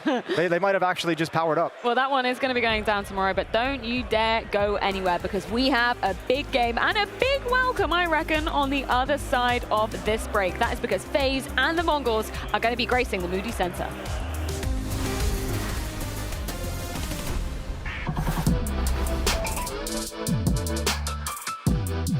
I mean, of course he is back. Not really. He's reaching the he's back thing for sure. I think he's back. He needs time. We can't say that he is back. He only qualified to the third stage, like with the 3-2. It's not like there is no wow effect. I don't know if he's like obviously back to his old form. Obviously he's been out of the scene, for a while competitively playing. But obviously we've seen like the glimpses of that old style, and feeling the recoil through his body when he's shooting his bullets, But I think he's having inconsistent times here and there. But the sky's the limit for him. He has the mindset of the best sports athletes even out there in the world. You get these POV shots during the major, like from the back, when the guy's playing the game and you see him playing. I feel like he's having those moments really hard to play against him, just because he's gonna hit the shot like no matter what, and he has a lot of flashy plays. I don't think it's gonna be like it was as before. Obviously there's gonna be glimpses, but maybe not the same. Since we're gonna play against him, I don't want to say, but he's back. I think like he was always capable of doing it, so it doesn't matter if we just give a break or something. When he comes back, he was one of the best players in the world for a long time. I'm not worried, but I'm excited to play in the server again with him. So that's why it's going to be a good matchup. Many trash talks and everything, but it's good to see him around.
The final two teams ready to grace the stage for our quarterfinal here in day 2. Talk about raising the roof. I think the crowd are ready to blow it right off with the arrival of the sure fan favorites of FaZe. They're going to be taking on the Mongols, see who will be our last semi-finalist here in Austin. It's been such a crazy trajectory to talk about, Dupree, the fact that Simple returns, FaZe making it to the playoffs, and we know a thing or two about North American majors. Anything can happen here, right? Anything can happen, and it's great to see the way that Simple has bounced back and the way that FaZe has made playoffs. You know, he came along and wanted to join into FaZe because he wanted to try and get a comeback. And whoa, the way that he has done it and come back throughout stage 3, and now I'm just excited to see him go into the playoffs. But also just the fact that we always have a thing that FaZe Clan will always show up for playoffs. If there's one team that you can never count out in a playoffs, that will be FaZe Clan. On the other side of things, it is gonna be the Mongols arriving in style in the arena. So let's get a few thoughts courtesy of Senzu. Senzu, red carpet entry to the major. I see some Mongolian fans here as well. Nice experience? Yeah, it's pretty comfortable. Yeah, good. Now, you broke records with your performance against G2. You know, a great performance at the major. Does that fill you with more confidence? Yeah, I feel more comfortable, but just play CS is good, you know. Like team play. Yeah, teamwork. Good team play. You have good energy. Yes, of course. You're ready for it? Yeah, ready. Well, this is a warm welcome, Rain. How does it feel coming up the red carpet like this? I feel it's really good. It's good to be home crowd favorites here in America for once. Now, playoffs phase is always very scary. Does it feel you guys have extra confidence, and also you've got Simple with, you know, back to wanting to play on the stage? Yeah, I think we're all super excited to play on the big stage again. It's been a long time for all of us, and especially for Sasha, it's been like, what, 3 years, I think, or plus, since he was on the stage. So excitements are there, the feelings are there, so it's going to be fun. You guys been cooking in the days off? For sure. Finn has been doing a lot of cooking. Okay. Yeah. And you ready, you sharp? Ready and sharp. Okay, let's see it, man. Good luck. Thank you very much. I'm not surprised to hear and see the roars of the crowd when FaZe arrived here at the arena. Maui, if we learned anything from the opening ceremony just yesterday, I think this is going to be the most packed out, the loudest crowd we've bore witness to so far in Austin. There's no doubt about it. I mean, people have been proving with their eyeballs the view counts are there. Simple is breaking records. He's making sure that every single game it becomes must-watch television. The moment he loads up in the server, you could have your best team in the world, you could have your streaks, but we got aura here. I mean, we have the perfect combination of different attraction power. You have at least the only NA player left in the tournament. Obviously, the crowd is going to support him. They're going to go crazy for him. Man on the picture right here. Simple, as you said, breaking record in terms of viewership, maybe coming back alive as well. Great comeback so far during the tournament. And then Kerrigan, who's likable no matter where he goes. Singapore, Hong Kong, Denmark, Sweden, America, it doesn't matter. Wherever he goes, he is liked. So, of course, FaZe are the fan favorites. Oh, the storylines just write themselves, and they're so beautiful for the side of FaZe. But the Mongols, they could play spoiler. They could stop the run of the most hotly anticipated team, I would argue, arriving here in Austin. We talked about it, obviously, you know, Senzu breaking records back in the group stage of the major. That was pretty wild to witness, wasn't it, Maui? I mean, what Senzu did there on Dust 2 was just something that only legends usually end up doing. I mean, I feel like you get so few of those kinds of 50-plus kill performances in the history of Counter-Strike. To do it in a match to qualify for the playoffs, in a pretty much a must-win situation for the Mongols, that is where he is now just punching up into that super elite player tier. I can't put him there just yet, but a win versus FaZe, a couple wins in an arena, and the conversation has to start including him. It was mega impressive. Also a player that's been under a lot of critique, you know, for not always showing up in the playoff, for not always showing up in the big games. Perhaps someone wanted a little bit more from him most of the time, but I think Senzu slowly but surely has shown us and shown himself that he can definitely perform against the best of the best. Now, it is against G2, and I don't want to take anything away from this performance because it was fantastic, but doing it against G2 in a group stage game in a studio environment is different than doing it against FaZe game in a playoff. So he got still something to prove, but if it doesn't build confidence within Senzu, then nothing will. And for me, that's maybe also a little bit of the storyline of the Mongols. You know, there is just still something they need to prove. You know, yeah. They have played in playoffs before. but they have taken down teams that maybe haven't been of the greatest caliber, you know, like some people even go to the distance saying that, hey, does that even count, right? You know, Mongols find themselves in a place where they are just extremely mechanically gifted. That is what stands out to me. And then when it comes to the pressure and playing these high pressure games, making the right decision as an individual, but also when it looks like what you have to deal with inside of the game, that is where I feel like they start to crumble a little bit, and that is where they still need to have some kind of adjustment. That was going to be kind of my next question to you, Maui, right? Because, like, sure, it's really, really solid that we've seen them making top 8 at the major, making a playoff stage once again. But have you been satisfied with, like, the growth of this team? Like, ever since we saw them back at the Shanghai major, where maybe we were looking a little bit too much in our crystal ball, saying, oh, you know, a major over in the Asian region, maybe this is their chance to grab it. Have they done enough improvements in this first half of 2025? What they've found, which is so fleeting for the top teams in Counter-Strike to me, is consistency. And sometimes that's even more important and impressive than just a high peak. If they won one S-tier trophy, but then just kind of bombed in a lot of group stages, I don't know what to think of them. But they have made 7 out of 9 playoffs, including the Shanghai Major, really since that occurred. To me, that shows that even though they can play a system that maybe relies a bit more on the individuals, there's a method to the madness. They understand how they want to craft rounds, Mara behind them, trying to instill some sort of game plan and chemistry between them. And I feel like a lot of them, people like Mazinho, people like Techno, they're just role players to the highest degree, where they can have pop-off moments too, even if the plan doesn't serve them in the perfect way. It's an exercise of managing your expectations, in a sense, and nobody is expecting the Mongols to be the best team in the world, but for them to be in the conversation, for them to be top 5 is very impressive. Well, we can see the vetoes rolling on in. Any surprises, any curveballs you expect? We do have Carrigan in the server. Did you expect this Nubis pick? I think that it's a map that I've seen some strength on from FaZe. I feel like the problem with FaZe is I'm still constantly learning stuff. I'm a little bit surprised nobody went with an Ancient pick. They both showed some strength on it, but it's great to see that as a handshake. And I mean, I'm going to say this. I desperately hope we get a third, because both these teams do love this map, and it was really what kicked off that series last time they played against each other. That's exactly like the point. Like last time they played Ancient, it got so close, and you know the Mongols play great, and FaZe they got off to the wrong foot at the beginning of the series. Then they brought it back and eventually got up to the winning point. But obviously, having that as a third map is good for both teams. Whether or not I like that FaZe is picking Anubis, it's a map that I know that they can look strong on, but I also feel like that they have their weakness there. I know it's a map that Simple has not been very fond of. Maybe it has changed, but at least that back in the Falcons time when we got to play with him, you know, he came from a time where he hadn't put that much time into Counter-Strike 2. Now, of course, he's been grinding and trying to find his footing inside the game. But, you know, when it gets down to also playing inside of the arena, when there's a lot of pressure and when the communication's not flowing and the things not going inside your team, that could be where he maybe doesn't, or at least can't rely on the things that he's so good at, and that is feeling the game on a map that he's maybe not too comfortable on. Well, let's get some thoughts on a few topics, including the veto courtesy of Mazinho and James Banks. Mazinho, you're here in the quarterfinals of the Blast TV Austin Major. You're ready to take to the stage again. Tell me just your feeling right now. I feel so great. Second time in the major playoffs and playing against the last and I hope FaZe, yeah, the ultimate Aura Max team. Yeah, it's feeling great. Yeah.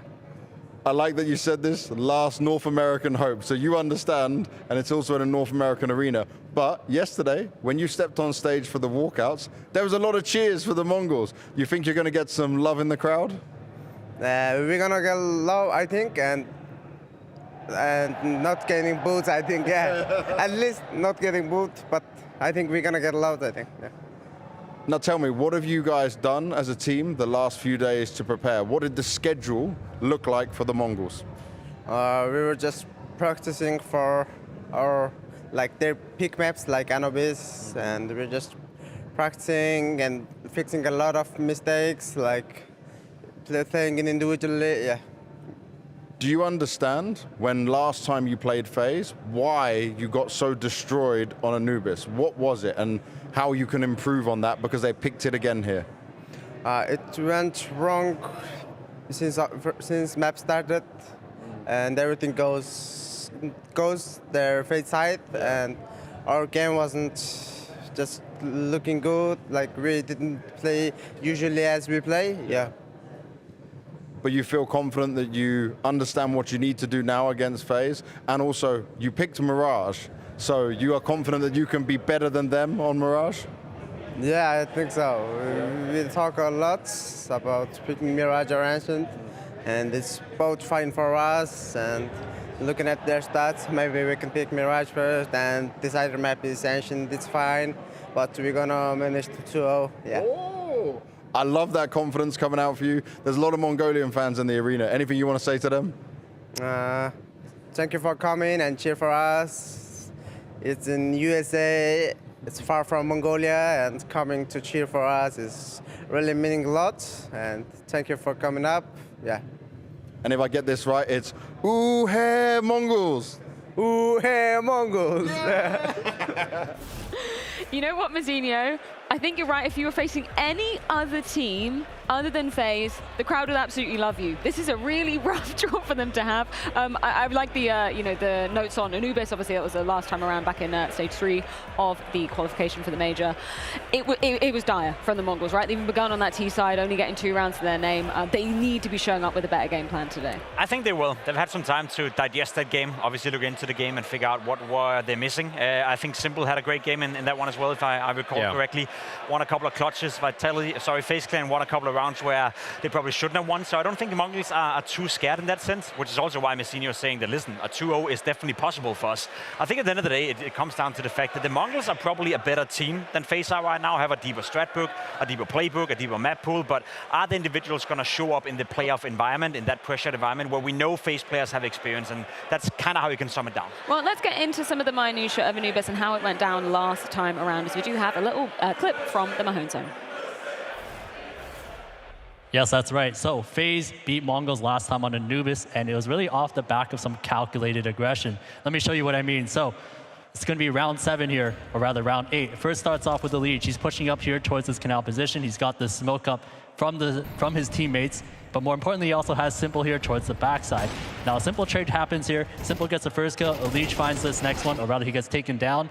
And right here, he gets taken down from Blitz. What you're going to see is something a little bit unconventional, because what you'll see here is that Simple, he actually moves up off of that kill. He moves up, and at the same time, you'll see that Kerrigan does the same thing. He actually pushes past that smoke. Now, he pushes past the smoke, and the reason why here is because it's off of a read. Typically, when CTs are in this 4v4 position, they tend to want to actually play back, but they actually push up, and the reason why is because it's Blitz who gets the kill. The fact that Blitz gets this kill here means it actually reveals something about the setup that Mongols have, because typically on their defaults, Blitz is normally their mid-default player. Because he's actually not there, and he's actually seen here towards that A side, it means that Mongols are likely going for more of an A take. That's the reason why Simple actually moves all the way up here, and at the same time, Kerrigan actually pushes in on towards that backside position. This actually contains the Mongols here towards the side here, and FaZe that basically know what's about to happen. Simple, he catches a player who's crossing down towards that A main side. It forces Mongols to actually push in towards that A side, and you'll see that for Rain here, he's behind the smoke here. They try to blow it open. He finds the kill, but Simple, because he's already here from that flank, from that information, he's able to get that flank kill. And once he gets that flank kill, he continues to push up. And the reason why is because he has Kerrigan already towards that backside. He already has his back. That allows him to continue pushing, finds his next kill as well. And from that point on, Techno, he's left in a 1v3 situation, and that's basically the round. So the reason why FaZe are able to dominate Mongols so well is because they had these reads. They saw here in this particular situation that Blitz was there towards that Rugs position, knew that wasn't typical, and they actually did the more unconventional thing and actually aggressed instead of playing more passive. Thank you so much for another expert breakdown, Danny. Yeah, it goes to say, you know, Simple, he had an absolute field day, Jacob, on that map last time around. And I'm always guaranteeing on the big stage, you might just be able to repeat that same feat, right? See, I want to question that. I want to question everything we know about FaZe Clan. I want to question everything we know about Simple as well in that sense. Because yes, I agree with you. He's been heating up. He's been looking better on stage 3. But the whole conversation surrounding Simple and FaZe is that everything as it's always been. We know FaZe Clan to be the comeback kings. We know them to be a guarantee in the playoff.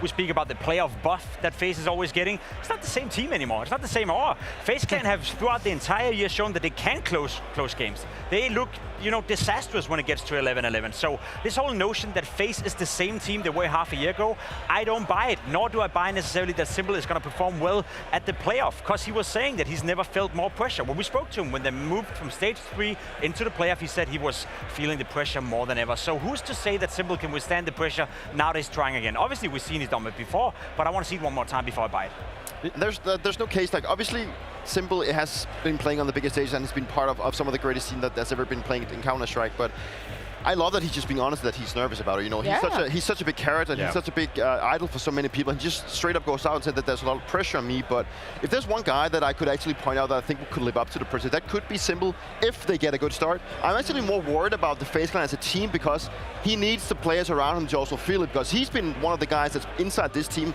has been going and saying like, I don't maybe always like the way you approach the game. Like Rain has been like, when we're playing the FaZe style, that is how FaZe has always been approaching their games, and that is how they like to play. And I don't think it's necessarily like a system that Simple finds himself playing well in. It's more that he just steps up individually and puts up the numbers instead of like the team around him does it. He's only played 36 maps in Counter-Strike 2, Maui. There's not a lot of sample size. It's a small sample size. Of course. In all honesty, we don't really know where he's at, right? I mean, of course not. But I'm just going to say that there has only, 2 months ago, we saw Simple on stream drunk. Allegedly drunk, okay? Allegedly. He was cussing at his teammates. He was swearing at them for messing up a nade or everything like that. He was slurring his words. He was missing shots. But all I know is that he's back right now, okay? So there's 2 things I need. 1, I need Simple to continue this because this tournament needs him, Counter-Strike needs him. And 2, I need whoever he talked to between 2 months ago and now, I need that guy to talk to Kanye West. We need to fix 2 people here. Well, he's going to talk to James Banks right now, as we do have a few thoughts from Simple ahead of this game. Simple, Rio 2022 was the last time you reached the playoffs of a major. This is your first major and major playoffs in CS2 as well. How much have you missed this feeling? I miss it a lot, as I said before. I just waiting for this energy, and I'll do my best to transport this energy into the game. In terms of that, when we spoke last time when you qualified, you said about having some nerves and obviously the pressure around you as well, but you know how to handle that, right? So how does it feel today on the day when you're about to soon step on stage? It feels much better. I don't feel it like I felt it in stage 2 or stage 3. I feel like we're gonna show FaZe magic on stage, and I know that fans will support us, and we'll do our best to not disappoint them. And I have to ask this, it looks like it, but are you enjoying playing Counter-Strike again? Are you falling in love with the game again? Yeah, I love it. After stage 2, I said, or after Dallas, when I said that Counter-Strike is healing me, and I'm glad to see all of you today. And as I said, I will just wait for your energy, and I'll do my best. Looking at you played MongolZ before, right? It was the game you got to qualify. You had that crazy comeback on Ancient, and then you dominated on Anubis. How important is it for you guys as a team to not get too overconfident from that? I mean, as we said before, we can lose to any team, we can win any team, and we just know what we need to do. We never underestimate, especially MongolZ. They're like top 5 team in the world right now. They shooting hard.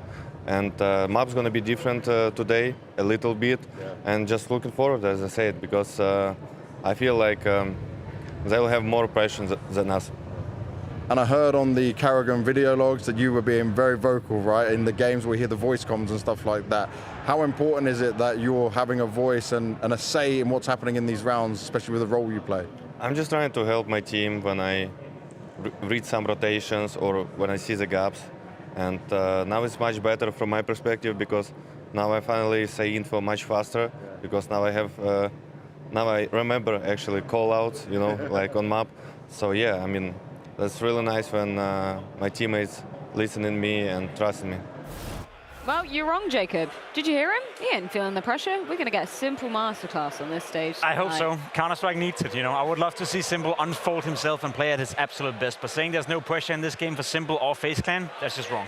I think there's obviously an additional element of pressure because Maui, as my North American representative, you and Elige and Moses somewhere in the arena, I guess. Just you guys left. That's it. That's all we've got. I mean, Elige making it this far with this FaZe Clan is what many people, including myself, wanted to see when he joined and donned the FaZe jersey. From moving from complexity to now joining a real championship contender, it was rocky for the first 4 or 5 months. on FaZe Clan. Now we're seeing the potential here. Elige is still an immovable object, in the words of Thorin, and now when we are seeing him alongside a dynamic Opper, it feels like Elige is freed up a little bit more. Even though he's still the tip of the spear on so many different plays, he isn't that singular force that's trying to break FaZe into these rounds. So it's great to see Elige finally, once again, competing in the playoffs and in front of an American crowd. Well, let's get a few words from Elige himself. It's him with James Banks. Looking at you, you've come in looking individually sharp. Is your confidence very high right now? I feel pretty good overall. Yeah, I feel like I'm making good decisions, putting as much work in as I can, and just going to keep trying to leveling up myself. I think that I can do better, can always do better, and that's going to be the goal. Right now we're starting the quarterfinals and hoping to keep on improving as the tournament goes on. And looking at this, you're facing Mongols today. It's a rematch, but what do you need to be careful of here? Well, they're changing their veto now with what they wanted before. I guess they respect our Ancient a little bit more after that comeback. And I mean, anything can happen on the stage. I think that they might even feel a little bit more pressure. We might feel a little bit more pressure, depends on how it starts off, but at least we're planning to come out swinging. Hopefully they're going to be max pressure on them. I mean, we're going to have pressure as well. That's just the nature of the game. Yeah. But it's all about who handles it better. And you know, they're a strong team. They have a lot of like sharp shooters. They can hit shots. They have good fundamentals, and we just have to come out stronger than them. Anything you want to say to all the North American fans watching in the arena right now? Get hyped, guys. We're about to bring a banger. It's going to be cinema, so get ready and phase up. Dupree, I feel like you've been on your fair share of like home crowd stages, right? I imagine it's equal part excitement and nerves for Elige right now. That was definitely, but for me, it's always been like when I went to my home crowd, yeah, sure, you had the expectation that you wanted to do, you know, in front of your family and all your fans, you wanted to do good, but it also just fueled you. Like when you go up on the stage and you're going up in that lift and you just hear like everyone's roaring for FaZe Clan and maybe even you because you're the last NA player, then I mean like it just does something to you. Like what about the pressure? You never really performed with Astralis in Royal Arena. Is that like extra pressure? Of course it's a pressure. I mean it's more like, let's say that FaZe Clan was a full NA team. I think that would be the more thing. Now he's like the standalone player in that team, but it's more difficult when you're like the home crowd. If you don't turn into something positive, then it will just be like a deficit for you. And I think that Elige, you know, he's confident, you know, he's tried it before, you know, he's a guy that's been around for a long time, you know what he's capable of.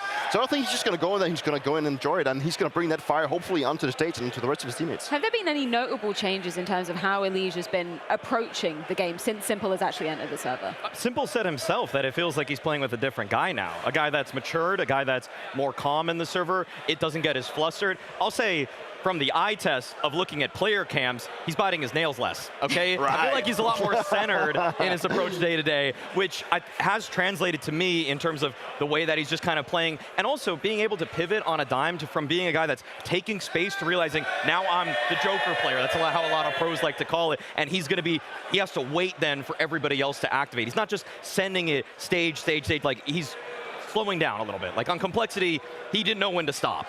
I mean, one thing we know for sure is that the Mongols is going to show up with a lot of firepower, so someone from FaZe Clan will have to answer back with firepower, and I think there's a couple of players who can do that consistently. That would be Elige, that would be Frozen. Those are the two who we know consistently can show up. The rest is a bit of a question mark. Kerrigan as an individual, we don't really rate him that highly. He's more like the motivator, the in-game leader. He's going to contribute in that department, but Simple is a question mark to me. Can he show up with firepower in order to match the Mongols? I would love to see it. Counter-Strike needs it, Maui, the viewers needs it, the viewership. Everyone would love it, but I want to see it before I believe it. The storylines, they just continue to write themselves, because I was just reflecting upon, you know, Rain saying, hey, it's nice to turn up to a North American crowd, them actually be cheering for you, because remember what he had to face when he was in a major grand final in NA last time around, him and Kerrigan versus Cloud9, the Cinderella run. I just hope he's not getting PTSD here now. I mean, of course you don't want to see the same fate befall FaZe, but for them to even be in a winning position on a map 3 of a grand final with this FaZe Clan lineup, I feel like is almost more miraculous than the Cloud9 comeback that we saw back then in Boston. I'm rather like, if they actually make it to the grand final, that's where the PTSD is going to hit them, especially Kerrigan. You're thinking there, Jacob? You're thinking long and hard to be unlock some PTSD in your brain? No, I'm just thinking, you know, the more I think about FaZe, I want them to win for the story. I want them to win for the crowd. I think it will be a fantastic story as well, getting into the grand final, etc., etc. But the more we speak about them, the more I talk about them, it's like, sure, you made top 8 at a major. That is impressive. It's a step in the right direction. But you look at the lineup, you're playing with a stand-in. We don't know what it's going to look like after the summer break. You only made top 8. You're FaZe Clan. You're supposed to win trophies. You're supposed to be a stable top 4 team. It's like we're almost glazing a team for making top 8, which is the bare bare minimum for a team like FaZe. So as much as I would love to see them win, I can't glaze them before they give me something to glaze them about. Okay, well, before we continue the glazing, apparently, according to Jacob, we do need to welcome the teams into the arena, but not before we head things to a quick break. When we are back, prepare your eardrums, ladies and gentlemen. It's FaZe and the Mongols here in Austin.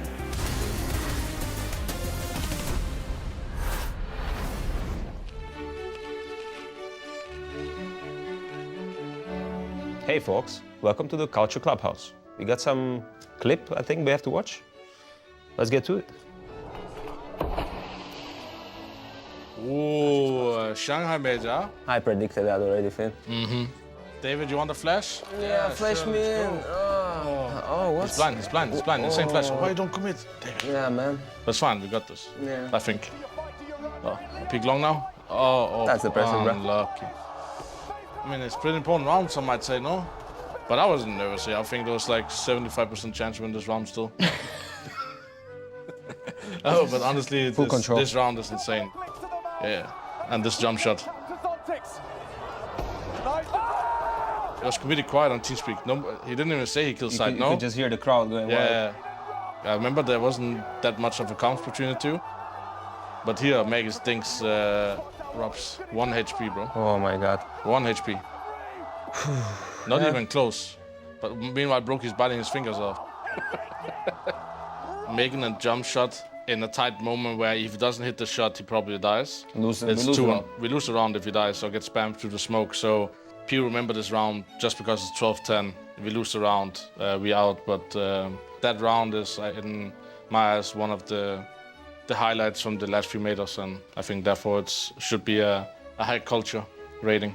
We'd be probably way higher if you actually would have won the major, but the impact it had and the arena, how loud it was, because I don't see what's happening. I just see the crowd goes really wild. So for culture rating, you don't get a more exciting clip in the most important round of a major. It's third map, it's 12-10, but I would give it 8 out of 10, just for the impact and how many people talked about the round, and I think people will still remember this round in 4 years. It would get much higher, you know, if you would have won. That would be a 10 out of 10. If you won that in overtime, that would be 10 out of 10 as one of the most memorable moments of the major. I think 8 is pretty fair. So what, moving to the individual brilliance, I would go like 7. 7 for me is... I think it makes sense with 7. I think Rain hit some good shots, and Rob's deciding at what moment he wants to jump. He jumps after Rain gets the kill, so he's playing off his teammate, tries to get the second. So yeah, I think 7 makes sense. So more culture impact than individually performance. This was Culture Clubhouse. Checkmate. That is a quick one tap to Zontix. Nice. Oh! Jumping, no scope! Who you want to win today? Mongols! FaZe! Let's go Mongols! Mongols! 910! Yeah! Mongols! Mongols! FaZe up! Mongols, baby! Woo! Simple! Mongols! FaZe up! Go Kerrigan! Wee-woo! Wee-woo! I don't give a shit about FaZe! I love you, Elite! USA! USA! Moody center beckons. I'm so happy that I'm gonna play on stage in front of United States people. Simple gets out with a double kill, rip-roaring and ready to go! Yeah, I always think about what should I do for my team. Senzu back at it. Beautiful stuff out of the Mongols. Ace demanded of him. Shot, that's offside! FaZe have a date with playoffs. Mongols, unfortunately, shattered like glass. The best test that you could ask for the Mongols. Believe your eyes, Austin. You have your hero.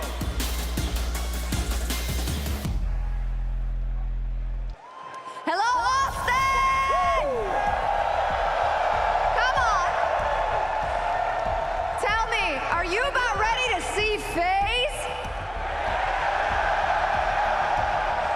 I knew that's what you all came here for today. It's what it smells like in here. It smells like FaZe Clan in here, and that's a good smell, I think, if you're a FaZe Clan fan. We hope. But we would be amiss if we didn't say something about the Mongols also have the hope of a nation on their shoulders, and I think they've always been on the brink, and I've seen they have a couple of fans as well, so hopefully they get a warm welcome too. Hopefully. Now, if you are just watching for the first time, if you have just joined us, this is a rematch from just 6 days ago where FaZe did, in fact, get the best of the Mongols. However, it doesn't stop there, because now they do have this rematch in the bracket. They do, and for FaZe, obviously, the question is, will they be activated enough in a playoffs, with a FaZe playoffs form, with someone called Simple on the lineup?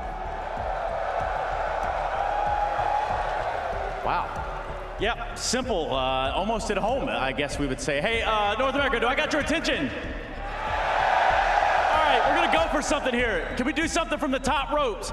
Boom, boom, clap.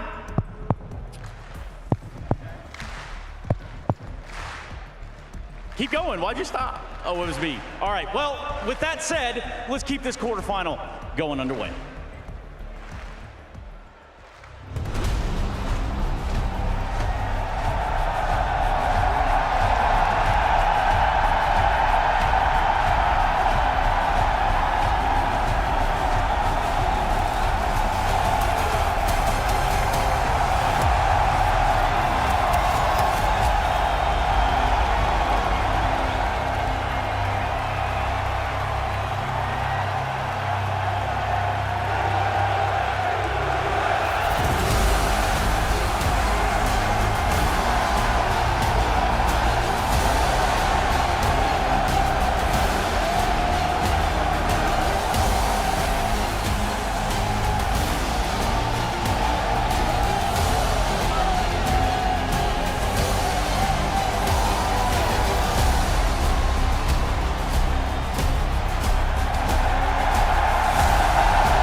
FaZe. The last American in the home major. This lone cowboy stands with a reborn goat at his side.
A team in search of a breakthrough event, and what grander stage than the major?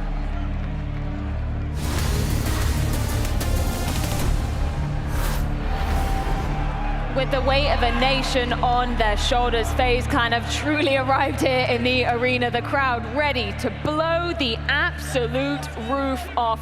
Talk about a reception, but on the other side of things for the Mongols, one of the first arenas I've ever heard these guys get booed in, Jason. I mean, what a test for the Mongols. You want to talk about stage struggles. Now all of a sudden you come into what's going to be a hostile crowd. The support for Simple, more importantly, support for Elige inside of this arena as the last remaining North American player. How does Mongols even think they can handle this? As soon as he's just on camera, right, the crowd erupts. Imagine if he makes an insane play, a highlight moment, a graffiti moment, Maui. I think this arena is going to explode. Oh, they're going to blow the roof off of this building. If we get some screen-shattering flicks from Simple, if we've got a Kerrigan masterclass in calling, you know that the fans are going to let them hear it. And man, I'm going to be honest, Mazzinho in that interview before this one, I couldn't believe it. He thought he was going to have some fans. They thought they were going to get something. I'm sorry, this is FaZe's building today. He might have already been humbled on the walkout here, Jason. Yeah, I mean, it was just a mental reception. And I mean, you can understand why. Obviously, the last representative in Elige, but more than anything, it's the special kind of performance and the special run that Simple has been on. This is his first step into these playoffs on a path that can be an absolutely legendary conclusion to this story. For him to come in after being so long out of the competitive action and deliver the way he has for FaZe, this is something very unique that we don't get often in Counter-Strike. I don't know whether it's just because we're standing in front of the FaZe booth. I don't know whether it's just because I'm surrounded by 2 North Americans. I'm in a sea of North American fans. You feel it too, don't you? I feel something special in You here can start now. the chant, I feel Freya. the magic. This is what patriotism feels like, Freya. We didn't choose to be born here, but we have to represent when we can, okay? This is just incredible scenes. And for Kerrigan, I mean, Jacob put it perfectly. He's just loved in every single arena around the globe. He is going to be a showman tonight. What do you think they're going to be showing? We've obviously talked a lot about that first map of the Anubis. Sorry, the second map of Anubis. We're going to be starting on Mirage, though. What are FaZe going to be showing here? I'm going to be completely honest. FaZe have not looked hot on Mirage. When they were playing at Dallas, you could see the disconnect between Simple and Skulls. However, we've got Rain now. He's adopted the cowboy mentality. We see him walking down in the hat. I am sure that he's going to be picking up the slack when it comes to establishing crossfires and letting Simple know, hey, someone could walk out ramp. Yeah, you know, I think I've never really seen Elige get that excited about like an opening game plan that they have the way he was in his own interview. He seemed really pumped to be like, we're bringing the heat, we're bringing the fire really quickly in this round. I think they want this crowd rowdy. I think they want them on their feet really early in this match. I think they want all that pressure to fall squarely on the shoulders of the Mongols, who have not yet shown they know how to handle it. You've had some experience with Elige on a team who shall not be named in this arena, apparently. Sure. What was the key to getting him going and kind of getting him in the zone where we know Elige can become a stone-cold killer? I think he likes to be comfortable within the game plan. He likes to know what's happening early on.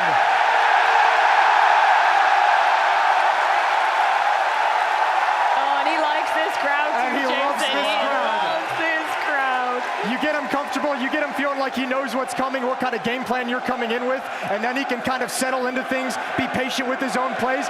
And I swear to God, when this crowd pops off at an Elige clutch, it's going to get 10 times worse. They've already popped off.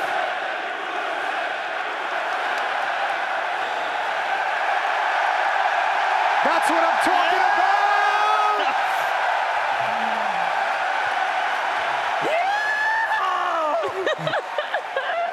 This is something special.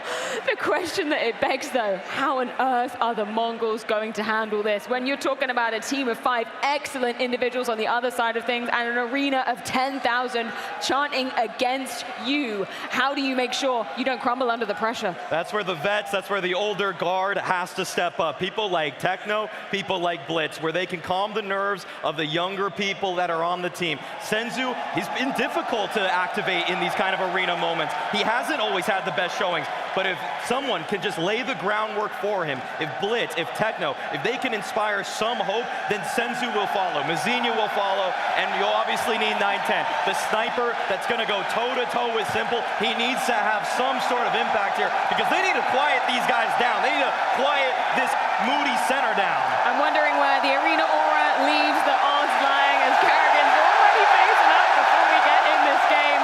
I wouldn't be surprised to see them, tipping in the scales of FaZe. I think the crowd would definitely agree with them. Of course, completely unbiased as well, Jason. Yeah, obviously, always unbiased entirely. And then Kerrigan's going to get these guys on their feet, and that's the big difficulty when you talk about trying to ignite the guys on the Mongols. You're not going to keep this crowd long. There's too many damn good players on this FaZe team for them not to create a moment to erupt this arena. Gentlemen, I think it is time. The crowd have waited long enough. Let's kick it off. FaZe versus the Mongols.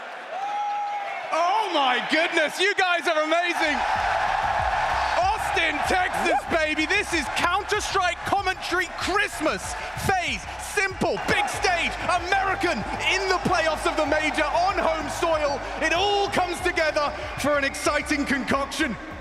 We have young versus old, experience versus potential. And Austin, you know, entertainment is a guarantee! What a top 5 team of the season, and it's not who you would expect. FaZe with the Hail Mary pickup, awakening the Undertaker with the aim to win the whole damn thing. It starts on Mirage.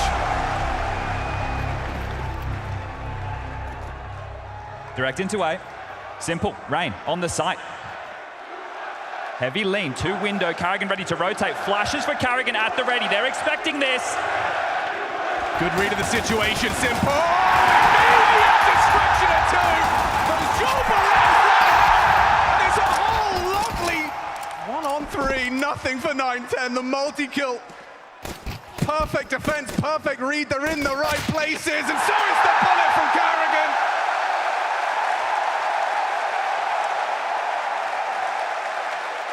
Simple hasn't been blessed with this feeling.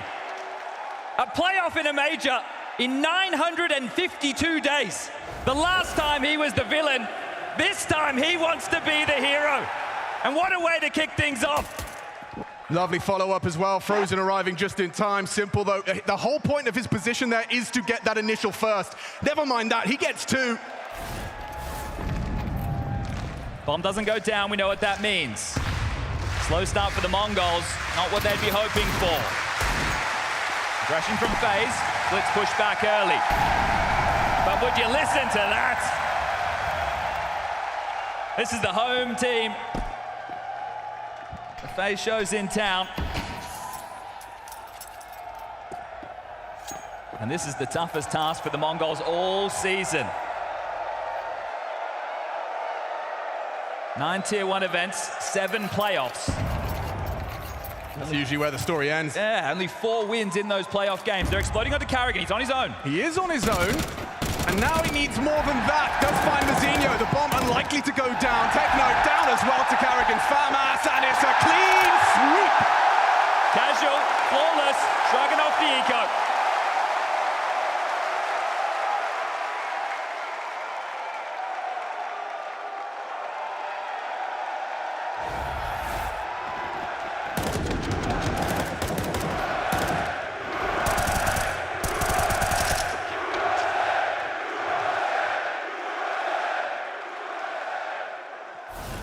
Let's get down to business, shall we? Rifles out. Top cat smoke, window lands. Heavy lean towards A on the bonus. Yeah, searching check A this ramp. out. Rain and Elise are immediately going to go looking for answers. Facilitated by Simple. Deep smoke, suspicious. Mazinho's just going to call that out. Senzu gets island box, splits in through the underpass.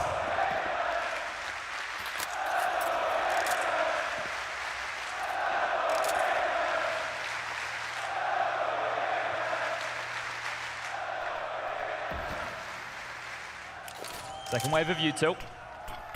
Con and window, replenished, working up Cat. B split on the table, Carrigan and Frozen. Yeah, they're going to be tested here, and the nade doesn't look bad. Bit of chip damage onto Senzu, gets across. Pressure amplified now onto Carrigan's position, and Frozen, the support network, not far away. Carrigan, he's feeling the scrutiny now. The rotation's on its way, but Senzu delivers. Double entry into the site, and that is surely it. One chip in from Elige. But the site taken, first gun round, flying success. That's what you need for the Mongols if you are looking to win this matchup right now. It's Senzu in form. Those playoffs matches we talk about, the arenas that they get into, he disappears. This team, they're a massive underdog. They're against a hostile crowd. But they play comprehensive Counter-Strike and they hit hard. Mazinho takes away Rain, wipes the board, and the bonus round dealt with. FaZe can hedge back in. Now for a couple of rifles, SMGs again, so they can contest for this, but this is a good start now for the Mongols. Really good shooting for Senzu. Carrigan just steps out to his demise, and we all saw him breaking records against G2.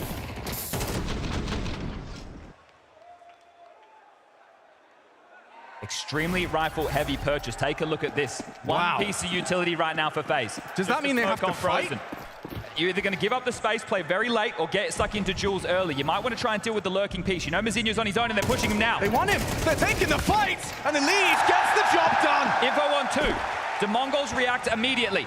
Looks like they're sitting back, still going to play out this mid-round, not just snapping into a B push, and understandably so. Rain has taken so much space. This is all about the extremities. Yeah, seriously, a CT aggress constant from FaZe.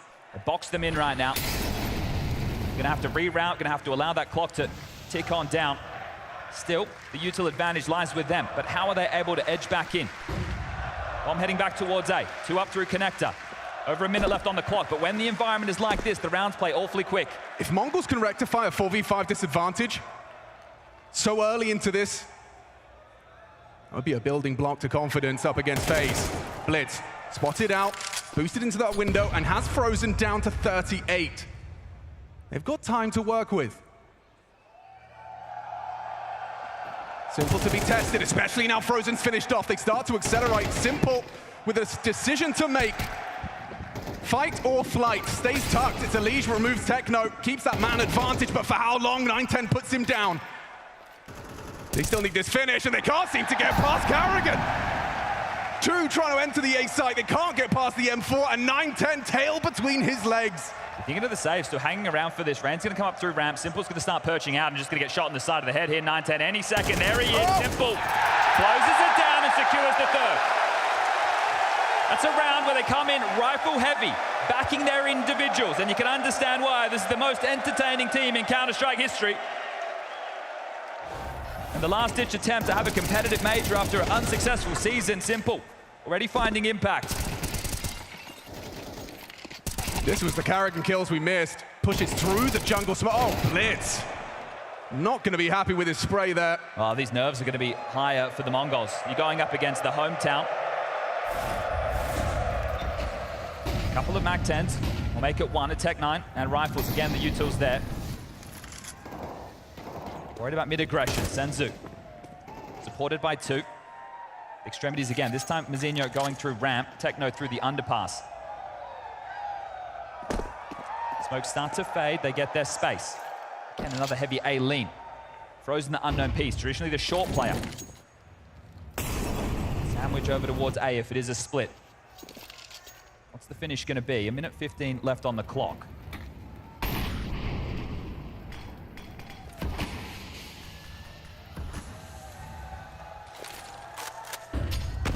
He actually has a look on that break and does get spotted. Techno, position noted. Mid heavily occupied. Untank can molly this off and they can quickly pipe up through connector into this A split. Blitz has got util ready, flashes over the top of Con and they go. Here they come. Carrigan actually elects to play forward of this, so he will get a little bit of an opportunity. Very small window of opportunity, but he does! Oh! Pops the head off, adjusting to the swing of Blitz. Beautiful! Stunning individual sequence out of Carrigan. He's at the top of the tables right now and a smile on his face. Always a showman is Carrigan. And this is what this team gets out of bed for. That's what's so crazy, Chad. The whole team collectively, vehemently believe that there is something changing in the playoffs.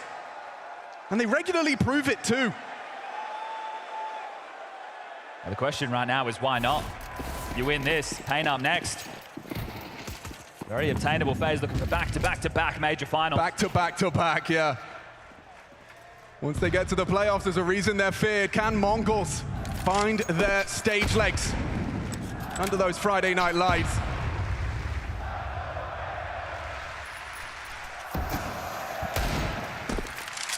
Rounds like these are typically a gimme, but on the big stage, comms can get messy. If a Deagle headshot's hit, Techno has a go, doesn't connect. Confident stuff. Staunch, aggressive, in your face, just against these Deagles. They're going to mop them up now. 2 tumble, 3 to find. Oh, there's a shot from Blitz. Is that a way back in? Frozen has to dip off. Doesn't have the support necessary right now. Need another one of those to start considering this a round win, and then even in a 3v3, it's very unlikely. Yeah, I mean, the rifle will be equipped. I think it's retrievable. Oh, and you know what? 9-10. Yeah, he could actually have a pot shot here. Simple's been caught out. sitting in the open, and 9-10 connects. Blitz has got that AK now. Frozen has stuck around to try and apply pressure to Blitz's position. Senzu hides just underneath.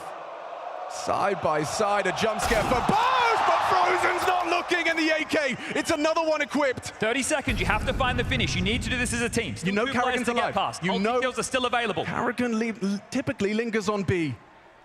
And with 20 seconds left, that bomb is alone. Where is the support? Need this kill. Ray's got his back turn. 9-10 pulls the trigger, but Karrigan the bomb still win the round. The bomb is heading into Karrigan in a 1v3. Now they know. Put him on notice. He's got his knife out, and Mongols pull it off. Snatching that away. How has that gone wrong? Yeah, the crowd doesn't like the way that one tastes, but that's a massive round. Holy! Huge Deagle frags. This was a 3v5 against an eco. This is just some upgraded pistols and some great shooting. Wow. The timing working against Frozen right here.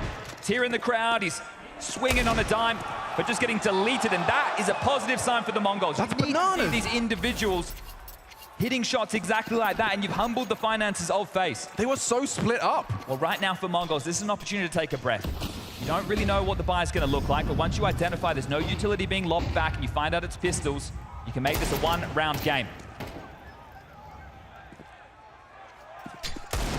Oh, shooting the nades right now, the signature wiggle of Simple.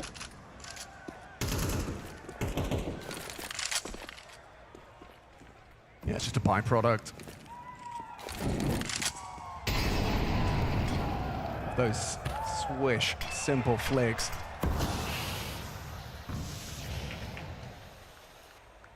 Golf clap for his receive of the smoke. Elige plays ahead of it, hoping catch Blitz out on his crawl. Well, this is where you'd say FaZe have the experience in terms of being able to decipher the crowd and use it to their advantage. On a lighter buy like this, you'd hope that the Mongols can waltz on by, and Blitz continue to find impact now. All eyes are going to be on Senzu in this one as well. Want to see his individual form continue after being such a demon in that group stage. Yeah, well, we're always going to return to the conversation for the Mongols. Is it now or never? Right? Yeah. Is it a question of a have and a have, but if or when? And now would be the perfect time. Karrigan, position now noted, can get the AK, but should be traded. Should be traded.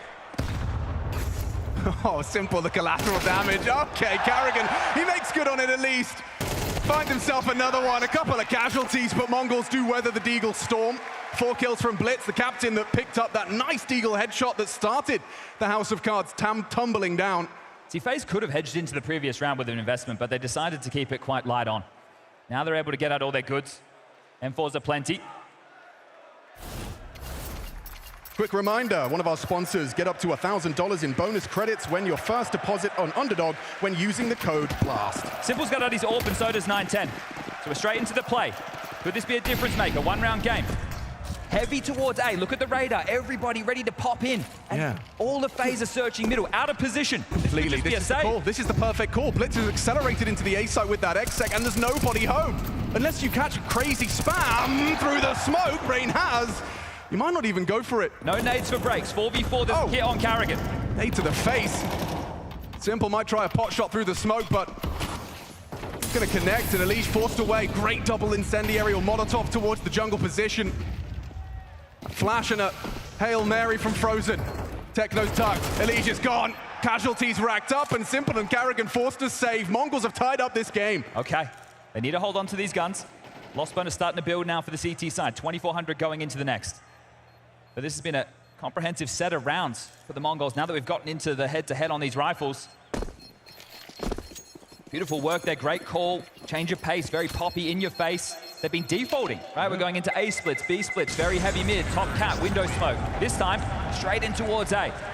I love that call now to Blitz there. And now we're going to find out if those losses are learnings. And so far, so good. You're going toe-to-toe with FaZe. You're holding your own on your map choice. And you're even hitting a couple of nice shots. The aim is never in question. It's if you've got those stage legs.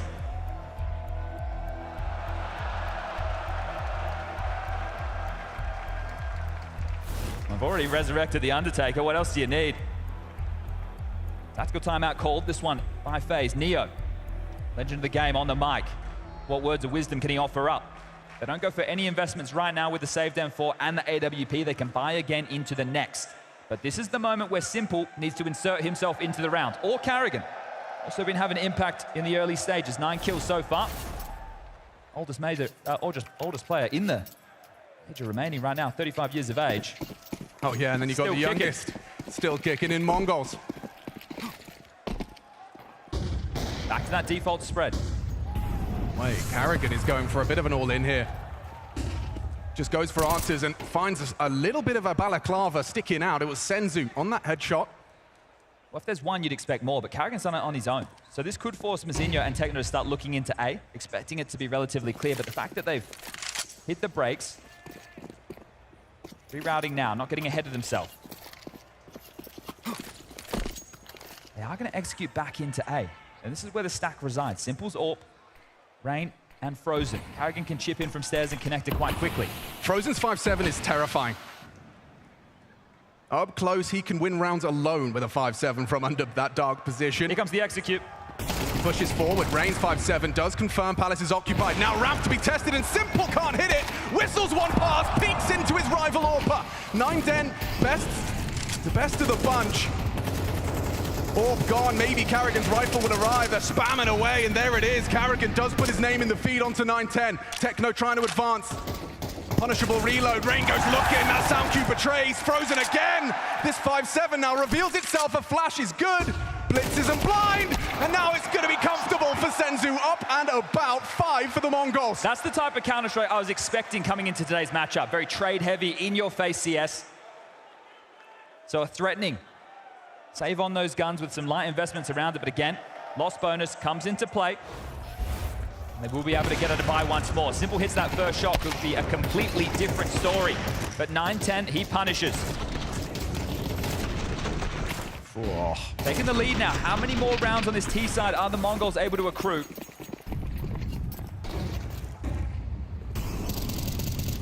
Nine-10 going for a pick on B. Carrigan has to be careful with his jump spots. Hold it off for now.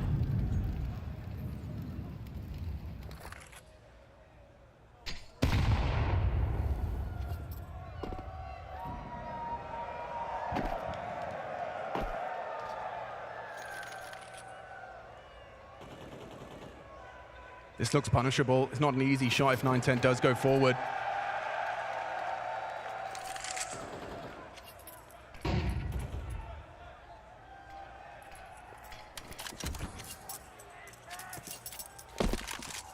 Smoked off, Cena now, forcing out the util. Blitz in through underpass. Senzu's been out towards the top mid box, so now they can go for this second wave again. Window smoke, deep con also available. Blocked by the CTs. 50 seconds left. Lining up a perfect molly in towards that vent room. Flushes anybody out and rerouting again. It's right now in his element. If they execute in towards A, it's Frozen the unknown piece once more. Rain will have to bait for him, or at least flash him forward for this fight. He has a smoke if they molly. Readies himself. Techno sweeps through. Good find from Techno. Sure, traded by Rain. They got 25 to get that bomb in. Senzu feeling the pressure now. He's lost him, Zinho.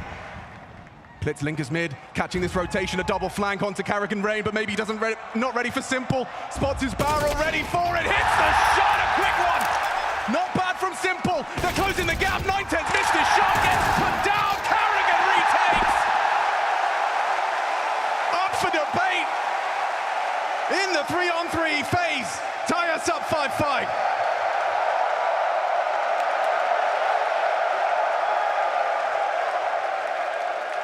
There's the ambulance, pulled up in the building. We'll tie things up as... See this one from his POV, bro. Oi! Yeah, Blitz was licking his lips right there, thought he had the round winner. He allowed them to surge onto that site, and Mara, off the back of that loss, does call a tactical timeout. 5 rounds, T-half, Mirage, you're going to be happy with that.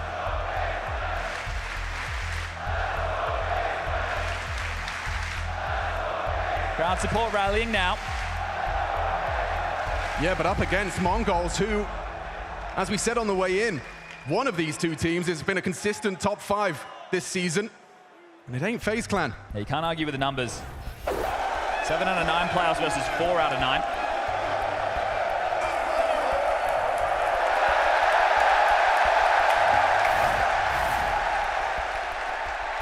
Do let that guy in there.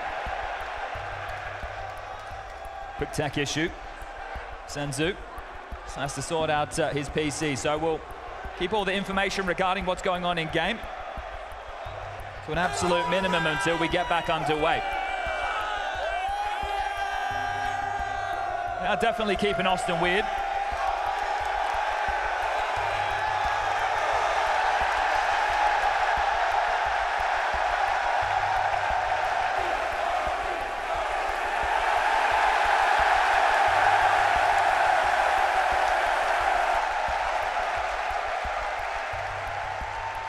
The world is watching.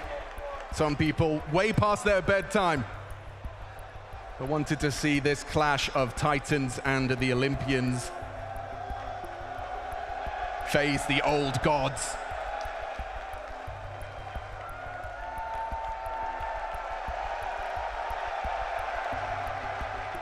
There's a reason there isn't a single visible seat. That's because everyone is here to witness this final quarterfinal live from the Moody Center, Austin, Texas.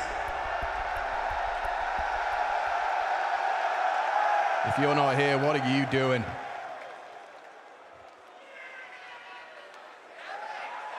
Senzu back in the server.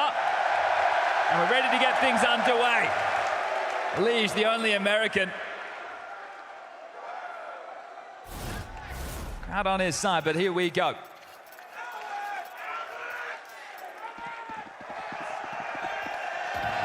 This was off the back of a tactical timeout. Then they had the tech to sit through. So what does Mara want them to open with? 9-10 using the spawn over towards ramp on his teammate's head, looking for a pick. Nothing offered up. Frozen again. They continue to play him over towards A. And the fact that FaZe have only played this map once with Simple and Rain in the roster just allows Karrigan to have a lot of flexibility with his calling, with these setups, with his read of the play.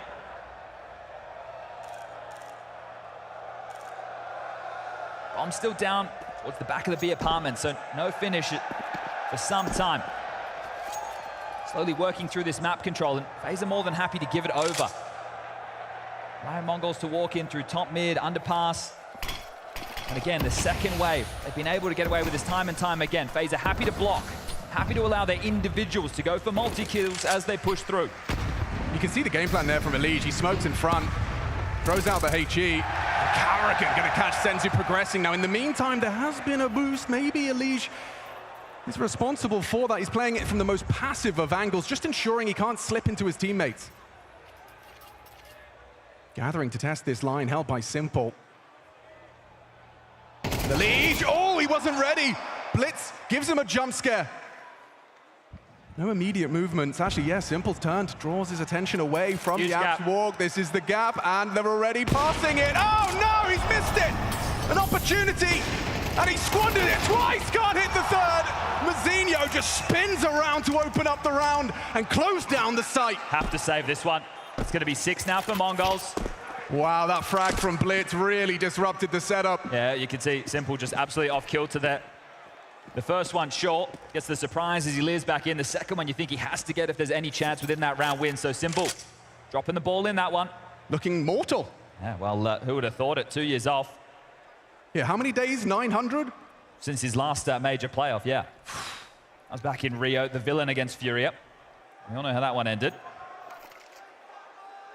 On the hunt right now. If they can rip these away, it's 2,400 loss bonus into the next. This will mean an absolute bucket load to Mongols as far as what investment they're going up against. Mazinho undercleared, but the trade is there. Well done from 9-10. Frozen loses his rifle as well. So they lost absolutely everything there. Wow, they could actually leave this first half of this quarterfinal with a lead on the attacking side. Yeah, we're going to be talking MP9s and Famises, and right now it's looking very Famis heavy. Karrigan is way at the top of the scoreboard right now for their first half. And he's been doing a great job finding that resistance. Here it is from Simple's POV. The first, the mollies come in, the pathing's there, backs turn, missed shots, sight lost. Can they scrap together anything before we head into that halftime break? That signature Simple shake, you can see it's full body, not just in game.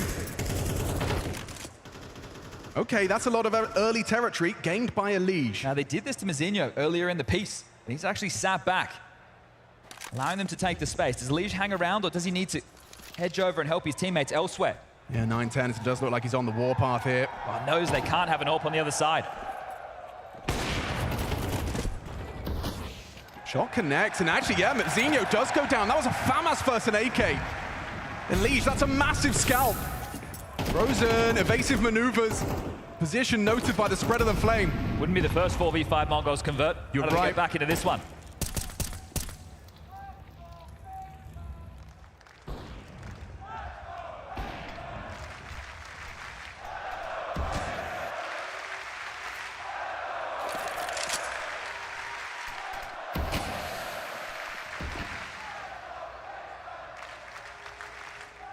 First major, 7 years returning to the American shores.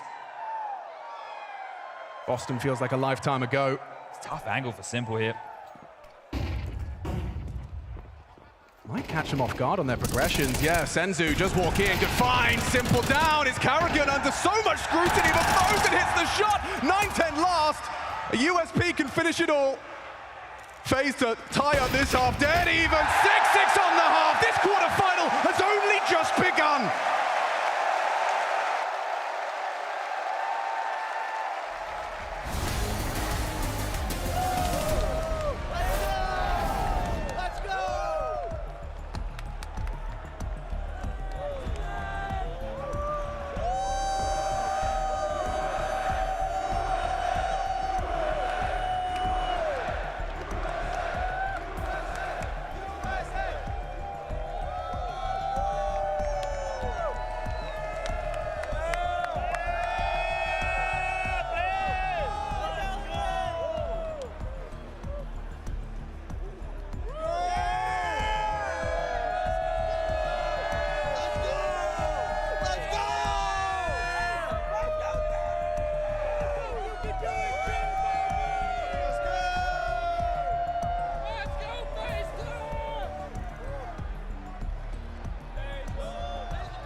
First map, Mongols electing to take it to Mirage in this quarterfinal. We are live from the Moody Center. Austin, are you with us?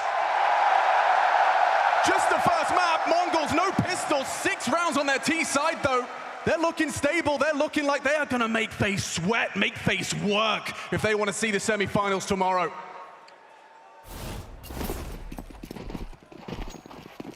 Tough for the youngest team in the playoffs. Hostile crowd, and they've struggled in these environments all season long. Blitz to set the tone on this, straight up the guts. His pistols are deadly. This guy's got aim.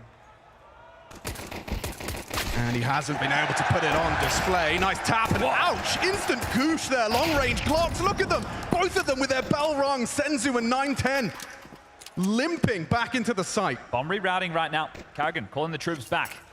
Oh, he's actually left the bomb in spawn, so just making sure there's no aggressions elsewhere as jewels are being taken all over the shop. Simple scoops that up. No util for the finish. Site actually fortified. Senzu from Ticket. Mazinho going to tuck in. 9-10, not too far away from jungle. Yeah, there is a way this goes wrong in the 4-on-4 despite those 2 headshots being hit. 2 through Palace, 2 through ramp. This is where Mazinho really needs one minimum.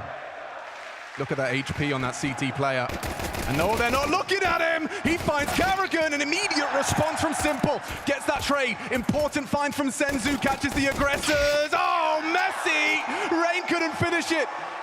Both of them got dinked and both of them leave with a double kill. 9-10 and Senzu get Mongols the split pistols on Mirage. And add another 4v5 disadvantage that they're able to claw back there. Blitz goes down early, he gets a lot of information, but that's some beautiful shots being hit. Mazinho pokes out, grabs one, but these two just absolutely dismantling at range, and there's some impact as you see them getting fired up. Representing a region, a nation, all of Mongolia right now will be tuning into this one. Be the eco. Made towards connector, doesn't find its target. Yeah, one of the most represented regions now. In the roster of 5. Let's see if they can keep all 5 alive. That's the stable start that they need up against FaZe. Well, it started fantastically. Simple doing cartwheels with his Desert Eagle. Blitz the one to make him do some gymnastics involuntarily. And just the one consolation frag out of the Deagle of Rain. Mongols flowing nicely here. Not all 5 alive, but you'll take 4. Or 3. Let's see if it's 2. Certainly could be. But I like this move. Oh, Mazinho. Yeah, you gave him a chance. Gets spotted out, swings on in for another Hail Mary.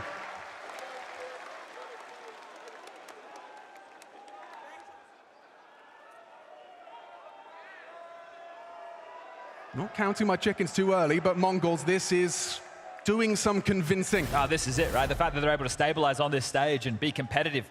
There's concerns of a blowout. Karrigan's opted in with a MAC-10. Does that tell us something direct, something pacey, something poppy? Well, as they head over towards B, it feels so.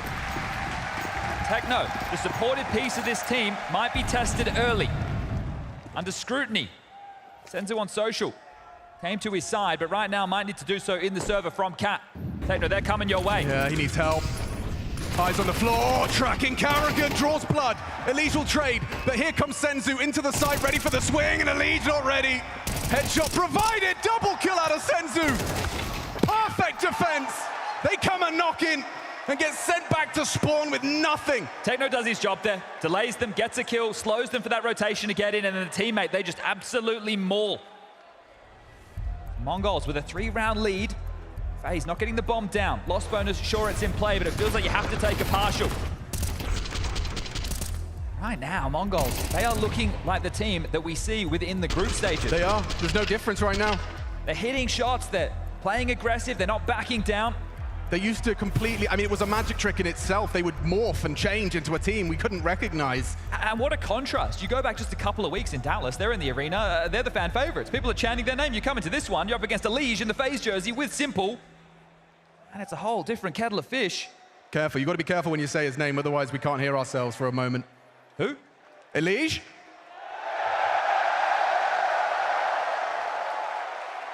Well, they're going to need that support now. FaZe on the partial. Off the tack. Watch the call. Tech9's Deagles. Cash of smokes being left for the APs for Rain. Top cat lands. Simple, a stray bullet. Just applies presence. 9-10 ticket. Mazinho up close on the balcony. Senzu and Blitz dealing with middle. Techno on B again. Deep block smoke. keep them at bay for a moment's time to allow that rotation, even peppering through in case they want to pop. And they give up their position behind it. Look at that, Techno's the one lobbing out harassment. Wow. Nice nade. Some damage done there onto Frozen. It is telling that he's pushed up though. Will he back away? It's all about Rain's utility. How much of a rotation will that draw? Does Senzu stick with Techno on the site? Likely to see Blitz leave and help the A site. But it's all going to be these B defenders. Techno and Senzu grouped up. Here's the fake. Perfect block. Oh, it couldn't be better. They have to come through. It couldn't be better. Senzu's rotating. Techno, he's not buying it, but a bullet between his eyes puts him down, accelerating into the site. Senzu, the next man, the next port of call, just misses his window of opportunity. A couple of taps to Karrigan, but he's still kicking. Blitz will progress. Nice distraction. Blitz removes Simple. Sidelined another. Karrigan important. Gets his. 3 on the side. Make it 2. Senzu sticking around and just knocking them down piece by piece, but Frozen stubborn. Hits the Deagle headshot. Clock ticking in their favor. Spots out 9-10. Orp on his back, and it's only Frozen. He can't touch him. Oh, Senzu and 9-10 right now are delivering. Blitz as well. There's a couple of fans in here. A couple of brave faces. Well, especially when you consider that they may have witnessed playoff failings of Mongols time after time, to be witnessing Mongols find their stage legs at the culmination of the season. Analysts, pundits, fans alike have been begging to see that Senzu group stage form in the playoffs. He stands at the top of the tables alongside Blitz and 9-10. Oh, that was a partial. It was a threatening round. The bomb went down, but still nothing for this T side of Karrigan just yet. His team is now into the full buy. Simple with the AWP out. Looking for the elevation. Can't find what he's looking for. Blitz has to be very careful. The more shots he pipes through, that opening could be punished. He's very low now. We'll have to back off. Quite a bit of util damage will take him down. 9-10's AWP starting on Cat.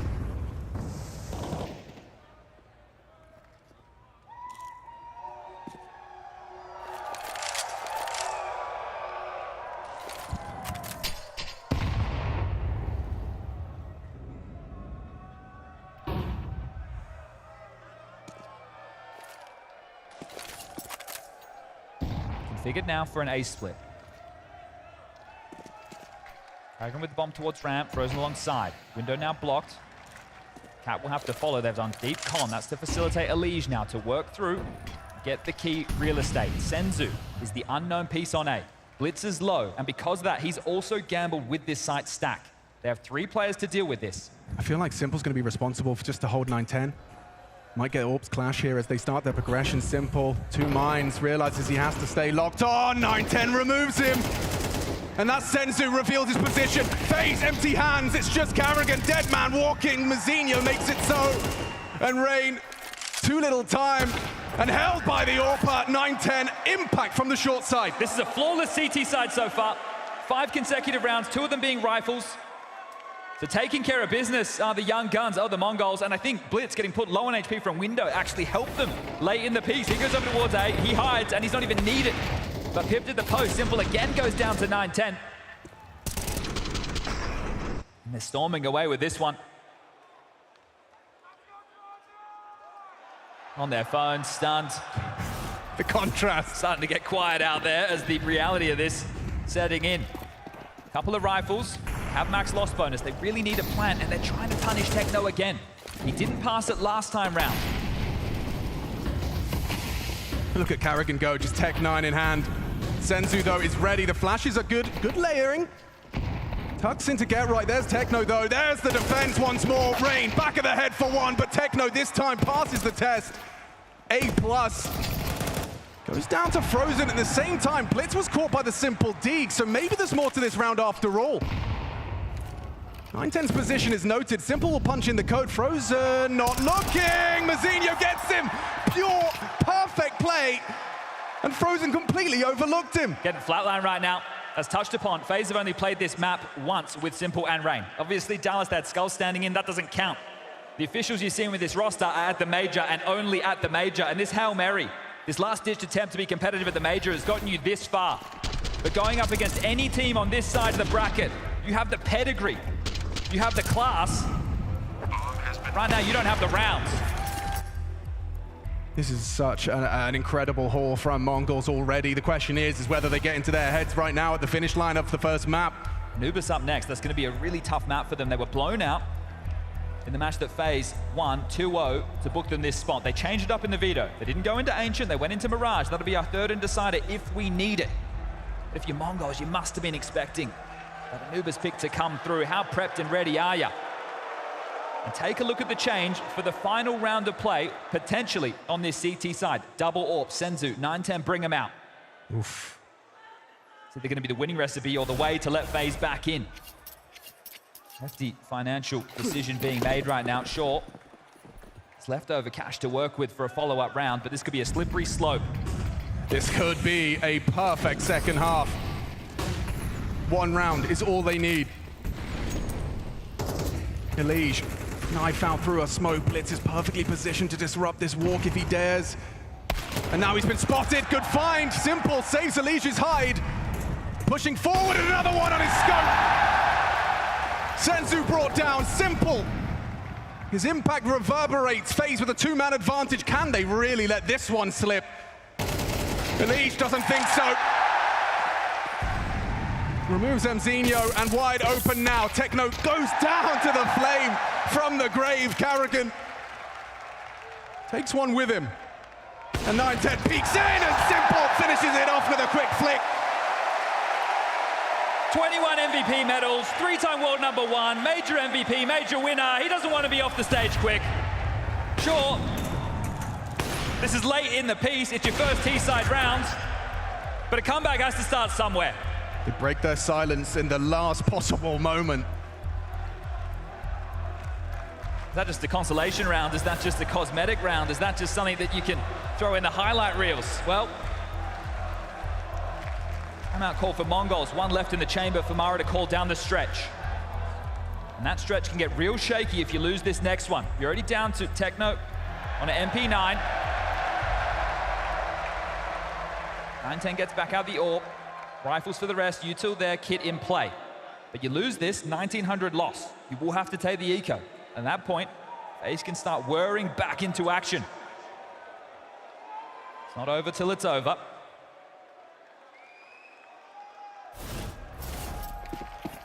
Into the window from Elige. And away we go. Is this one going to have pace behind it?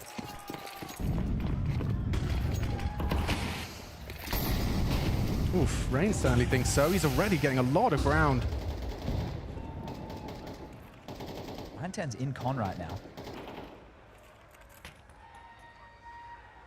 Backing his aim, isn't he?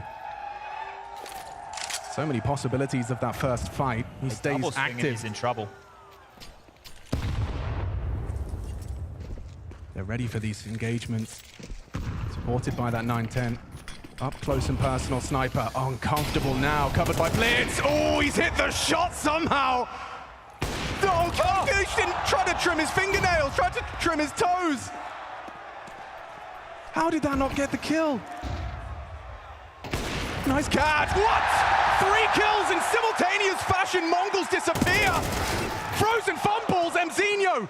He was supposed to be a dead man in Frozen Sights, now lives on. Well, they've lost B. And remember, the finances are on the line right now. They should save. They really don't have a right to be in this round. Sure, Mzinho gets that kill, deals with the lurk, but the round is essentially over.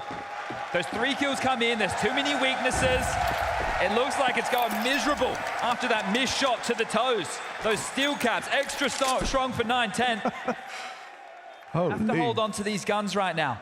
There was flashes, smokes, Molotovs, and 9-10 still hits this. Look at this, let's see it from his POV. Bang, 12 HP on him. What an adjustment. And against Rain of all people. Oof. Need to return to game for a moment.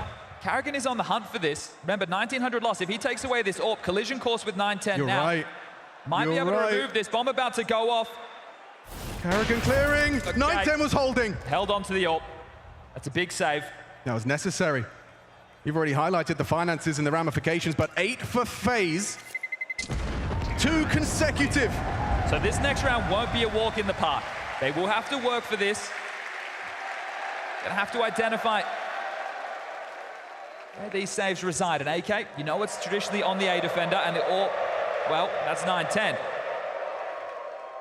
Right now, Mongols are thinking, call the ambulance, but not for us, because just one more round, they take us to map 2, 1 to the good.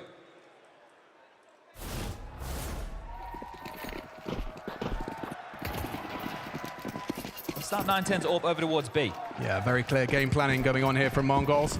Zinho also going to start over towards Cat, so that's both of the weapons now identified head-to-head. It's simple! Oh. Lightning fast on the opener. He gives FaZe exactly what they needed. Round 21, a saved AWP, and he just finds it immediately. Need to get that AWP back, can keep it in play, Kit there as well. Don't forget about that, that's been scooped up. Mizinho has company through underpass and top mid. Doesn't move from his boosted position despite that flashbang. Rain's pathing implies he's ready. Oh, so ready. Both guns dealt with now. Yeah, they take the head off of Vincere. Now, don't forget, there was a scavenged AWP blitz caught crossing into the site. It's Techno, and it's Senzu. Now the AWP fires off a shot. Now they know it's occupied that CT position, and just piece by piece, they pull it across the line. 12-9. A late resurgence, Mongols perhaps. Starting to waver in confidence. Does Mara want to take that last tactical timeout now? Here it is. Quick opener, 9-10. Just got his eye to the scope and he's down. Yeah, those frustrations are going to start to brew. Great clear from Rain as well. Good understanding of the possibilities. Hit on Mizinho. This time MP9 for him. Rifles for the rest. No AWP for 9-10. We got an aggressor, and Simple. Oh, he's missed it. He knows what's up. No scope required. He's let it go. Oh, no, a disaster for Simple. 9-10 just runs up the guts, and it looks like he's put them to bed. 9-10, the talisman of the Mongols. What a gut punch. What a way to drop the map. He's hamstrung him there. How do you not get into your head when you lose a round like that? And it's a round for the map. He wants to finish it with the knife. Slashing in the smoke, Kerrigan goes down. Mongols take map 1. The bigger they are, the harder they fall, and the more it means for the Mongols. This is only one map, but this is where they've struggled all season long. And on the other side of that server stands FaZe Clan. That one's in the bag. Even with a crowd of 10,000 screaming against you, the Mongols do not crumble. That was an entertaining, that was a very chaotic, very messy game of Counter-Strike. But yeah, the Mongols surviving the first test versus FaZe, Maui. What was most impressive is that they were able to recover from a hot start from FaZe. I mean, Kerrigan at the very beginning of that was blistering. I mean, the shots that he was hitting, the way that he was just willing FaZe into some of those rounds. But Mongols, they steadied their nerves, they were able to follow their game plan out, and that defense was impenetrable. Yeah, it really was, and I'm with you, because when I'm watching that score and like the early go in the first 5 rounds, I'm like, oh god, this is gonna get bad. Please not again, Mongols. And then but you know, it's kind of funny, like both the in-game leaders were the ones popping off in this start. Like Blitz was leading the way for the Mongols, Kerrigan was leading the way for the FaZe. It's like those two specifically, the leadership figures, came in with their heads locked on and ready to party, and they had to kind of wait for everyone else to kind of you know, get acclimated to that sort of attitude that they needed to have.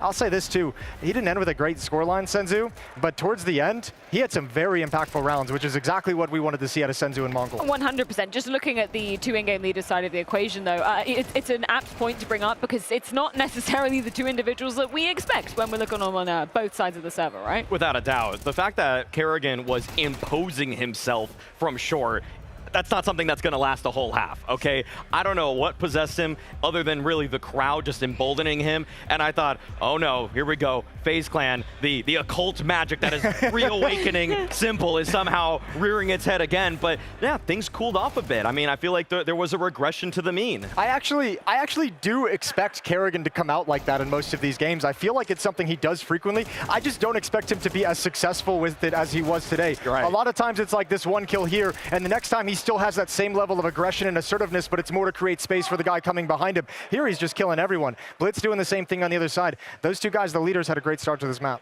Did you see any kind of key adaptations that the Mongols did? You know, you highlighting the impressive nature of the fact that FaZe, they had a great start. It would have been, totally understandable for the Mongols to get run over in that situation, but they didn't. Was there any kind of key turning point for you? The keyest turning point was switching halves. I mean, I feel like that's got to be one, but we've got round 6. We got one where really, this wasn't to me really an adaptation. It was almost just a stroke of good luck, and it also kind of preys on the deficiencies in FaZe's play in terms of teamwork, because you have a 5-on-3 advantage, and it feels like this is unlosable, that there's no chance you're going to keep MongolZ in the dirt, but okay, a little bit of overpeaking from people like Elige. You know, isolated fights on the side of FaZe Clan, and that's really why we love FaZe Clan, but it's also what bites them in the butt the most often.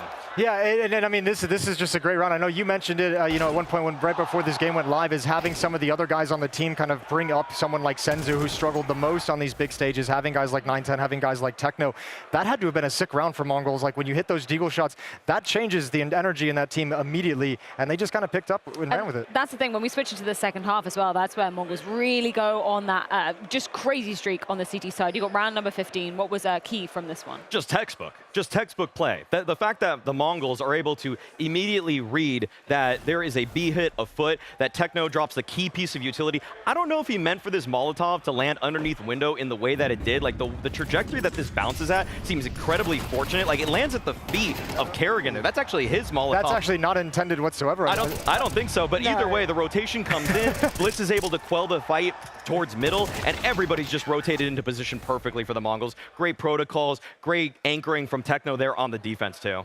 Yeah, and that Molotov is just the cherry on top, because I think that just misthrown and it just went out the window and landed in the perfect place. But I mean, their defense was rock solid, and that's where I saw the most out of Senzu. Like, and I'm latching onto that because he was the guy kind of watching. It's like he's the one. It feels like, remember, he had that record-breaking or record-setting performance back in stage 3, and now you know, you're kind of scared he's going to drift away. And he was quiet to start, so you could see some of the struggles are still there. They're still not quite over everything, and especially as we said, with this crowd being so firmly behind FaZe, it makes the job of MongolZ 10 times harder. But the fact that Senzu on the CT side is able to have these impactful rounds, shut down these hits, he stopped FaZe from ever getting started in the map. I just have to raise the question, are soundproof headphones getting too good? Like, he needs to hear more of the audience there, because that was unlike what I've seen from Senzu in terms of, especially, I mean, yeah, he ends with a 13-13 scoreline, but the crispness in some of the mechanics that he displayed, especially early on that T side, like the double entry he had from short, I was like, oh God, he's here. He's here. You better watch out, FaZe. To round out the conversation about individuals from MongolZ, 910, where would you kind of rate his form in terms of the AWPing department in this map? Other than losing the single head-to-head with Simple, where he had the hero op, he did a great job. I feel like 910, I mean, he was able to even defeat Simple when he had a deagle earlier in the round. But in terms of just opping, mostly on the CT side, a little bit on the T side, I feel like he was rock steady for a lot of what they needed him to do. Yeah, yeah, he was, and he doesn't have to do too much. And I think actually, if you're 910, I almost coming into this, if you're the MongolZ, I'd almost tell him to like not try and do anything super crazy. Like, you want him to be confident and make his plays and take his moments. But you know, this team on FaZe, super aggressive players, a really sharp Opper and Simple as well, who all absolutely bodied MongolZ the last time they played. I think if you're 910, you play more of like almost like a game management style with the op, and like you just seize your opportunities when they come. Just to like look at the wider field of competition and the AWPers remaining in the tournament thus far. Obviously, Zyru is in a league of his own, but then you've got the likes of NQZ, you've got Torzi as well, really trying to break through into that top 5, top 3 conversation. Where does 910 sit amongst that when you've also got Simple waiting on the With the ones left, I'd put him at 3. Okay. I'd have Zywu, I'd have Torji, and then I'd have 910. It's very difficult for me to argue against that. Yeah. For what they've done in this year so far, I don't think that there's really enough of a case for Simple. Sure, this event thus far has been outstanding, but the body of work from 910, even all the way back at Yala Compass last year, like, he's the reason that the MongolZ were put on the map. He won the MVP of that tournament, one of the few players on the MongolZ to have won an MVP in general, and I feel like the stability that we've gotten from him for the last even 12 months has been a reason that the MongolZ has consistently stayed in that top 5 level in the world. He has takeover potential with the AWP as well. Like, he has games that he can take over. Doesn't need to happen every single game. I think the consistency is the big thing, especially with Oppers in today's Counter-Strike. Like, give me your 12 to 15 every single game. Give me 25 once in a while. That's cool. But you know, more than anything, just be sharp and hit the shots you have to. I think that's kind of my overall takeaway about the MongolZ coming out of this first map, right? Because you were really praising them for the consistency that they've shown basically throughout, you know, the past year, I'd say. Once they kind of broke through the stage nerves, if you'd even give them that, I was ready to give them a free pass here and go, hey, you're literally having to go up against a crowd of 10,000 against you. The fact that they didn't crumble, I love this as a look for the MongolZ. So much credit for the growth of what the MongolZ have become in terms of a team that you can't take lightly at any stage of the tournament. I mean, they've taken maps off of the best teams in the world at this point. They don't they haven't punched through in terms of arenas. Like, so far in arenas in their career, they've only actually won 3 series total. They've beaten Aurora twice, and they beat Liquid once. So it's not really the greatest pedigree in terms of achievements at this level or with an audience roaring at you. But if they're able to get this one, it's a huge feather in their cap. And we heard from all the Asian teams through the various stages of the major as well. The biggest obstacle, like Linvision, Tyloo, when they got eliminated, was the mental game. We need to get stronger mentality. I'll tell you what, Mongols are getting a lesson in it right now. If they can pass this test, like that mentality is going to be ironclad, because this entire place is against them. And somehow, between the crowd, between Simple, between the conversation about FaZe, it feels like everyone's talking about this game as if Mongols are the underdogs, which is crazy to me. Yeah, it's actually kind of crazy the aura that the crowd has just given us on this particular game. Tell me where this leaves you in terms of the takeaways for FaZe coming off this map. Sure, we didn't really know exactly how Mirage was looking for them in the grand scheme of things. Do you think this is going to have any effects moving on to Anubis, which is a bit more of a known quantity, I guess, for FaZe? In the words of Zontix in his post-game interview with Stunna after map 1 of them winning in crazy triple overtime versus Mouse, objectively, it does not matter what happens on map 1. I honestly think that FaZe kind of felt like they had a hot start there. They're the ones that are probably lightly reeling. I feel like, in a weird way, even though, in my eyes, they're kind of underdogs. Like, they're not supposed to be the better team, but they feel like the pressure's on them. And unfortunately, I feel like Elige really isn't used to being this hometown favorite. Like, he had a really hard time finding himself in that game. So I want to just see him show something on Anubis, because he was a reason, along with Simple, that there was really something to say about the Anubis last time. Well, we do have to wait until the other side of this break to find out exactly what is going to be going down on FaZe's chosen ground. That's Anubis after this short one. Bro, this new generation, I can't. Back in my days, you stop and then you shoot. Not like now. Now, that time, I have those teenagers, fucking Mercedes picking me. Spamming, crouch, dodging bullets like Neo. Are we watching some Matrix? What happened to good old positioning Counter-Strike? This is not the same. Holding an angle? Huh? Now they're doing some tic-tac dances, whatever. What is this? In 1.6, so much easier. You just wallbang this dumb kid, bro. And what happened with my smokes? Before I was hiding in them, now they're breaking. What the fuck is this? Imagine them like 5 years ago preparing without PC, not playing a Face It. They're doing preparation, what map, what massage and stuff like this, and we are just talking about like what steak we're gonna eat. Now they're taking this coach, a second coach, nutritionist, therapist. The last one is actually not bad. I would take one.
The energy is absolutely crazy. The crowd is going wild. I had to grab myself a FaZe fan in here. FaZe out, baby! FaZe out, baby! What is this like right now in here? How good does this feel? It's just wee woo, wee woo, wee woo. Let's go!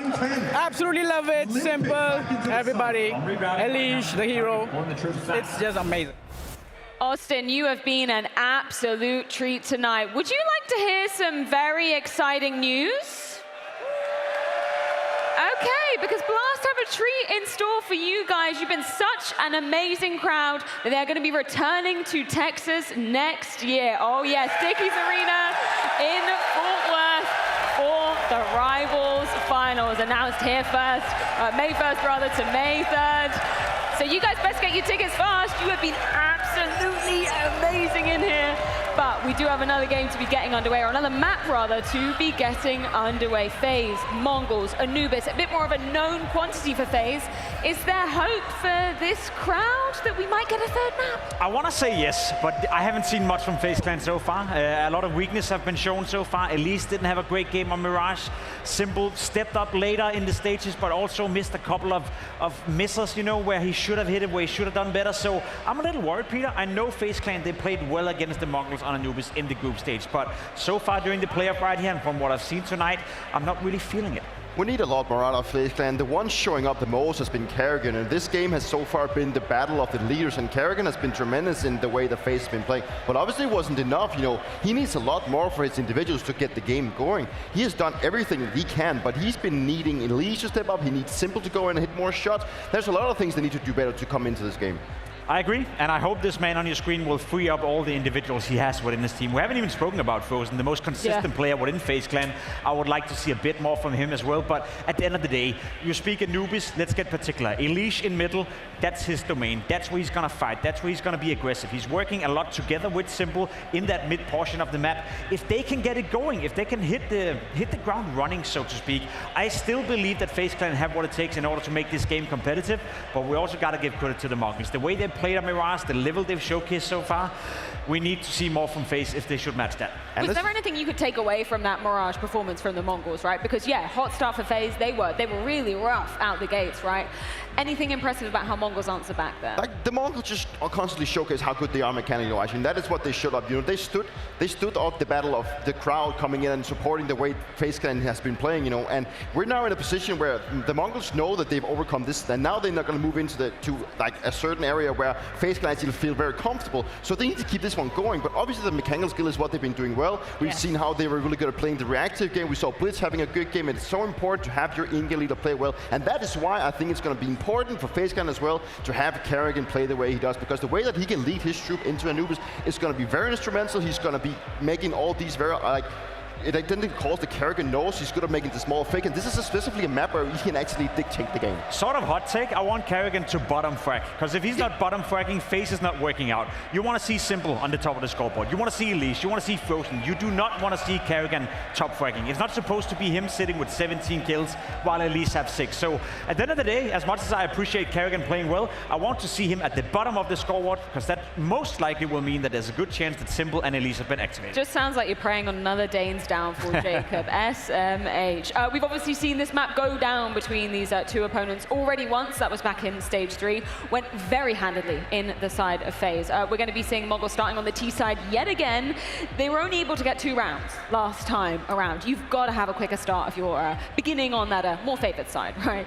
You have to, you know. I've never really been the biggest fan of the Anubis map. Obviously, the whole T side is always where you're going to make the majority of rounds, because that's where you can dictate, and that's where you can play with the rotations. That is where you can actually have a better impact. And finding the solution, the CD side is going to be the very hard part of the map. And you know, we've talked about the map being more like figured out, and the way that FaZe can actually approach this map, that they want to play aggressive. And I think that is also what the FaZe Clan needs to do. They need to go out and play on their strengths, play on the individuals, get things going, play off the crowd, play off these things that they have, so they can actually go out and disrupt the game plan of MongolZ. Well, before we do dive into this game, I believe there are some loud fans out there in the crowd with Banks.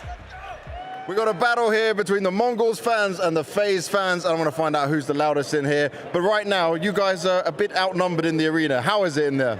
It's okay. We can manage that. You can manage that? Yeah. there's a hell of a lot more FaZe fans, and you still couldn't even encourage your team to win. That's not a good sign. Well, momentum is not a real thing, but I think I think our crowd's going to get them going, and I think it's going to hype them up. Win Anubis. We wanted map 3 anyway. We want the cinema, and hey, we're just taking the long route. All right, well, let's see which of you can be louder here. MongolZ fans, make some noise. Woo! FaZe fans, let's go. FaZe! The arena right behind you guys. I am curious to see exactly where the odds are sliding with this one, considering they were favoring FaZe coming into it. Maybe that has changed coming into map number 2. It has quite handily, Jacob. Do you agree? I think that's a fair assessment. So far, the MongolZ have looked like the better team. It's fair to say that FaZe haven't shown up yet. However, the crowd have, and I think they need them right now. Karrigan and the boys from FaZe Clan, they will have to show much more on map 2 if they want to stay alive. Yeah, potentially last chance saloon for FaZe Clan. Is it all over on the grounds of Anubis? If history is anything of an indicator, I suspect we might need 3. Is this really where it ends, though? Austin, is this where FaZe Clan ends? Is this where their major ends? Does that mean we need a 3rd map? Well, we'll have to find out. Anubis, do or die. Does the dream end here in the quarterfinals for FaZe and become a reality for MongolZ, or do we go again?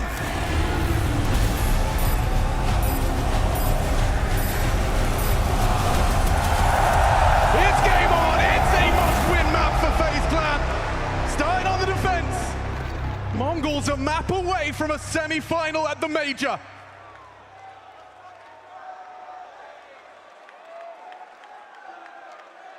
Two on two. Oscar's control, but Senzu quickly in towards E-box now. Zinho to knock on the door. Oh, wow. Rain continues to demonstrate his comfort on the A site. Only 2 on B. They still have a 2v4 advantage on this set piece. Smoking a flash. Where's the Right, go? they should be able to get in here unless Karrigan hits his first. Will be smoked off. What's his response? He's got himself a HE cock, frozen to be set up for glory. Spams through the smoke. It does hurt him. Forced away. Retake likely. Blitz trying to punch in that code, and it's not going to be stopped. Instead, it's 9-10 with an equalizer. Rain trying to close that gap from A. Another one. P250 versus Julies. Oh, but Karrigan is frozen. Turn the tide of battle. A headshot found. Run down. Frozen hits it, and that is the round. A CT pistol goes FaZe's way to start. Looking to pick up where they left off. Back in stage 3 to book their ticket to the arena. Absolutely dominated MongolZ on this map, and FaZe were even crazy enough to test Aurora, the best Anubis team on the world on this throughout their campaign so far. They played it 5 times. This is the 6th. They've won it 4 out of the 5, with the loss to the Turks being the only one in that L column. That's a great start. Convincing pistol. Bomb does go down, facilitates the force. Couple of Galils, Deagle, Tech9, smattering of Util. Can't quite believe Simple's elected to take the alligator route in such a high-stakes affair. Hey, farm out that cash for the AWP. Shallow mid-smoke. Not going to be brave through right now. You can take your time if you're the MongolZ. Still minute 35 on the clock since the openers. Oh, that's a nice late nade. It just perfectly arrives. Little shallow. Not as deep as he would have liked. Liege also hedging over towards A. Still staunch. Flash comes over. Bullets spammed. A deep incendiary to hold them at bay. Now they're going to turn their attention towards middle. So smoke has faded. Inherent T-side bias. That's touching upon just the lack of T-side rounds MongolZ got last time. 2. That ain't going to cut it. Liege could get mollied out of position. Oh, Liege has a decision to make and elects for a more defensive option. They want to accelerate, they're testing them. Rain under scrutiny, goes down. It's a Liege to step up for one. Simple, this is not the weapon for this kind of fight, but he's got Blitz down! Senzu thrust into a clutch. Can take a breath, time for this, 40 seconds, needs to find that bomb. Finds the M4, needs to reload. Audible on that nade, not far off, softens him up. Closing the gap is Karrigan. Oh, long range! MP9, and he still controls it. All right, quite a few casualties taken there, but the bomb doesn't go down. Should be the eco now. But this is how Mirage started. no way Simple's not getting that kill. Yeah, but the second, that wasn't so guaranteed. He's done well there. He repositions forward. Blitz knows there was a shotgun main, but wasn't ready for him to be so much in his face. The sole American representative with his first frag. Everyone's going to get out the Deagles right now. Lurk smoke thrown, Elige on the jump spot, and at least gets a lick of info.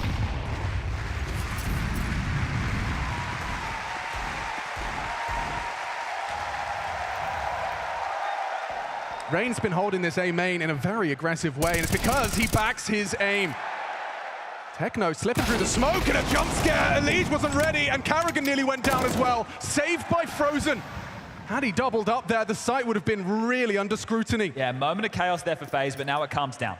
And no over-rotation, everybody chill, let's go back, let's plug these gaps. So Rain will deal with A, Simple middle, and the other two currently parked on B. Simple, if he oversteps the mark there, it does open you another avenue back in.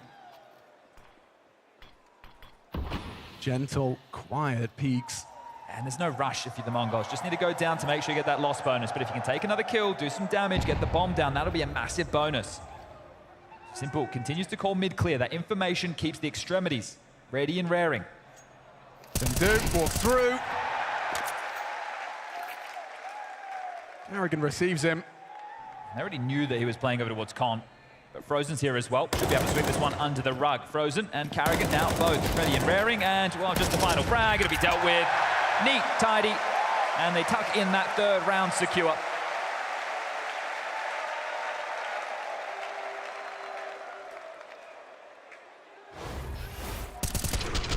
No AWP. Oh, no, I say no AWP. I tell a lie. All power for Simple now. Not one for 9-10. Yeah, 0 deaths for Frozen facilitates. First full buy of the game now for the Mongols. Let's see if they can start getting underway. Sure. Lose the pistol, lose the force, lose the eco. You lose this one. 4 rounds in the CT half already. Nightmare fuel.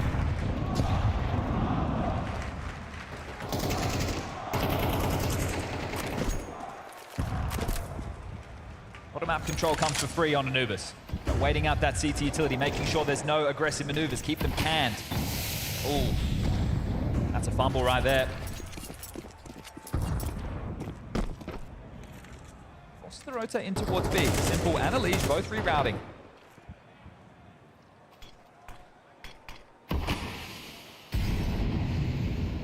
Carrigan postures anti-flash. Anticipating more of those Techno smoke plays. Oh no, he wants to go fighting, and Techno receives him. Good catch, good pick off, a gift for the Mongols. But that's information. Techno, the B-Lurk's still outside of the site, so they haven't just completely given up as Blitz now announces his process into middle. What is that smoke? And they've had a couple of fumbles there with the U-tilt. Can Blitz use it though? He certainly thinks he can. Simple. Is he noisy? Yeah, definitely so. Blitz is here in this. Lids, he's going to sideline They know there's a gap. This is a crazy play to make it an arena. It certainly is. Frozen seems aware. Walking into that sideline, Elige ready to. That's the fight. Elige will win it. Accelerating though. Elige is gone. Spread of the flames from Techno. Frozen low, but lower by Techno. Nice shot. Simple re-aggressing. He's not ready for the Senzu headshot. Rain, known to play on A, survives the passing gaze of Senzu, closing that gap. They don't know, they don't realize that Rain is right behind him. Oh, he was spoiled for choice. Had 2 on his screen and leaves with neither. Winnable round there. Carrigan sure gives away that opening death, but Blitz, it's a crazy flank to make. You know the crowd is going to surge. They're against you. That energy's going to be in the room. You're already knowing that there's a gap. They can't get anything done. Gets pipped at the post, but Elige burns down. This for Rain, he thought he finished his meal. Thought he could already track towards that second target. So first rifle round converted. 10,000 people face to palm in unison. And the money right now for FaZe, it's already starting to get worked through. Smoke, lurk, blocked. Does that change the call? Because it is just a bit of an all-in here. Still going to back their aim. This is not an easy side to defend with 2 of you versus 5. Carrigan, corner! He gets 2! Oh, and the damage is there as well. Frozen doesn't find the lethality he needed. Simple, not the weapon for a retake, but could fight well into Con. He's He's gonna push through. He's gonna push him. The flash from Rain sets him up. Now Senzu, scared. Tugged to the back of the side. Blitz with double kill in defense of this bomb. Simple recovers the M4 and he can recover the round. Low HP. Senzu doesn't matter. Stands his ground with 4 HP. He ain't scared of you. And he Sticks to does the fight, not- takes the duel, converts the round, and ruins the money for FaZe. He doesn't succumb to the pressure. He had 4 HP for both of those last kills. Blitz first steps up and saves them. That was the damage from Frozen. This is great from Blitz. What an adjustment onto Elige. Oh, wow. All right, well, it will be the Eco. Deagle, That's humbled 5-7. them. 3 USPs. So this should be able to tie things up 3-3. Same on Mirage, where Senzu had a really impactful moment at that double kill coming up short in towards the B split. The dominoes tumbling. They win this round, they've got more than they did last time, Mongols. Blitz, this is scary, but deals with the Liege, no dramas. A one-man mid-take. Yeah, there's been a lot of that so far for the Mongols, and really 6 rounds deep. I mean, it's tantalizingly close, isn't it? When you pick up that first map, major quarterfinal. Closer than ever. And paying away, it's a very winnable game. This side of the bracket, it was meant to be all phases. That's by the namesake, that's by the players in the server. There's 3 more to get past. But not in a rush, taking their time. Using their supremacy as far as the U2 is concerned. And executing in towards A. There's 3 here. A small glimmer of hope for FaZe, perhaps. Especially with a missed molly on site. Frozen's Another one. allowed to tuck. Yeah, the mollies are not landing. But the bullets are. No problem. 3-3, all tied up.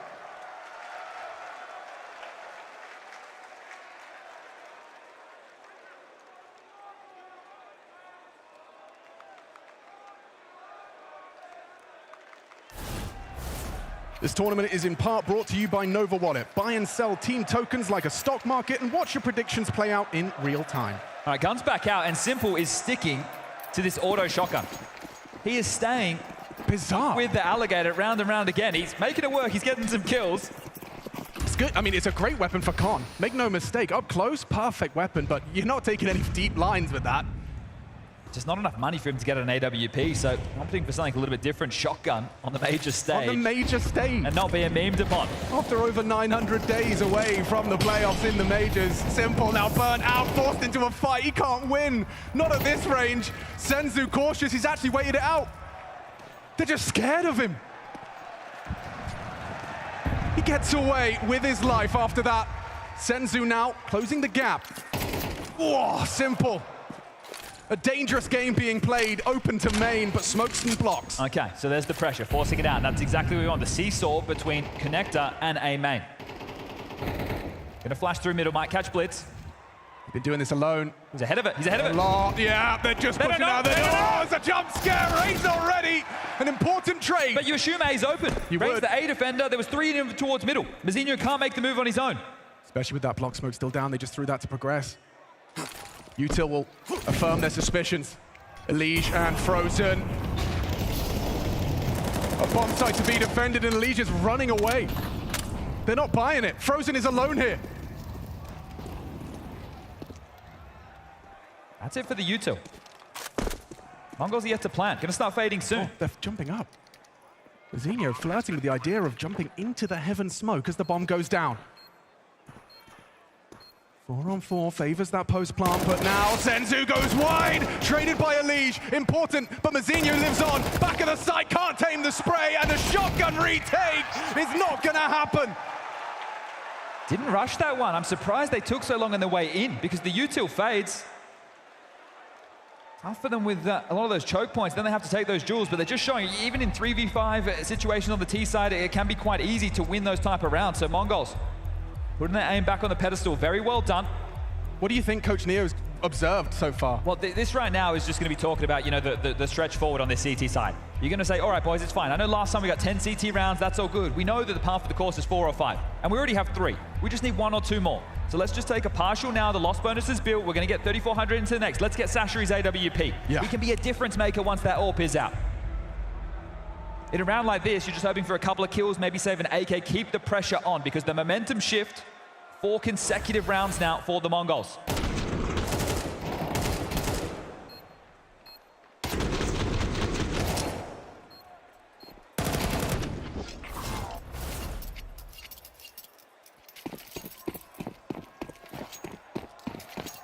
Mongols have won one of these in that first map, often attributed to something FaZe.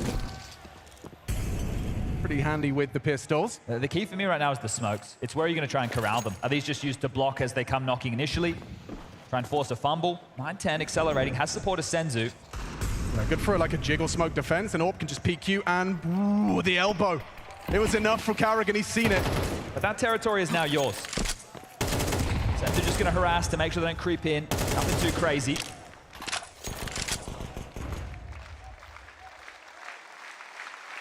The late call of this will be, as long as they don't get picked apart, where FaZe can stack. They're going to get this back. Senzu, very brave, and doesn't want to risk it anymore, so knows that Con's been removed. AMA blocked. It's a utility game right now, just vying for this control. But the reroute, there's still a lot of utility right now for a Mongols execute, but there's a push coming their way. Yeah, but this is exactly what 9-10's waiting for. A little jiggle is all he needs. Good read. They still need to find that finish. They have to get past Frozen. They have so much util. Has to be ahead of it. Ahead of it he is. He actually catches 9-10, throwing nade. Techno, though, quick to sweep and defend his sniper. Elysian Rain, sure, you caught the A lurk, but that might be all you catch. Couple of sprayed bullets from Senzu connect, and Rain, nothing for him to do. Kevlar Vestin at 5-7. Still keeping the pressure on, making them work, having to rotate around the map. Doesn't come easy. You're not getting the site for free. You're not just saving. You're forcing them to continue to vie for some of these key positions, but it will be 5. 2-round gap now accrued. Expect to see this AWP for Simple come out into the next. It doesn't feel desperate now that FaZe have to make an aggressive maneuver. They've been playing relatively standard on the CT side, just with the block nades. There's a kill. That's an AK. Would love to hold on to that. Senzu trying to cut him off at the pass here. Rain very noisy. Senzu's going to be able to track this. Should have him dead to right, and does. So no AK for you. I'm not seeing any signs of stage Senzu right now. If this is the unlocking moment for Senzu, the way that we've built this, that you're taking on FaZe on the other side, we've got major winners on that side of the server, major MVPs. There's 2 of them, Rain and Simple. Elige and Frozen, they're championship caliber players as well. They know what it takes to win. This team, Hail Mary, last-ditch attempt. An all-in maneuver from FaZe to be competitive at the major, and they've come this far. They've got John on the stage in front of his hometown. And things weren't working. They awakened the Undertaker from his slumber and make the playoffs. But is that where the story ends? Can Mongols dispatch of the FaZe dream? I love this approach, though. They're just going into the default spread. If you have anything aggressing, let's go. We like to take these fights, too. Just have their protocols in place to deal with the initial pushes. Through the map control. Senzu, nice deep nade. Doesn't find the target. Simultaneously, they seize mid-control. If you got the util, you want mid, it's yours. And Elige has to give it up. The stack this time over towards the B-bomb side. Elige and Rain total up on 8. Frozen, Simple, and Carrigan looking to lock down the other side of the map.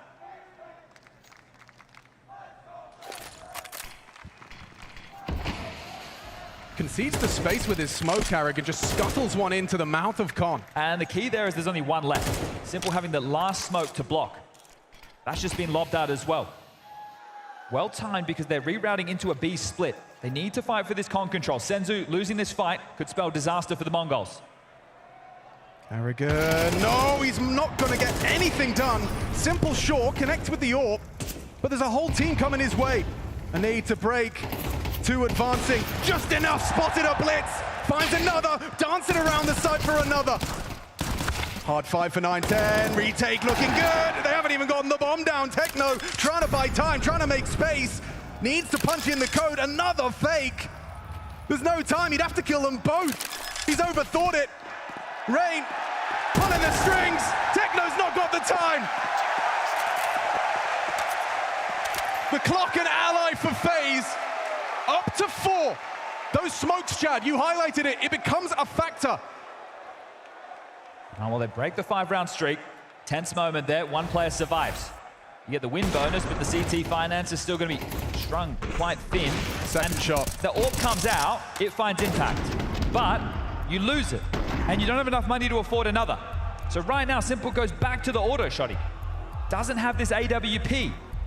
An MP9 for Carrigan, rifles for the rest. So again, it's just another buy that doesn't have everything that they'd be hoping for, where for Mongols, that's not the problem. They're going to take their first tactical timeout. Mara gets on the mic. They've got 5 rounds now on this T-side, 4 FaZe on the defense. I can't comprehend the auto shotgun. But look, it's simple. It's simple, I understand. Right? This is it. This is the type of plays that this guy's known for, out of the box. He was stubborn with the shotgun towards the end before he stepped away. But to see it return upon his return, and in such a big game, just doesn't like the MP9. Big round here for FaZe. 4 rounds the minimum. Do you have a tone shifter? Right now they're faking a bit of a B play. Early util, flash is thrown over, more pressure towards middle. So they are changing the tempo.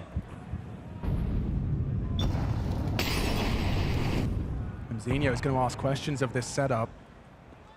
Feels very potent when paired with the two of them. Simple! In combination. They know 2A. That info flows, but a pick for FaZe regardless. 9-10 just a snipe over the top of the smoke. A boost to further his angle.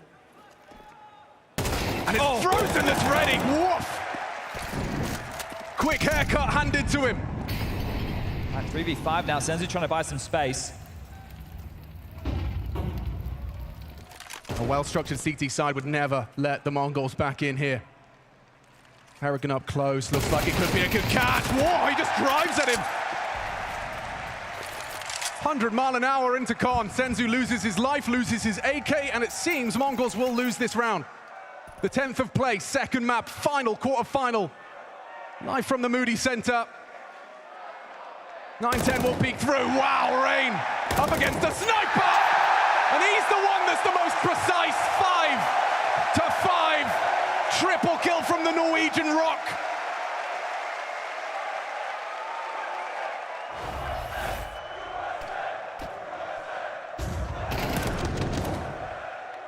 Instant there from Rain. Flash comes through.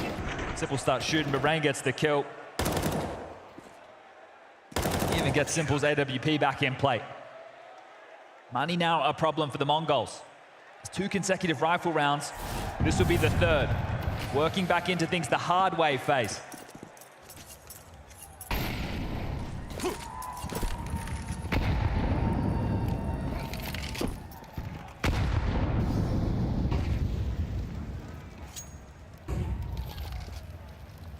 It's taking middle on an earlier timing, essentially being given over to him. Simple from camera, Elige from temple side. This continued harassment and back and forth through Con.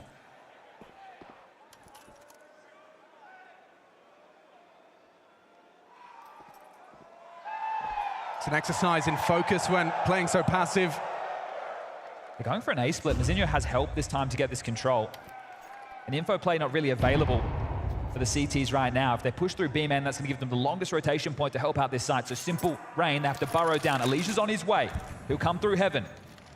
Yeah, I mean, Simple has to remain responsible for that blitz late piece through mid. Perfect block smoke on main right now. They don't have a HE on the T side to break through this, but there's one, and no information on the other side. This will flush them forward. They are going to have to fight. Rain has a flash. Can be thrown behind him when he needs it. Big opportunity, and it does connect. Important from Techno, he trades. There's Elige, stands his ground for one. In the flames, Simple peeks in, misses his window. The bomb makes it across. 9-10 swings in, unfazed. He ain't scared. 2 on 3, FaZe need this, and Simple can't handle it. He gets taken down. 9-10 Techno side by side, Carrigan on this retake, 14 HP. If Techno wins it, oh, he does damage. It's awkward, 9-10 can't hold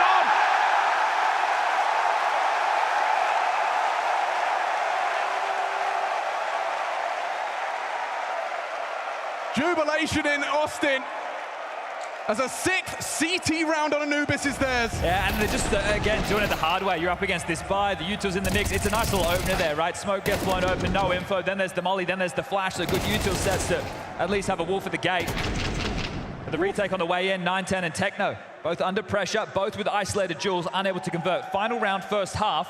Plan comes through, loss bonus does facilitate something threatening again. So these rounds, yeah, sure, the pistol with the conversions, you'll take those. But down the stretch, if they go 4 straight to take the lead, FaZe will be emboldened by this. Ooh, well, he didn't see much, did he? That nade looks good, though. Edson 9-10 softened up. They've read this wrong, but the pop's coming. Yeah, Frozen, Simple, where are you in the open? Oh, he's scared now, the whole team's coming. Frozen's done well, removes one, pressure amplified, Simple's in, no scopes. But he does go down, it's Carrigan overwhelmed! Oh, he gets caught out, 9-10. Just walks into the site and claims another. Uncomfortable retake. Audible now is the lead, throws out a spam. Incendiary doesn't catch him, Blitz allowed to relocate. This is so tough on the way back in, they have to give it a go, final round. This might be something for Zenzu. Ooh, quick reactions from Rain, changes the dialogue. There may be more to be said. Blitz hidden in that blind spot. Leash starting to ask questions of Con.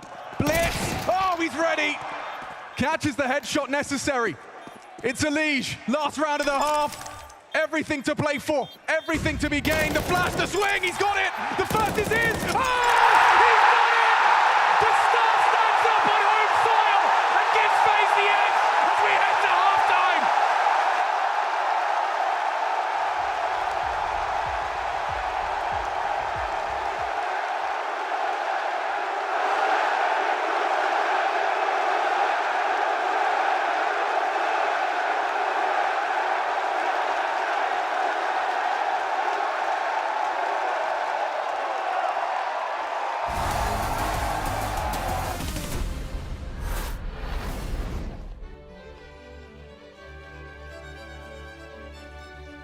Hello and welcome to the Culture Clubhouse. We like to discuss the cultural implications of Counter-Strike plays. It's 2018. Cloud9 had to grind all the way from the first stage and stage 2 to get into the playoffs. They managed to battle all the way into the final, and then at 15-14, Stewie2K pulls off the clip of Counter-Strike. 28 seconds now, and Olaf Meister might try to pull rotation. So much pressure on A. Looking towards the Apps position, the Molotov comes in, but so does the rotation. Olaf Meister, though, has been taken out towards the B bomb site. It's the Olaf death, man, and they feel cooked now. The Olaf kill is huge, and then he does this. But look at the time! Look at the time, there's 7 seconds to blow the bomb! That's the bomb, tumbles away, so much chaos. They're trying to build pyramid! Insane shot on Nico, and then the follow-up Rain trying to fly. Dude, it's the perfect clip. I mean, they're out of their chairs, America. America is losing their minds in this moment. There are no pyramids, there is no clay. Stewie just won them the round to lock in overtime, and from this, springboard NA to its first major win. If FaZe managed to reset mentally, would we remember Stewie's play? Probably not in the same way. Probably not in the same way, but that's where the cultural impact comes from. When you look at the names on that FaZe squad, this was also like the beginning of the downfall of that FaZe squad with Carrigan at the helm, the big split between him and Nico. So much stuff like echoed from this one play. That's like what it meant to FaZe and how crushing it was to them. The only man that could! He does seem to have cultural riz. Dare I even say he mogged them? I don't quite know that one, but perhaps he did. Okay. Perhaps he did, and I appreciate, it's always important to kind of establish the vernacular of the youth so as one can continue to relay the culture. That is the most insane way to win a major. And so there it is, the tale of Stewie2K in Boston. A pretty good time. And that's why we give it a 9 out of 10 on the culture scale and a 6 out of 10 on the individual brilliance.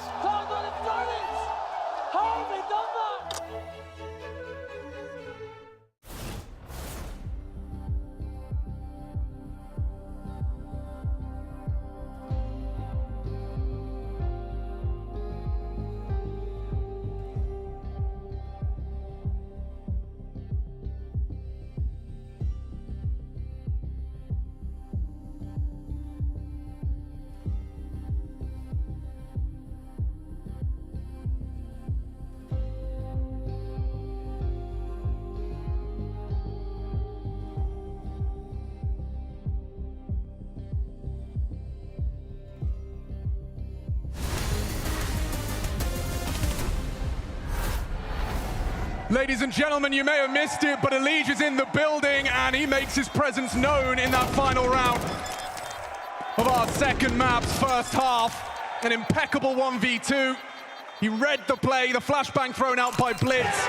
He reads it and he secures a 7 as Austin takes to their feet, trying to will this into a third map. Ancient lying in wait if FaZe can close out Anubis. Mongols are mapped to the good. FaZe seem to have found their individual form. An eruption from the crowd there, giving the man his flowers. USA! USA! USA! Let's go!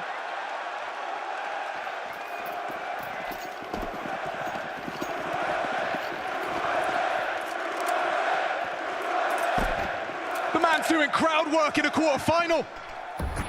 Smoke on Con and Techno to be tested. Oh, he's done well. He's done very well in combination. The whole team deliver.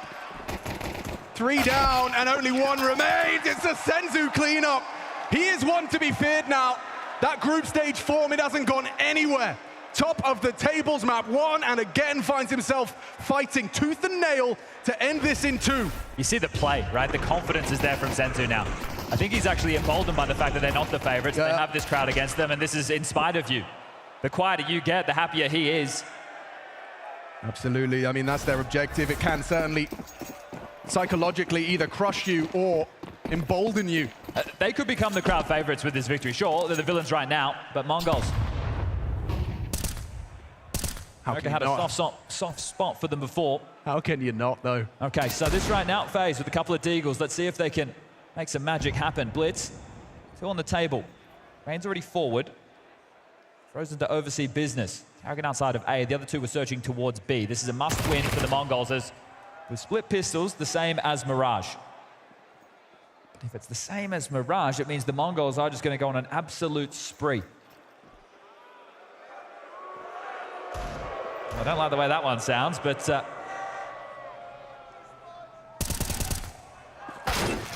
that's a good one back.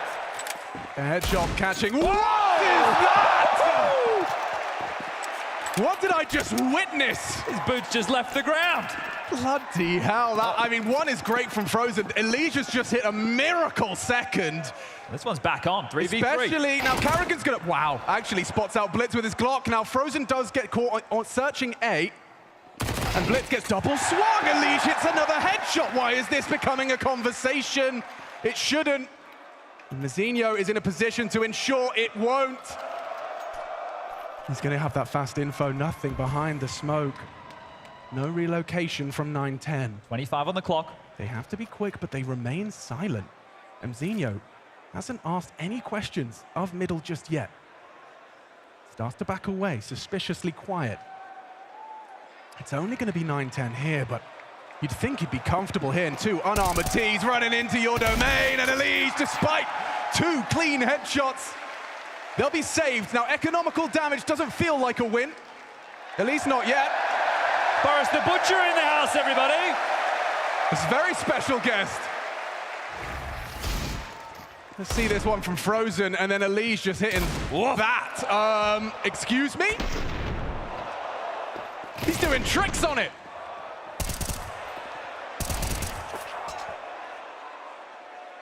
Karrigan again, first rifle round T side, goes into the MAC-10. So last time it was very pack heavy. They tried to test Techno. Now they want to press mid. Here nades land. I'll on through the smoke with the flash. So flash go, Elige, masterful at mid control. And now he's the one that wants to take it away from the Mongols, and look at Karrigan going. Puts Blitz on notice, and he's run him down even more so. He's in trouble. It certainly is. Okay, Karrigan, cool your jets. 2 of them low from a MAC-10 spamming smokes, and they continue to apply the pressure tempo. So, both teams a little worse for wear. You have to push out main. You need some control or something if you're the Mongols. You can't just sit on your haunches. You've lost mid. You're worried about them trying to force through temple to B. They're going to try and retake middle. Smoke's faded now, but there's so much to worry about. FaZe on the reroute. 2 smokes, a flash, and a molly for the finish. Here comes that clear. Elige is ready for it. 1 kill's more than enough. 1 kill would be massive. Who dares wins. And 9-10 loses out to Elige. Sticking around in mid despite that low HP. That is the first kill of this round. Look how worse for wear they are. MZino's got help, and he's managed to deliver. Removing Karrigan, more where that came from. A second from him as well. There's Rain's double. Matches his output, but Senzu, he sneaks on in for another. Simple. Forced to watch. Rain with the bomb on his back. Elige has to push the camera smoke. 10 HP on Senzu. Time. Techno's fast on the flank. He can't cover all the options. Senzu can deny it, doesn't elect to swing. Rain spotted, doesn't go down. Senzu, that low HP. Elige is coming. Gets the frag. And his face is round. That one feels good. That one feels great. Rain again. CT side, the M4 in his hand.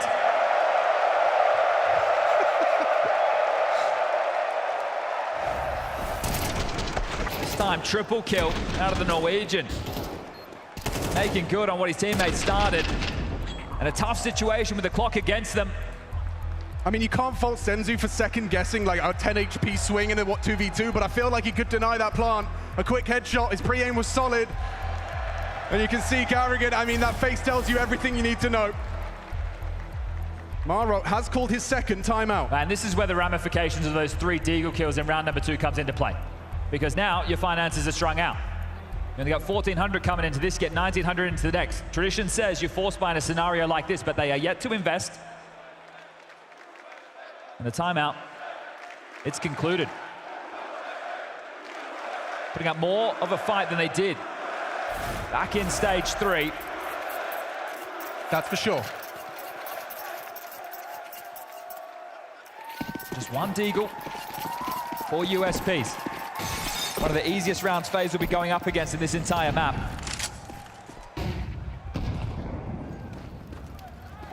I like the boost idea, but Simples have quickly worked that out. Will disrupt and force reposition from Senzu's Deeg.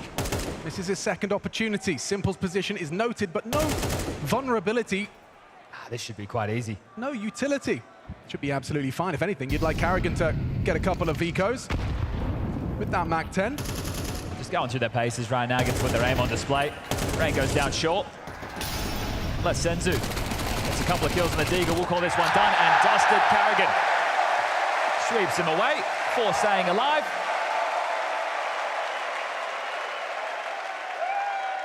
And now we get to see if the back of that eco, they want to go for a force that will be quite light on. Got to get at 4 M4s. The util's the biggest problem in this situation right now for the Mongols. You're working with almost nothing. A couple of smokes, a HE, a molly, that's it. You don't even have a defuse kit right now. The game could get out of control if you lose this. FaZe can steam through, take us to Ancient.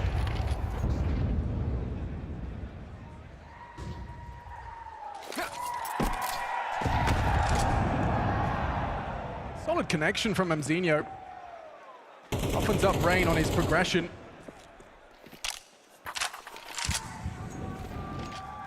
They really want this main control, don't they?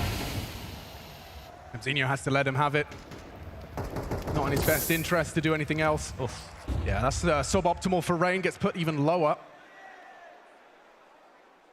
He does have this smoke to block, but the thing is, you're going to want to hold on to it for as long as you can. And well, apparently, he feels a lot of pressure. It's quiet on the rest of the map. There's no pressure outside B main, connector, middle. So the young gun has to deploy that smoke. Only 1 left with an incendiary. And they're hedging. Right now, they're not in the strongest stance to deny them coming straight through main.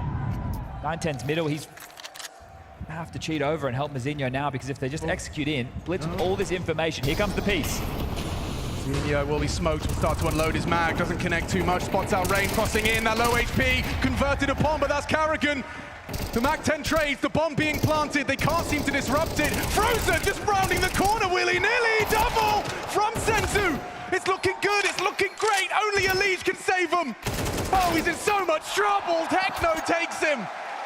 The perfect timing on that mid-push for Blitz. Couldn't be better. It got enough information for the rotation to start heading in.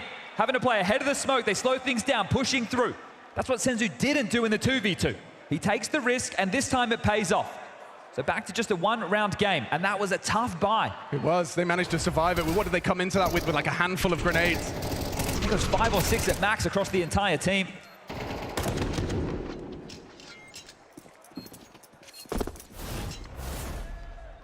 Ooh, we've got a very serious game of Counter-Strike. Still unfolding, still unknown. Simple's brought out the AWP on the T side. Money will be hollowed out at the end of this for FaZe. Mongols will be able to take the lead if they convert this one. Look at this aggression. Hello. Yeah, Blitz, just running and gunning. Running them down. They weren't ready for that one. A haymaker arrives, but hang on, we've got an Undertaker in the server. The quick response and slip. Takes his shot as Rain says, I've got a real play to be made. Oh, God! 9-10 overlooked. Frozen with a trented transfer. He can't finish his job. Techno with just 12 HP holds on. Simple. Minute on the clock. AWP in his hands. Bomb down enemy territory. By all accounts, this should be an impossible round to get back into, and he's probably considering the save.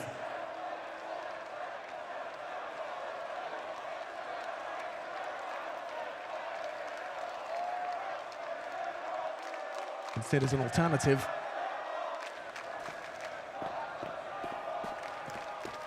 Putting on a show. Senzu spotted out. HE will soften him further. Look at their HP, but it doesn't matter when you've got an AWP. Begging for a swing. Oh, Senzu does get a past. That's the last of their util. Angles open up for Senzu over the smoke. Is Simple still going for this? He seems to think so.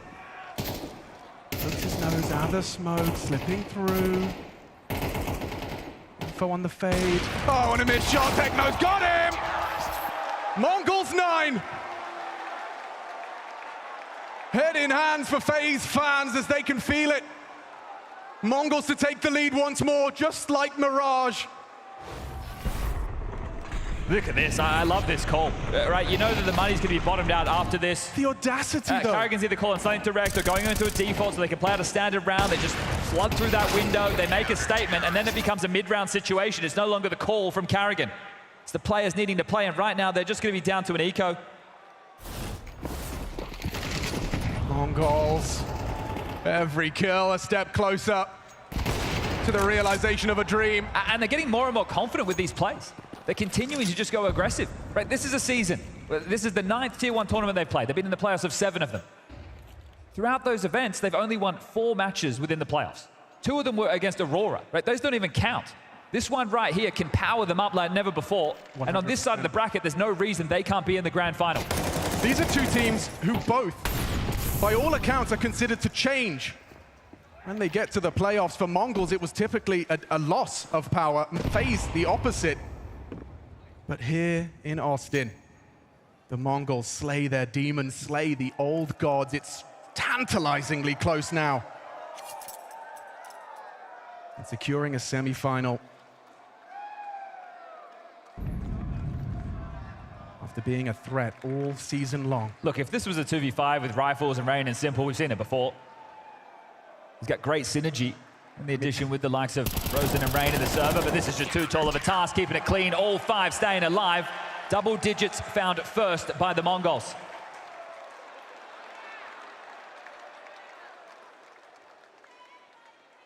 You think you're stressed? Think about the people in the FaZe Clan jersey on stage right now.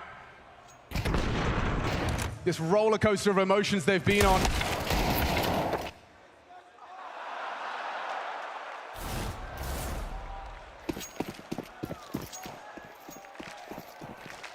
Could be cut short.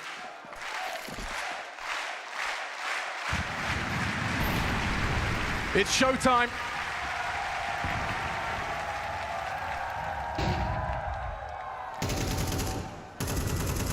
Simple and Unleash. Partners in crime. Spam towards that mid smoke.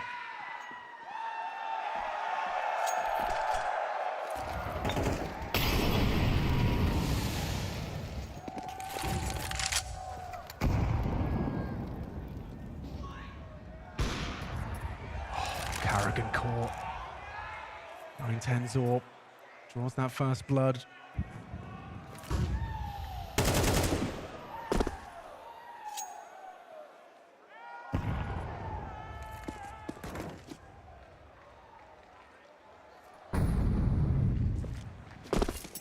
Bro's gonna head back, scoop up that bomb. A-split imminent. Run through the motions now. Looks the rotation point, smoked off Temple. Needs to head back through Beach. Oh, it's a good angle. Is Rain gonna be ready for that? Looks like he was. 9-10, however, moving. Simple! Oh, he spins around for another! Under pressure, under scrutiny, Elise fighting into the site has gotten them the chance to plant. They're quick to this, quicker than he was ready for. Elite is brought down, it's only frozen to save FaZe. Too many options. Techno bests him. An 11th at the top of the tables. Chances dwindle for FaZe Clan. Bomb goes down, defuse comes through. Extra 600 bucks, 9-10. That was absolutely massive from him. They're under so much pressure. He opened things up with the initial kill onto Karrigan, but right now the realization for FaZe might be settling in. The Mongolian sniper opens and closes this one. This is the toughest situation you're going to find yourself in your FaZe. Right now, you don't have enough money to go for a full buy. If you do, it's Galil's in lieu of AKs, or it's AKs without utility. So likely you have to find yourself at a half buy. And that means that you more likely will give over the 12th round right now. And if you do, then you need 3 consecutive rounds just to be able to push us to overtime. Now, if anyone could do it, it's the most entertaining team in Counter-Strike history.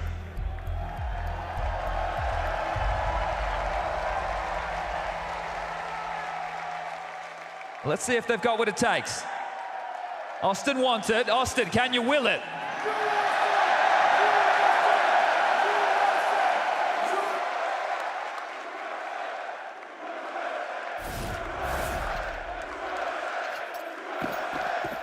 Austin tries to will a Tech-9 half buy across the line. It's not for the Mongols through towards B. The range going to vie for this control. Make it look like a standard round. They're going to go through the paces. Still going to be at the timing on the pop onto the B site. Frozen Elige will be in through main. Another 3 in through connector. Here they come silently. Slipping up water. Simple have the flash at the ready. And then it's the pounce into the site. Senzu gets caught by that, goes down empty-handed. Now they accelerate, the flashes look great. Blitz does too though, back of the site, back of the skull, the bullet hit connects. They're into the site. The hard part done.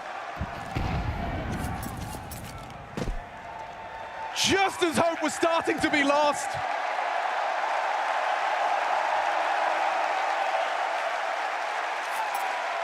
A glimmer of hope.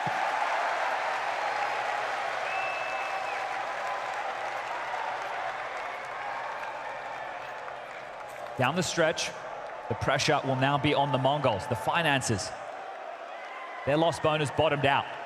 Having to build back into the game this late. FaZe have that in their favor. 9-10 and Mazinho called off from giving this 2v4 a look. But the hunting party of Rain and Simple is already trying to track them down. Bomb goes off, not going to be able to get there to snatch these away. But double digits, and that's what Austin wants to see.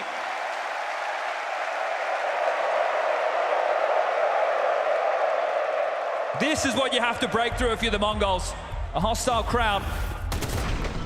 Preying on your downfall. Great flash, great work from Karrigan, just surging in, making so much space. Even gets the double kill. I have to compliment the flashbang work, not only onto Senzu, but you saw Techno's POV there on the plateau, completely blinded as they push out Con. Perfect layering and timing from FaZe. They turn that low buy around. Last timeout called now by the Mongols. Mara feeling the pressure, understanding the financial ramifications of losing these down the stretch. 1900 into the next. They lose a site early. We might just see another save, and then we're all tied up, legs 11. But both teams with full buys to lock horns. This is the way you want this one to go down. That was direct. We've seen both teams starting to change the tempo, change the pace. But double orbs, it was brought out on Mirage. Senzu got nothing done. This time, can he be the difference maker? 19 kills for the X Factor.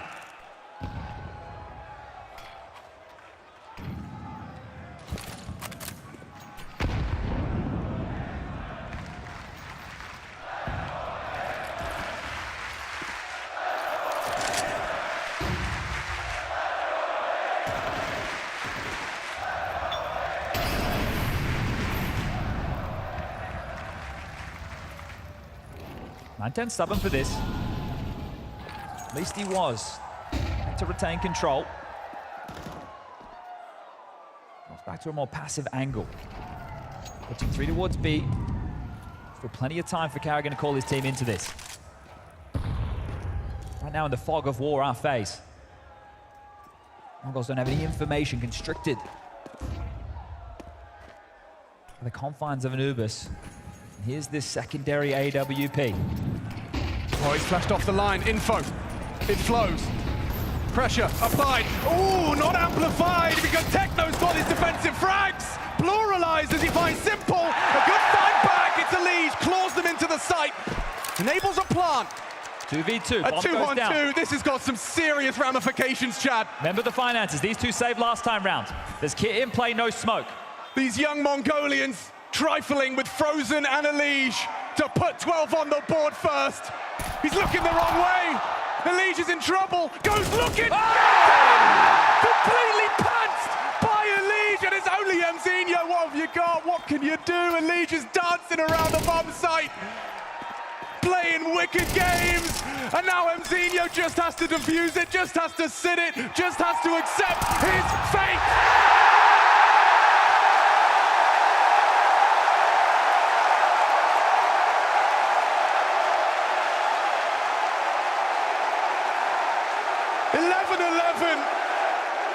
And the Moody Center makes a collective wish for a third map.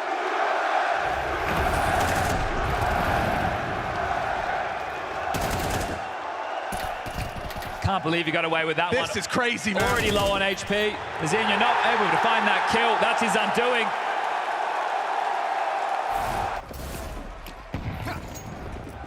But the cash, it's thin. All to play for now. These double orbs just not working out for the Mongols. Twice they've brought it out over both of these maps and can't stick the landing. It's an expensive risk to take. Yeah, and that's why we see a couple of MP9s. An AWP still for 9-10. 2 M4s. This time, they've been berating B time and time again, but Mzinho, the youngest member, I first saw him in this jersey, having a tough time now. He looks right at home, but he's going to have to step up with one of the weaker weapons if they continue their onslaught towards his site. This is information. This is a boatload of information. This will liberate the rotation. Blitz puts on his runners. Senzu as well. Techno plays to contain. Level head. 9-10, perching at the ready. This is exactly where he needs to be. He's in the right place. He's got the right angle, and he's got the frag he needs. Do they follow through, or do they call this off? That's the question, that's the question. It's suspicious the AWP lies there. Karrigan, he's got to call the shots, pull the strings. Heading back, they're heading back now. Techno's been lying in wait from B main. This is a quick late-stage pivot. Techno will tuck. How good is the cover on Karrigan's plant? It needs to be perfect. They cannot be caught, just like they have been on the cross. Techno reveals, and FaZe collapse. Elige is so detached, he hasn't got a chance in hell. A 1v5, an unwinnable 1v5.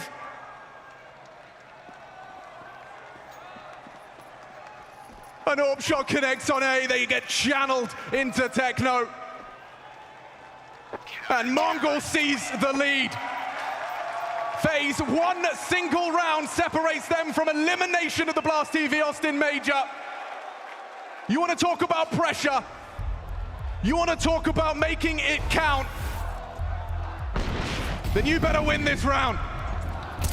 And this financial seesaw, that's the conversation. FaZe, they save this timeout for a rainy day. 30 seconds to talk their tournament life over. The Hail Mary, the all-in, the gamble on can you resurrect Simple? Well, he's been powering up throughout this tournament. As a unit, you've gotten this far. Can you take us to overtime on your map pick? 3 AKs, Mac 10, Tech 9, 30 seconds worth of a conversation. Just one round, just 5 kills to extend play. To blow the roof off this place and to give the people what they want. No way. Tag to Tech, just to amplify the pressure further. Mike's muted. Even more time to center yourself for the Mongols on the cusp of making history. Shanghai, a major playoff debut. Austin could very well be them taking that next step, the semi-finals. Chamber taking down Shanghai Grand Finalists.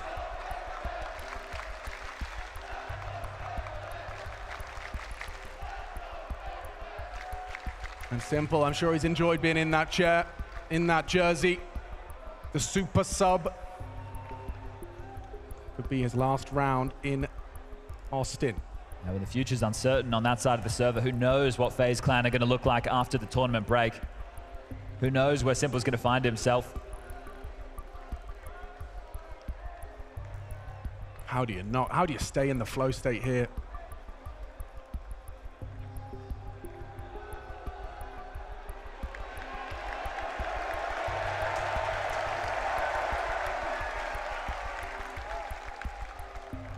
Hey, Austin, times like these, all they can do is look up at the crowd. Why don't you get your flashlights out, let them have a show. Fixing a coaching headset, look at that.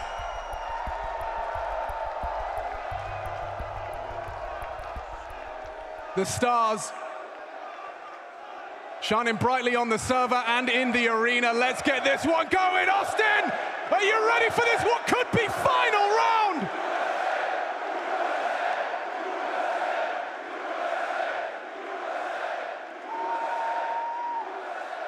And so it begins. Is this the beginning of the end of the quarterfinals? Oh, that's a lovely nade, hard to throw. Senzu chunked to 58. And he's brought out this secondary AWP again. They're going to explode in towards B. Okay, they want to punish. Techno's here, though. Up close and personal, it's a perfect angle, so long as he's not flashed. Incendiary deters them. They may have heard the impact. Blitz with a supportive flash. Relocation from Techno, that's not bad. Anti-ready. They're cancelled. That was their execute. They've just been held at the gate. There's no way in. It's a smoke and molly, 2 HEs. They wanted to pop into B, but they've been denied. Carrigan, you've got to call them out of this. Oh, they've not got much to work with. So much invested into that failed attempt onto B. Immediate reroute. No second guessing. Not a moment wasted. Elige, the spearhead of the assault. America's finest. Catches the flash, starts to accelerate. It's a good shot from Emzinho. Only the one from Frozen. It could all end right here and now in the hands of the 9-10 sniper. The Mongolian delivers. And it's only Rain. And he's not got it in him. He hasn't got it in him. Mongols have done it. They slay the old gods in this generational clash. The bigger they are, the harder they fall. And the Mongols, they save their moment. For the biggest, the baddest, and the best events, the major is where they find their stage breakthrough. They've had their heartbreak, and now they hand Austin one. They remove the fan favorites in 2-0 fashion, individuals playing their game, their way, and it takes them to a next stage. What a time to find their form, especially Senzu. Been questions when it gets to this type of a stage, once you're on the arena, when you're in front of the fans. But this team representing a region, a nation, Mongolia. They get it done today. The Mongolian flag is firmly planted in the Counter-Strike map. A 2-0. Dreams crushed as dreams are realized. Let's hear from your winners. Techno. Congratulations, Techno. Hello, hello. Yes, congratulations, Techno. Unbelievable victory here. What does it mean to you to beat FaZe in Austin and make it to the major semifinals? We lost against them in the group stage at the 2-0, and we made so many analyses and discussed about our mistakes, and I think we fixed our, the mistakes, I guess. I think so too, and a lot more than that. In Shanghai, this was your final stop. Now you have made it further. What has changed about your team? What have you been doing better on the big stage? I always say that tournament by tournament, we're qualifying playoffs and playing on the stage. I think we're maybe being comfortable on the stage, I guess. We can definitely see it. It's about 8 a.m. back home for you. Is there anything you want to say to those fans who are up very early, but also Mongols fans here?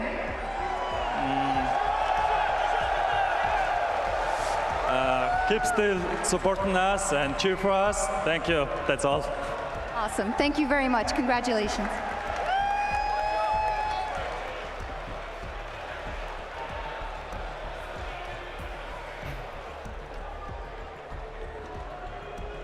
Well, none of these are going to be easy, I can assure you that much, but I do have the man of the hour. Let's give a round of applause for Elige and FaZe. I'm going to come around here on your side, if you don't mind. Elige, talk to me about some of these emotions, bud. It's been a long career for you. Tell me a little bit about what's going on today. I mean, it's definitely tough. Probably one of the best chances that we had, I think. We definitely had it in us to win this game. I mean, Anubis was super winnable. I don't know, just really disappointed. Build up to this. You had 291 rounds played. You had 14 maps right here in Austin. You build up to this series itself. Tell me about some of those feelings. I felt like we were powering up every single match. You know, I felt like we were getting better, vibing as a team. The chemistry was working well. We had a great CT half on Anubis. It was looking like we were going to take it to the third map, and yeah, unfortunately, just a lot of rounds didn't go our way, but yeah. Elige, you put Pennsylvania on the map, you put North America on the map, you continue to truck along, you got quite the career. And let me just ask you this, man, you've got all these people standing around here. They want to hear from you. So what are you going to tell them? Thank you guys so much. I appreciate all the love that you guys have been giving. You guys have been a great crowd. Thank you for all the cheers. You've been great, really. Love you guys so much. Thank you so much. Give another round of applause. Thank you so much. Thank you very much, Elige. That's FaZe Clan. A crushing way for FaZe to falter, but for the Mongols, they make history in Austin tonight. The deepest the Mongols have ever made it at a major Dupree. Semifinals, third and fourth, guaranteed at a bare minimum for the Mongols. It must mean so much, you know, having an Asian team making it to the semifinals of a major, and the first one, you know.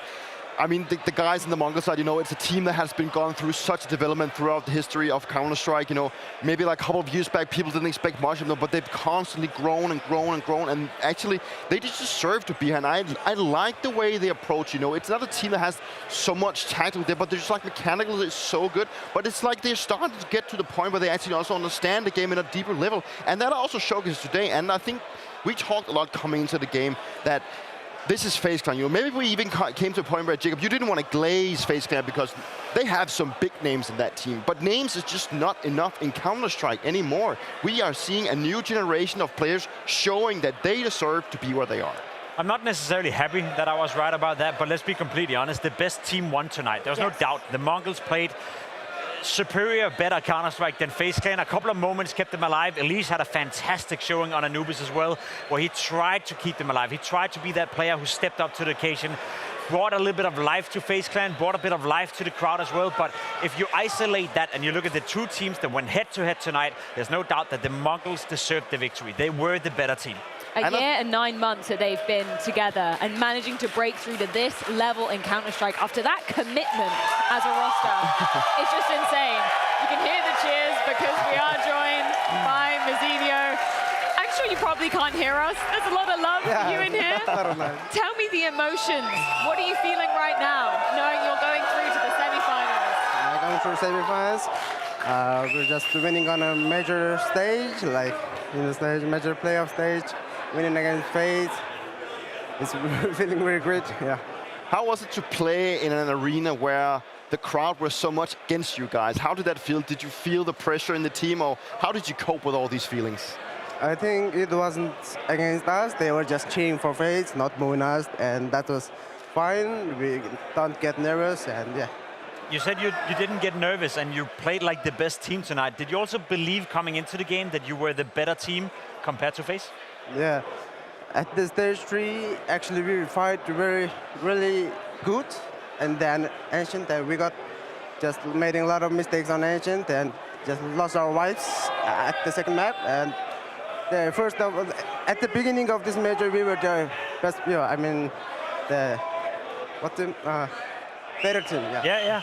Could you, in your wildest dreams, imagine being part of a semi-final? Like 2 weeks ago when you got to Austin, now you're standing in a semi-final. It's a dream coming true for you guys, yeah? Yeah, it's the dream coming true. Like, I never think about I was like playing in the major stage and winning. Yeah.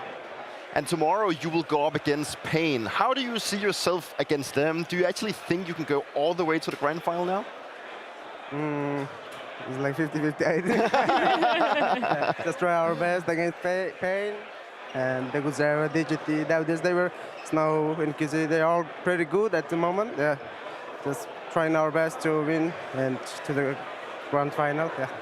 Vincere, it's been beautiful to watch you guys developing as a team, flourishing. Anything you want to say to all your fans you have at home? You can say it in Mongolian if you'd like. As a man, I said we're gonna 2-0, and I kept my words. Yeah. And press it for FaZe and your pick'ems.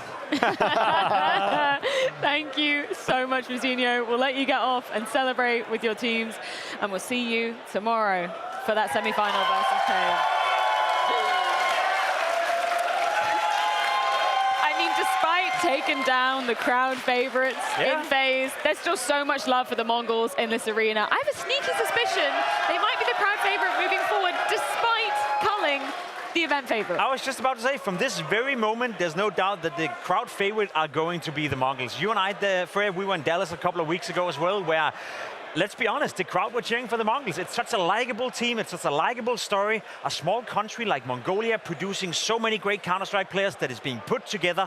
And as I said now, Peter, in a major semi-final, a dream coming true from a very small team, from a very small region, from a very small country.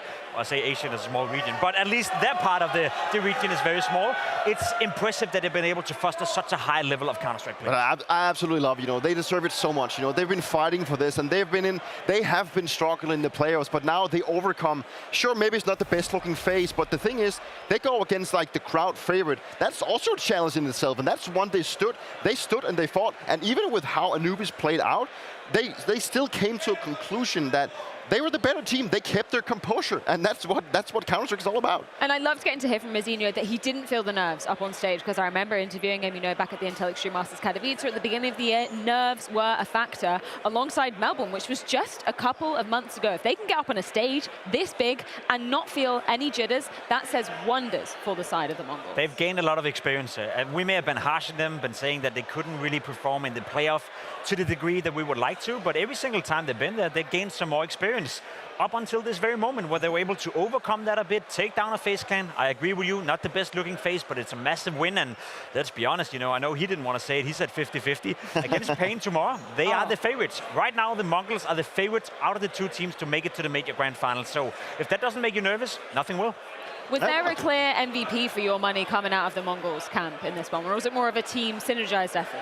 Well, obviously, like Sensu is maybe the obvious choice, but I think 9-10 was so good. Obviously, on Anubis, that's where he had a lot of impact. He had multiple multi-frags, and he's just in a position. He's really good at utilizing himself and putting him in the right position. He had some inconsistency left and right, but I think like today was also just like a team win. Like everyone on the Mongol side contributed.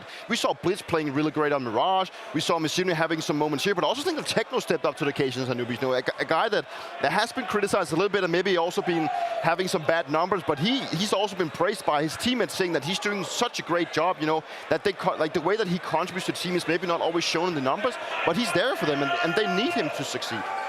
Yeah, I agree. It's hard to pick out one player and be like, you were the difference maker. I think the Mongols tonight won as a team. I think Sensu deserves some credit, not only for what he did tonight, but overall this tournament. He was the one who picked out and saying, yeah, a bit of a group stage warrior, maybe doesn't have the level in the playoff. I think what he did against G2, major history. What he did tonight, another step in the right direction. So this whole story that is unfolding in front of us, that is the Mongols right now, is just highly inspirational and nice to see. You brought up the point that, Vincere is saying 50-50 between them and Pain tomorrow. You buying that? Surely the Mongols are the favorites, right? Well, it's more like, the well-calculated, like the safe choice going by saying 50-50. I think he, before he even answered the question, I honestly believe that he's like they are the better team and they know that. But it's going to be interesting to see tomorrow when they're like maybe the clear favorite, also the fan favorite, it's like the crowd favorite.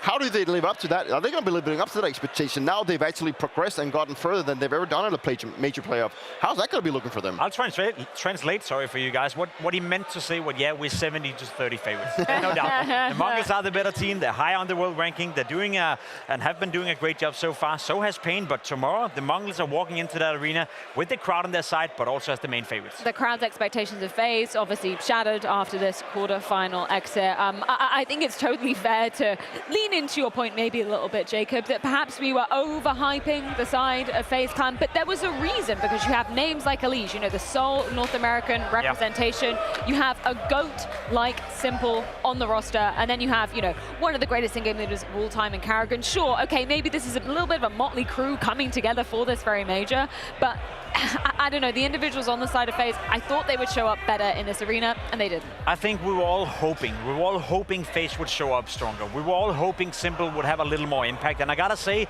as much as we praised him for playing well in Stage 3, tonight he had an awful lot of misses with the AWP. We saw moments in the game where he could have been the difference maker, where 2 years ago he would have been the difference maker. No longer the case, and it's not to take anything away from FaZe, because I think in isolation, for them to make the playoff, that's a success in itself. I think they would have sold that coming into the major, but tonight they didn't deliver, and as I said, Maui as well, you can chime in, you know, there's no point in glazing a team for what they did 2 years ago or 1 year ago. Fact of the matter is, FaZe is in a crisis, and that crisis didn't stop right here. Just because they got to the major playoff, they're still walking into the summer break with only 4 players signed to the team. Stand in Simple, go back to Navi, we don't know where he's going to end up, and I don't know where FaZe is going to end up, and that is not a pretty looking heading into the summer break. No, of course not, but regardless of the fact that he played badly, I'm glad that he was able to play, or tried to play, his signature style. Going for the 1v3 from B main, even though he missed the guy pillar, dies, it looks foolish. A lot of other operas would have saved there. So if he actually does level up his abilities, because, let's be real, he's not back yet, okay? He's not back yet as a complete individual. I wasn't going to say anything. I was not back yet. Going to sit here magnanimous, not even worrying about it. But if he actually does get his mechanics back to what we know he once was, then we can start talking about FaZe, if they sign him, of course. I mean, bro, it's super impressive the level he was able to play at, considering how little he's actually competed in the past year and a half. That alone is just like, goddamn, dude, I didn't even know you had that in you. Like, I thought that'd be way rustier. I think there's a new level to Simple. I think if Simple continues this battle of trying to be back, and we try and force Simple to like match up with who he was when he was the #1 player in the world multiple times, I don't think you can succeed in that fight. I don't think there's any way for him to actually battle against himself and win that.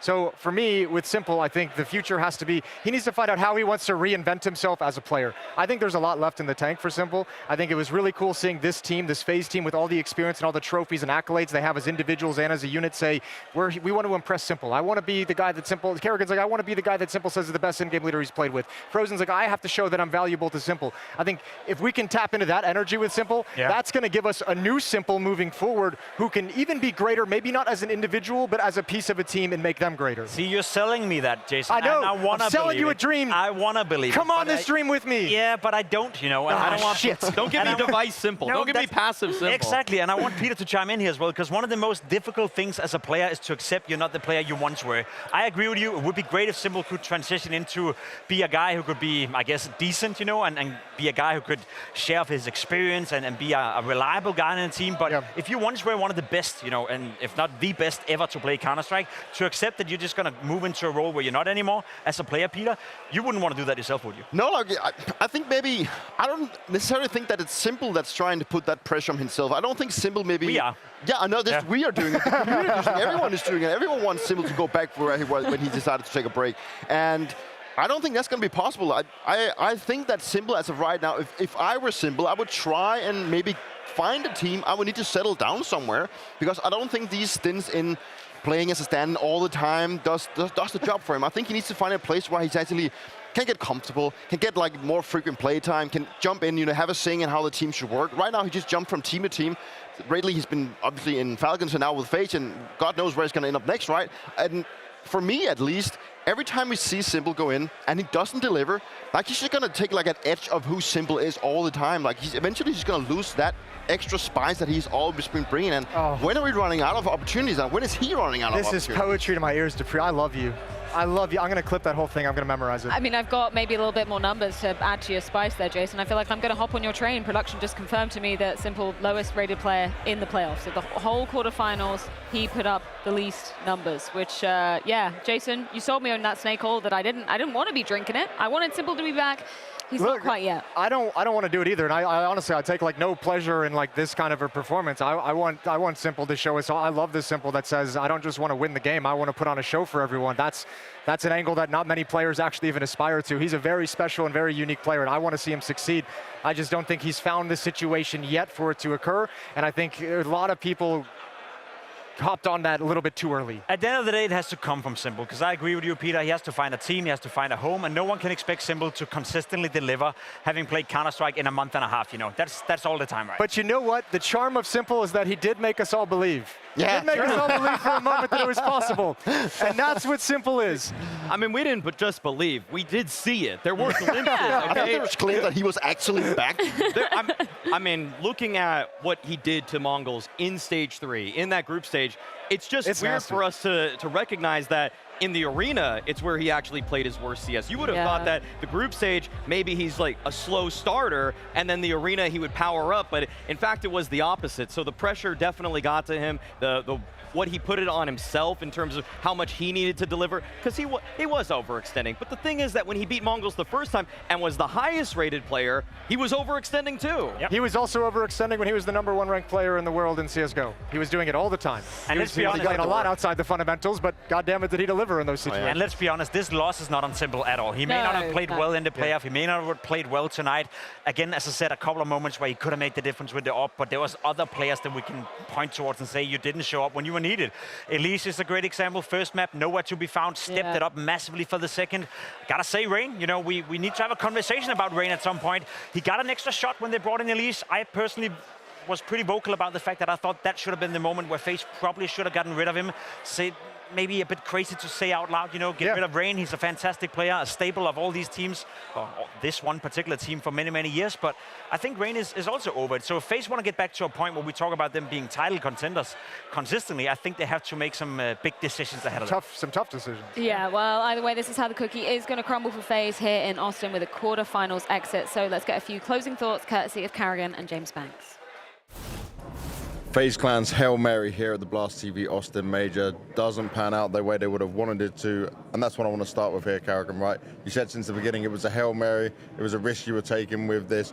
You still made it through the playoffs and quarters, but here, when we hit the playoff stage, it wasn't the same for, I guess, of what you wanted and what you expected. So what's your initial thoughts? Maybe some air out of the balloon went out with 4 days of break, 5 days. Maybe we got a little into our own heads or whatever, you know. Because I don't think we really turned up so much in the first map for some reason. I think we had a good start, which makes it strange that we couldn't withstand that pressure that MongolZ played. But to be honest, MongolZ are a great team, right? And the way we beat them last time, I knew that was a one-time off because they kind of broke down completely last time on Nubis. And this time they withstand the pressure because I think we came back really good on the CT side of Nubis. And yeah, I don't know, I think I'm a little bit disappointed how we reacted as a team today. Talking about that reaction, we've got to talk about it, how it started on Mirage, because it's a strange one where it's you that's the one leading the charge in the fragging department, and I guess you're waiting for your individuals to step up. Did you notice why they were off? Could you understand why? No, I couldn't understand why, but I feel like during the whole game there wasn't these multi-kill rounds that we needed. We don't have the synergy, the teamwork to withstand us not getting multi-kills, and I think we were in good position. I'm not sure. It felt like there was some unlucky rounds from our POV doing Mirage, but in the end we had a good chance on Anubis, and I don't know, maybe we got a little bit scared in the end. I'm not sure. It's very hard. It's like first time we're playing on stage with Sasha, so everything is new, or second Mirage officially. But I'm really disappointed that we couldn't close out Anubis and see what could happen on Ancient. You had a lot of cheers, a lot of support from the fans as well, right? No matter where you go, that happens. And then obviously the Elise crowd buff as it was, none of that coming together. I just want to get your points on the crowd's reaction and how you felt about all that, because it was a lot of love. Yeah, I mean, to be honest, I haven't played on big stage since Shanghai. That's half year ago. So coming here, I just knew I would join any moment, and I remember the first few rounds in Mirage. I just love what I'm doing. You know, everything else doesn't matter. It's the game that matters, the emotions, and I just live the game, to be honest. And playing in front of this crowd with so much support, I wish there was another day. You know, that's the beauty of the game. You are never guaranteed the next day, and you're never guaranteed a trophy. But I enjoyed playing on the stage, but obviously disappointed that we couldn't do it better on second map and get a banger third. So, but congrats to MongolZ. They played really good, and I think they've been underrated the whole year. What does this mean for FaZe now going forward? Because obviously, Simple's on loan. You're waiting to see what happens. You're going into the next season. Is it trying to sign Simple? Is it looking for other opportunities? Can you give me some info? I can't really get info. I think the most important thing was get Sasha on a loan, see what happens, figure out the team dynamic, what has happened this year. We have to go back and review everything. I mean, the whole year has been really bad, and again, disappointment don't go further here. But it was a Hail Mary. We knew that we don't know how to react there. So for the future, a lot of things to think about. To be honest, like the results this year has not been near what FaZe Clan needs. Don't need trophies like Vitality every weekend, but we need to be in the big stage. We need to play for trophy. We need content, and we haven't done this year, and that's a disappointment itself. And we need to go back to the management, and I need to give my view of different things, and we see what happens. Do you feel that you're in a position where you might need to make not just more changes on players, but also just a style change for you and how you approach things with individuals? Oh, it's so hard to say, right? We tried something out this season with Rain in a new position. He has done great, in my opinion, growing into the role. Took some time to adapt. John come in with a lot of different stuff, and we have tried to improve on that, and we have done great in some department, and some department we as a team have failed. And that's my biggest disappointment. I feel like mentally it hasn't been that FaZe bends, but it never breaks. I feel like we've been breaking a lot this season, and that for me is a big warning sign, as that was what we clinched onto for the past 2-3 years, the mentality as a team. And we have to see what's wrong and analyze it. It's very hard for me on the spot to say. And before the major, everything was just focused on getting Sasha up to date, getting focused on playing so good, and then we see what happens. And now it's time to think. Well, I'll give you that time to think, and lastly, I'll let you say anything you want to say to all the fans out there, all the people cheering and supporting. I just want to appreciate everyone. There has been so many people following on YouTube here in the arena, so much support, and I love you guys. And it means a lot to me for you guys to follow our story. And this is how the story ends, but make sure to tune in for the upcoming games. I think it's very important to see who wins the major, and there's so many great teams and great stories, so make sure to tune in, and let's break some viewership records. That's what we always want to do, a true advocate for the game, and that's why we love him, and we're sad to see him go. Yeah, sadly, the Hail Mary move for FaZe and Karrigan not paying off coming into this event. Does that beg changes going into the next half of the season, Jason? What do you think? I have no idea, because I don't know where you'd go. I think FaZe is still in the same place as they were like a year ago, where it's like, even if you want to make changes, where exactly do you want to go if you have to make like some kind of wide sweeping change? I think Karrigan's going to have to go back and figure that out, and that'll be the conversation they have. And I like that you opened it up with the Hail Mary comment, because I think all of us for a moment, again, this is Simple's fault, made us forget that this was a Hail Mary play, that this was just a desperation, let's aim for a miracle and see what happens. And in that sense, I'm actually not super disappointed in FaZe losing, because it was always, their season was terrible. It was always going to be a very desperate attempt at making this work, and it didn't pan out. But again, it's FaZe, so it was exciting while it happened. Well, you got to give some credit to Karrigan. You know, he's always very open in his interviews, and he just expresses a lot of feelings. You know, that also takes some character and some leadership to go out and defend your players, because, you know, Karrigan has always taken a lot of responsibility on his shoulders. You know, he goes out and defends Rain. You know, and we've just been very open about what they've been trying inside of this new season. And some of it worked, some of it didn't. And, you know, right now they find themselves in a position where they probably know that there is changes coming in. Obviously, he's not going to say it out loud that who's going to be cut and who's what not. But still, there's probably a lot of question marks inside of the FaZe camp that needs to be resolved, because where FaZe has been and where FaZe are right now, that is not where FaZe wants to be. That's not where we expect FaZe to be. And that's also, you know, mounted on how we see them, you know, and that's also how we saw them coming into this tournament. You know, we just glazed them for who they are and what names they are. And I would actually love to see FaZe can maybe dive a little bit into getting some talents instead of trying to be revolves around the names that FaZe has always been around. So maybe find a new aspiring talent somewhere, maybe even two, and then build from that. Because as you mentioned, Jacob, Karrigan is a guy that loves to go in and find like, you know, a new kind of approach to a team. He's always good at building them, and that has been his strength ever since he started playing Counter-Strike. Hey, can we just hold on for 1 second here? This is the first tournament this 5-man lineup has played together. And they lost. I don't know about that. The only roster move that I see on the horizon is, do you sign Simple or not? If you want to actually spend big bucks, if you want to buy him out of that Na'Vi contract, then go for it, and then you can start building something more concrete. Yeah, but I guess the question from there would be, can this 5-man lineup, let's say you get Simple or don't get Simple, can this 4-man core with an extra 5th, can they be competitive? Can they compete for trophies? Listen, the biggest That'd be the eternal question at the end of the day is, do you believe you can add one more player who may or may not be Simple and win trophies with this lineup? The biggest question we should be asking ourselves, and I think the prime task for the management in FaZe right now is to convince Kerrigan to stay with them. I am also feeling Kerrigan right now is in a position, given his age, given his career, given the experience, given that we know the fact that his strongest attribute is building new lineups, you know, taking a lineup from scratch, build it up to become one of the best. He did it with Astralis, did it with MongolZ, I've done it with FaZe a couple of times as well. That is what Kerrigan does the best. Now, Kerrigan cannot continue with this core of players. I don't believe that at all. I don't think they're going to sign Simple. I don't think they should sign Simple at all. I also do think Kerrigan doesn't know what's going to happen within FaZe, because I think he to himself right now is considering, is FaZe even the right place to stay for him? He is the greatest in-game leader, arguably, of all time. I still think he has it in order to build a new lineup, but does he build that new lineup in FaZe Clan, or does he go somewhere else to build that lineup? I think that's the biggest question he should be asking himself, which is why FaZe Clan right now should give everything they can in order to make sure Kerrigan stays with them. I don't see Kerrigan retiring in any Neither do I. That's not a FaZe jersey. No. I feel like they're going to build around him, if anything Hope else. so. The question is just, do you pick apart any of the other pieces that are on the roster? I mean, Rain is probably the most likely suspect in terms of just low-level performance, but you have so much consistency out of Frozen. Simple is still coming back to the form that we know he could be in, and I feel like Elige is a guy that we saw so much from last year that you don't give up on it just yet, even if there's a little bit of a lack of synergy between him and the other players. Well, either way, we do bid a fond farewell to FaZe here at the Blast TV Austin playoffs. We can take a look at the bracket to see exactly how that tees us up for our semi-finals moving forward. That is going to be going down tomorrow. We've got Vitality and MongolZ on one side of the bracket, Pain versus MongolZ on the other side. Curious, Maui, Jason, because you weren't up here with the Zinio interview.